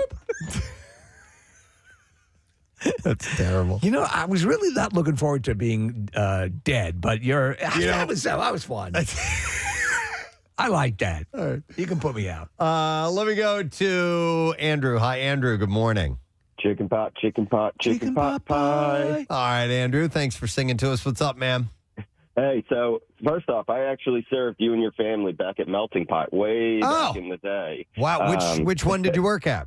The Warrington one. Sure. I still remember that Rochelle has a sensitivity to cilantro. Yes. Wow. Oh my God. Good memory. Yeah, I think this man owes a tip, Preston. Hopefully we tipped him well that night. Oh, it was great. Anyway, so I bartend, and my biggest tip is I put on the fakest personality that I can ever put on. Whenever I go to greet somebody, I just turn it on, and I get complimented for it all the time because I'll go over and say, "Hi there, everyone. How are we doing today?" and just be so excited that they're there. And then as soon as I walk away, just go back to like, oh my God, what a miserable day. Normal Andrew. Whenever I'm at a table, I'm the happiest person that I could be. Andrew, I would say there's sort of an unspoken understanding between customer and server that, okay, even if you're putting this on, I'm enjoying this because having someone who is a sourpuss and just frowning and down sucks. So if you're going to go the extra mile to sell it, even if you don't feel it, that's still cool. They're not demanding authenticity, but they just enjoy that you're kind of working it a bit, correct? Absolutely. If I can make them enjoy their 30 minutes with me by putting on a super fake ass and a big smile just to get, over a 20% tip, then great by me, and I hope you had a great time. So what's your degree of success with this? Averaging over 20% tips for putting on a big smile in front of everybody. That's There you worth go. it. And Worth then it. it makes it worth it. Yeah. So All right. worth it. Thanks, Andrew. You still at Melting Pot? No, they closed. No. I'm at a bar in North Wales now. All right. Well, enjoy, sir. Are there any Thank melting you. pots? Yeah, there definitely are. There used to be one in Chestnut Hill that they closed, and Yeah, there's one at King of Prussia. We went there not that long ago, All right. actually. Here's a text says, as a male server, you got to sweet talk the old ladies to get at least a 10% tip. oh my God, that's a classic. My wife worked in a place that was kind of the family place to go on Thanksgiving and Christmas and the family dinners and so on and so forth. In Preston, what would happen is they'd hand the bill over to grandpa or grandma and they'd pull out, remember those old tip calculators? So you just knew that you were going to get nothing. By the way, here's another text says, whenever my coworker wears stockings, older men heavily tip her, and we do not work off at tips at all. We work there an ophthalmologist. No. Are you kidding? You're tipping there? Wow. And then she goes on to say, also, I wear a fake wedding ring because it makes men flirt more and increases my sales. So it works the other interesting. way. It makes them flirt more. Interesting. By the way, so yeah, as far as tips go, like right now, the you've done a good job tip is 20%, right? Yeah. And that was 15% a few years ago. Do you guys see it being notched up to 25? I think cost of living, right? What's that? With the cost of everything going up, right? A lot of people are tipping more generously. No, I don't think so because the prices are going up, right? Yeah. So I used to get the sandwich in down the shore in the beginning of the summer. That sandwich was $17. Now it's $19. So I don't have to tip anymore because I don't have to tip any more percentage wise because the price is already going up. So 20% is where it stays. Okay. I'm just curious as to if you guys foresee it like notching up in a few years. I mean, it isn't when you get the keyword contest, CONTEST, the MMR app, WMMR.com, or text it to 45911. So we went extra long on that segment with Melissa Auf der Maur, and so we're going to kind of squish things together in this particular moment. So we're going to do Bizarre File, Lesson, Question, Trash, Music News, all these things right here and now. So let's get that started. WMMR presents Preston and Steve's Bizarre File. Brought to you by the Families Behind the Badge Children's Foundation. Join Casey's WMMR Rock and Rollers for the Bend to Shore Bike Tour. It's coming up July 26th, raising funds for Families Behind the Badge Children's Foundation to support families of fallen or injured first responders. You visit WMMR.com for details. So the cocaine hippo market is tightening up as Pablo Escobar's famous hippos are in the news again. Colombia announced last month that it plans to cull 80 of them to slow a population boom that has been threatening native wildlife in the Medellin River Basin. The animals descend from 4 hippos that Escobar bought at his private zoo in the late 1980s, and the herd has grown to around 160. So without the action, the government says they're going to count. The count could hit 500 by 2030. Now, India, a billionaire out of India, Anant Ambani, has offered to take all 80 at his wildlife sanctuary called Vantara Gujarat, which houses more than 150,000 animals. So he would take those. It's crazy because this is right out of Scarface, and he had his own zoo. Yeah, and now that the population's gone crazy, but again, anything like that throws off the balance. So this guy wants to save them, which I think is cool, rather than culling them. By the way, they should offer for the holidays instead of the chia pet, the cocaine hippo. How about it? And Bonnie said the hippos are living sentient beings and that if a humane solution exists, we have the responsibility to try. Just feed them bok choy and watermelon. No official response from Colombia has been received as of last week. No, I mean, we could take a hippo or two here. Yeah, we could probably fit something. Hey, we have a couple new chairs in the studio. Yeah. I didn't even know we had those until perfect for hippos. About a half hour ago. A migrant worker from Uzbekistan was deported from Russia after posting an online review of a women's leather skirt that he had tried on and photographed himself wearing. In September 2025, the man, identified only as Islamjan, left a review on the Wildberries Marketplace saying the skirt was great for concealing the fact that I'm a guy. Russian authorities charged him with promoting non-traditional sexual preferences, part of the country's broad anti-LGBTQ laws. Despite deleting the post and asking only for a fine, a court sentenced him to 5 days of administrative arrest and ordered him deported from the Russian Federation. They also ordered him to stop looking fabulous. Yeah, they're insane. A Wall Street Journal investigation into YouTube use on school-issued devices found a 7th grader in Wichita, Kansas, named Ben Warren, watched 13,000 YouTube videos between December 2024 and February 2025, all on his school Google account during school hours. 13,000. Did he ever actually learn anything? He was swiping endlessly through YouTube Shorts on a school iPad, mostly Fortnite content, by the way. Me too. I love this stuff. The journal also found an Oregon 10th grader who logged 200 video views in a single school morning, and another student who watched 4 straight hours of YouTube in one day and had been placed in an addiction treatment program. Yeah, I can see that. You talk about those people that'll die in like these cyber cafes. Yeah. I mean, it becomes addictive, and it's designed to be that addictive. Yeah. Last month, a California jury awarded a 20-year-old woman $3 million in a lawsuit against Google and Meta over childhood social media addiction, by the way. Preston, do people think we want to look at Pornhub? Come on. No. It's designed. It's designed. It's their fault. One last story, and we will end with this one. In Albuquerque, New Mexico, a brazen theft in broad daylight was caught on camera, but the thieves didn't make off with your typical crime. They stole about 100 yards of fence. They stole, according to Frank Holloway, owner of Hollow Spirits Distillery, said they stole our fence. I didn't realize people stole fences, he said. Where's our friggin' fence? Surveillance video from April 30th shows two men removing large steel fence. Holloway said they began sawing at the bottom of the fence and then sawing in between each one. God. Then they removed about 10 sections, placed it on a truck on a flatbed, and drove off. He said basically took them an hour and a half and really 20 minutes of work time. They knew what they were doing. They were professionals. He said he understands why no one nearby seemed to think anything was off. He said they had hard hats on. They set up during the day, so it looked like a construction crew. He said even our neighbors, they saw some people working on our fence and didn't realize that they were stealing it. Where are my hippos? You might not think that the fence would be a hot commodity for a thief, but law enforcement officials say that you can actually use those materials for scrap, resale, or reuse. That's a ballsy move. In many cases, these stolen materials can sell for as up to 80% of market value, making fencing a stolen fence actually profitable. Yeah. Wow. Literally fencing a fence. Yep. And there you go. That is what I have in the bizarre file. All right. Lesson question time.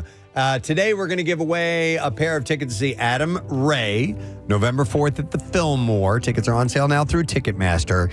And here is the question I have for you.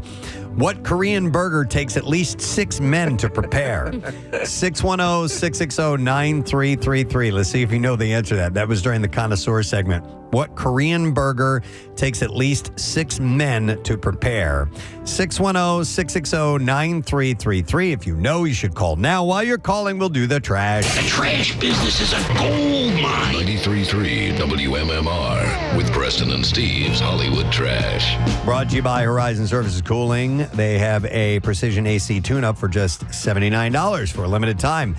Get your home ready for summer before summer hits, and you can book now at horizonservices.com. What's going on, Steve? Well, Preston, Zayn Malik announcing he's canceled all of his U.S. concert tour dates, citing an unspecified medical issue. Malik's representation would not elaborate any further other than to say it involves poop. Leanne Rimes is reportedly in talks to join the cast of The Real Housewives of Beverly Hills. The only sticking point is that to join that reality show, Rimes will have to consent to a surgical procedure to remove her talent. Sorry, I'm not the sound effect guy over That's one of my favorite. I love it. And finally, an expose on King Charles, revealing 4 unusual things he must have with him when he travels. Those items are an embroidered pillow from his mother, a silk sleep mask, a quilt pen and inkwell, and a toothless midget named Spit. Wow. And that's your Hollywood Trash. All right. Thank you, Steve. We will see if you know the answer to this question. What Korean burger takes at least 6 men to prepare? 610-660-9333. And we say hello to Donna. Hi there, Donna. Hey, what's up, bitches? Hey, what's up, bitch? All right, Donna, what Korean burger takes at least 6 men to prepare? The bukkake burger? Yes. Hang on. It's very salty. We are going to give you the tickets to see Adam Ray. He's going to be playing November 4th at the Fillmore. Tickets are on sale now via Ticketmaster. Now, Preston and Steve's Music News on 93.3 WMMR. Brought to you by Hellsberg Diamonds, Mother's Day, this Sunday, and Hellsberg has you covered with classic gifts that mom will love, up to 50% off. You can shop in-store or online at hellsberg.com. Zach Wilde brought back his Berserkus Festival. 2 2026 shows will feature Lamb of God as a main act. The first concert will happen on August 28th at the Pavilion at Montage Mountain in Scranton. The second will take place August 29th at Northwell at Jones Beach Theater in Wantagh, New York.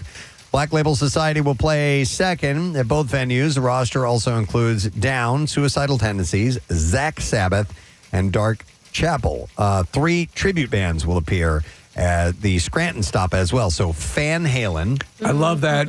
Bonfire and Use Your Illusion. Wild started Berserkus in 2024 as a one-day event.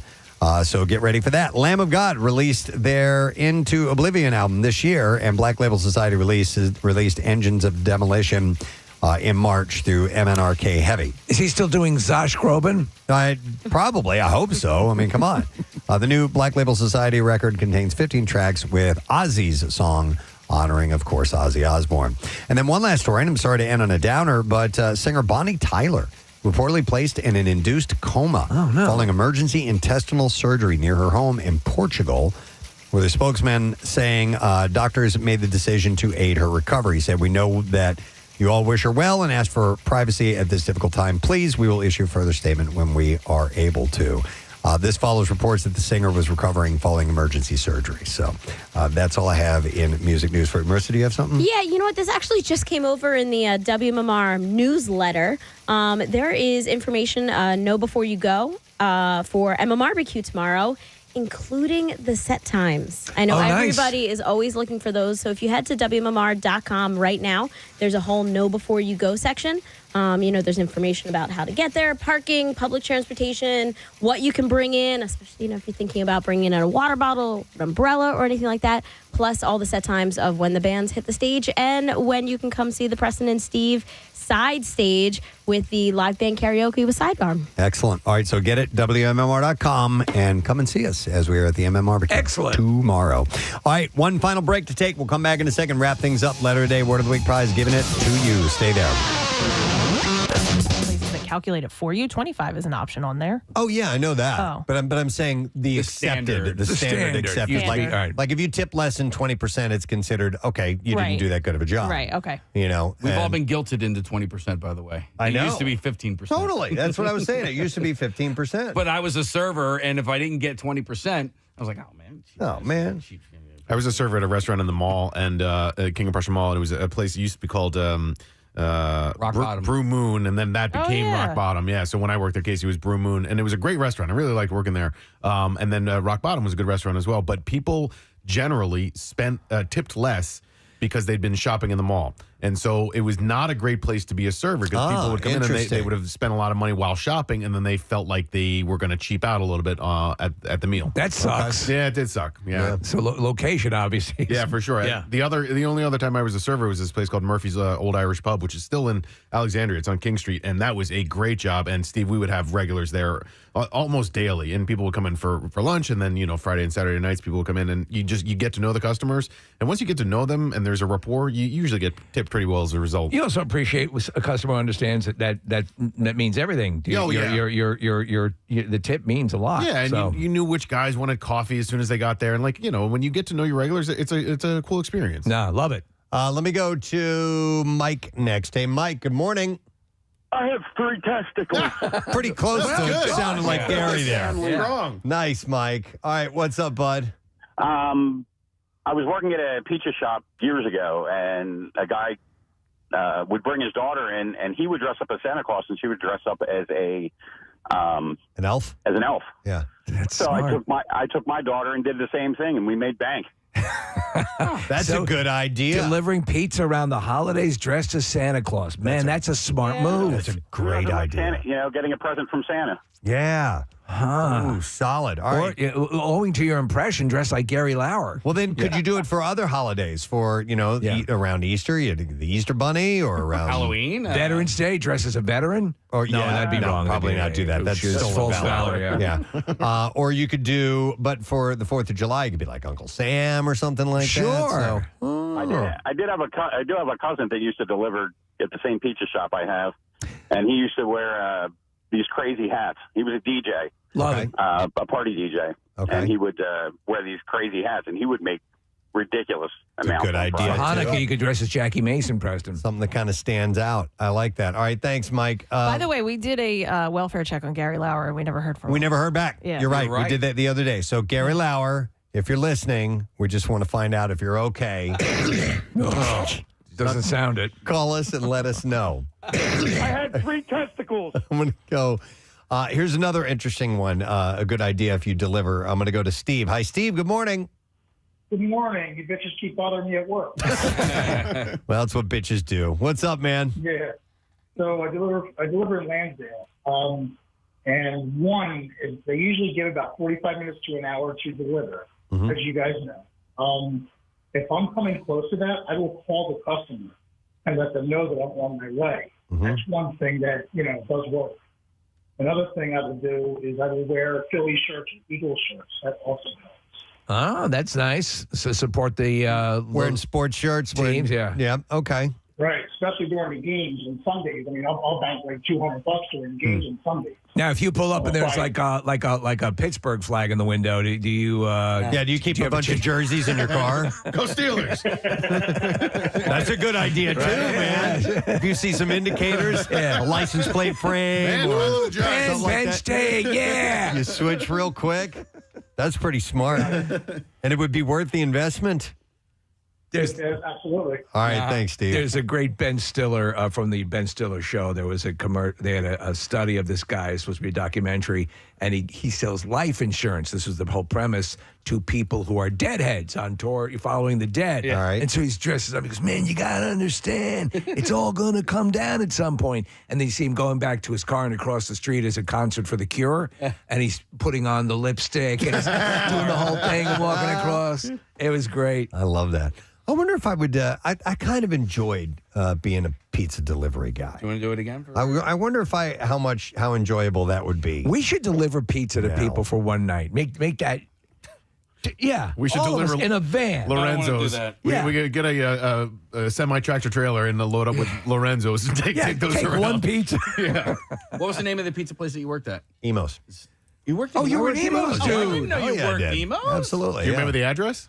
No, but Okay. I know it was on Olive Boulevard. I could tell you exactly where it was. Did you point Casey in the direction? I did point Casey in that direction. Because Casey I had an will be in apartment your home area. That's part of the deal. Yep. Is it IMO or EMO? IMO.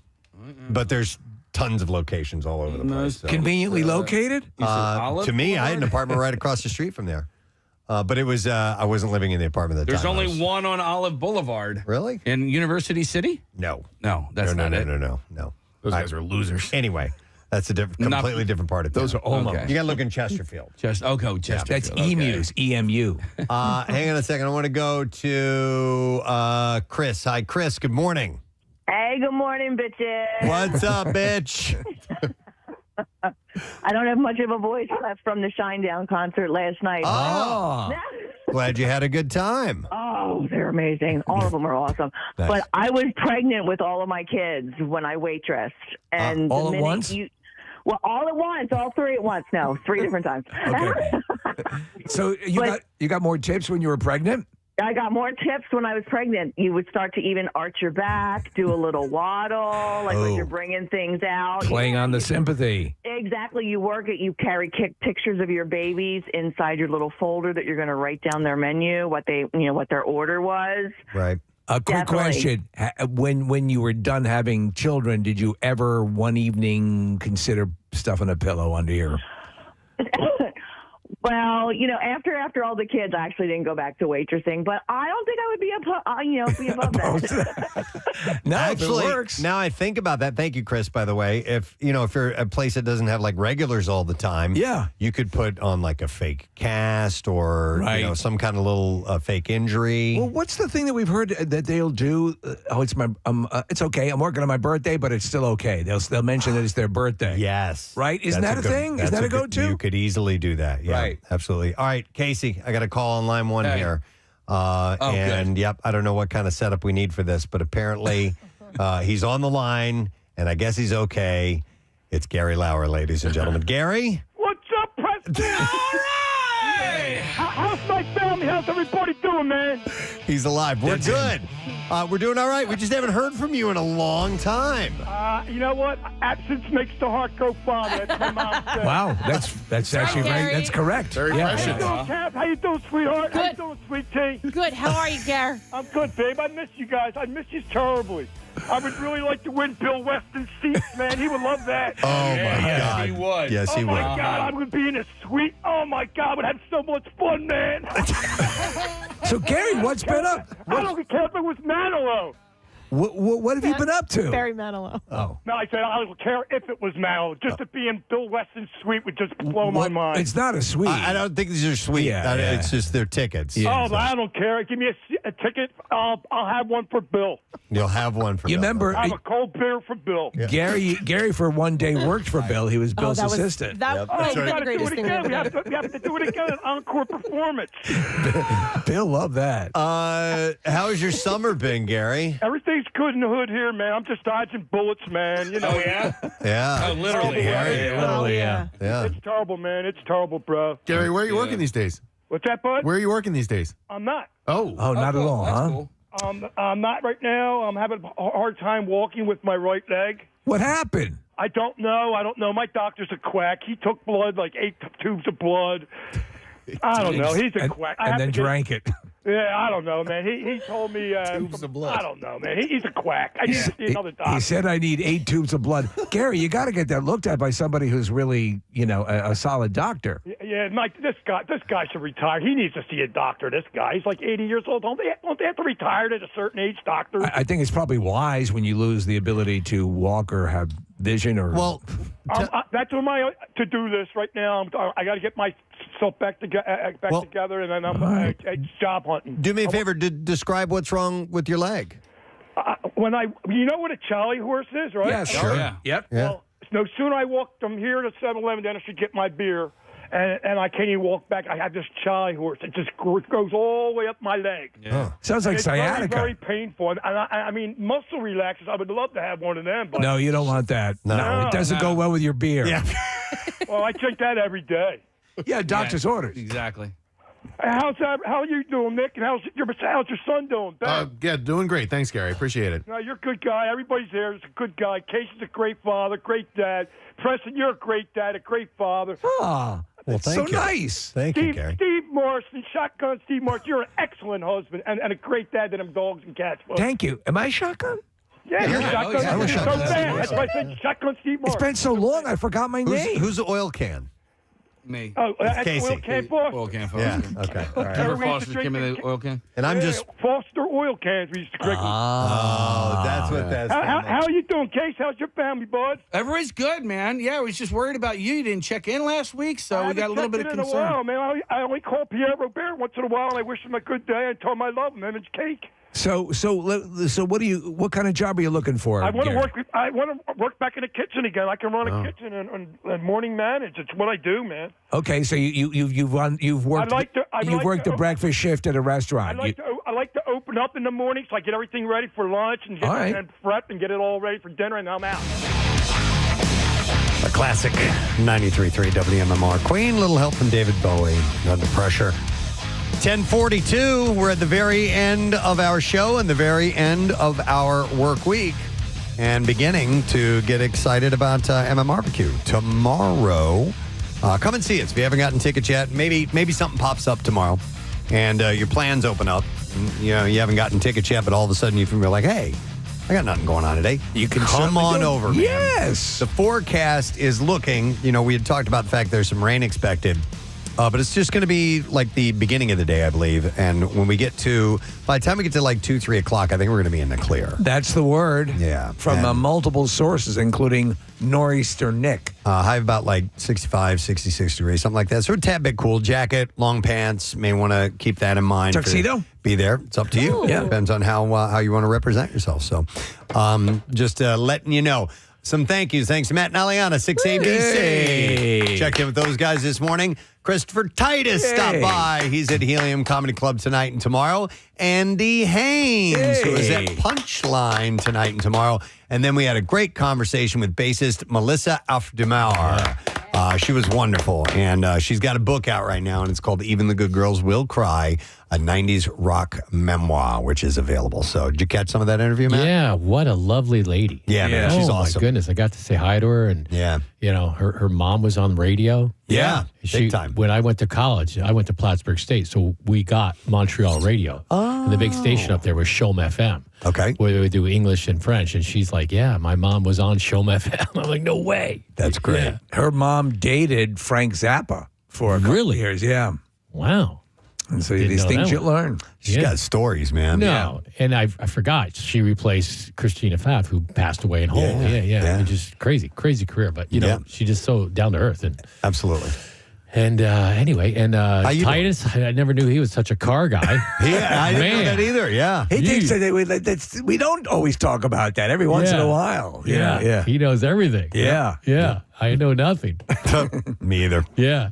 My dad was a car guy, and my brother, and like the only thing they would have me do was when they would bleed the brakes, they'll get Matt, go sit in the car, right, and you push your foot. Oh yeah, down. Okay, up. Okay, down. Yeah, and I'd be like, I'm working on the car today. I'm good. Anyway, excited for tomorrow. There's a big Sixer game tonight and Sunday. It's going to be a crazy weekend. Yeah, definitely. All right, well, let's get the letter. Yes. And we'll give away the prize. Preston and Steve on 93.3 WMMR. Now, the Daily Letter. All right, the Preston and Steve Show brought to you today by the letter K as in Kraftwerk. K as in Kraftwerk. All right, let's take caller number 1. Yeah. We don't do that often. 610-660-9333. And if you know the word of the week, then you get the word of the week prize, my friend. So call right now. End of the week. Cool stuff. You got some maybe MMRBQ things planned or what? Okay. Well, first off, Lame Ass Trivia is not too far off. Less than an hour away. Tickets for the Foo Fighters. It's been a big lame ass this week. Everyone's trying to win the Foo Fighter tickets. So the questions are a little harder. Okay. Our blocks today, all RBQ bands. And our Pierre's Vinyl Cut, it's Alex Van Halen's birthday, so we're going to go with Van Halen 1. Ooh, first record, man. Yeah. A lot of good stuff on there. Best debut records of all time. Agreed. And Alex Van Halen, I always say this, he gets overshadowed. Yep. Because he got is Alex younger than Eddie? I think he's older. Well, yeah. He's in a band where one of the most incredible guitar players of all time. So he's a good drummer, right? He's an amazing drummer. He got, like you said, overshadowed is the right word. Yeah. I mean, Van Halen's sound is that drumming to me. It's a lot of it. It's a big part of it. Hot for teacher. Yeah. I mean, come on. One of the best. So I might have to do the whole album. All right. All right. Well, we'll see what Matt comes up with. We need to get a winner. Caller number 1. That is Tyler. We're going to go to him. Hey, Tyler, good morning. Good morning. How are you? Great, buddy. You happen to know the word of the week? It is steak. Yes. Steak is correct. And Tyler, we're going to give you this cool hookup. It is the Party Plaza. You'll get tickets to lower bucket seats to the Great American Getaway 400 NASCAR Cup Series. Sunday, June 14th at Pocono Raceway. It includes access to the Shaded Pavilion, food and beverage, plus a paddock pass as well. And NASCAR is roaring back at Pocono Raceway June 12th and 14th. So congratulations, my man. Thank you. I appreciate that. You got it, buddy. Hang on, and we'll get all of the particulars from you. I would like to thank our sponsors, the Preston and Steve Show, brought to you today by Duncan. And the Preston and Steve Show runs on Duncan. Also brought to you by Family and Company Jewelers. Get the perfect gift for the mom in your life. Route 70 in Marlton or at familyjewelers.com. And also brought to you by Coors Light. Cold as the Rockies. Coors Light. Getting some stuff planned for next week. Our buddy Adam Weiner, Low Cut Connie. Yes. Be stopping by. Bobby Farrelly, one of the Farrelly brothers. Very cool. Will be joining us. We have Chef Mike Solomonov. And we also have From Ashes to New stopping by and comedian Greg Warren. So excellent. Just a few things. And we'll have a recap of the MMRBQ. And I'll tell you about my son Carter graduated from college, too, which he's doing this weekend. All right. That is it. We are done. Rage on. Have a great day in the morning and a fantastic weekend. Hopefully we'll see you at MMRBQ tomorrow, friend.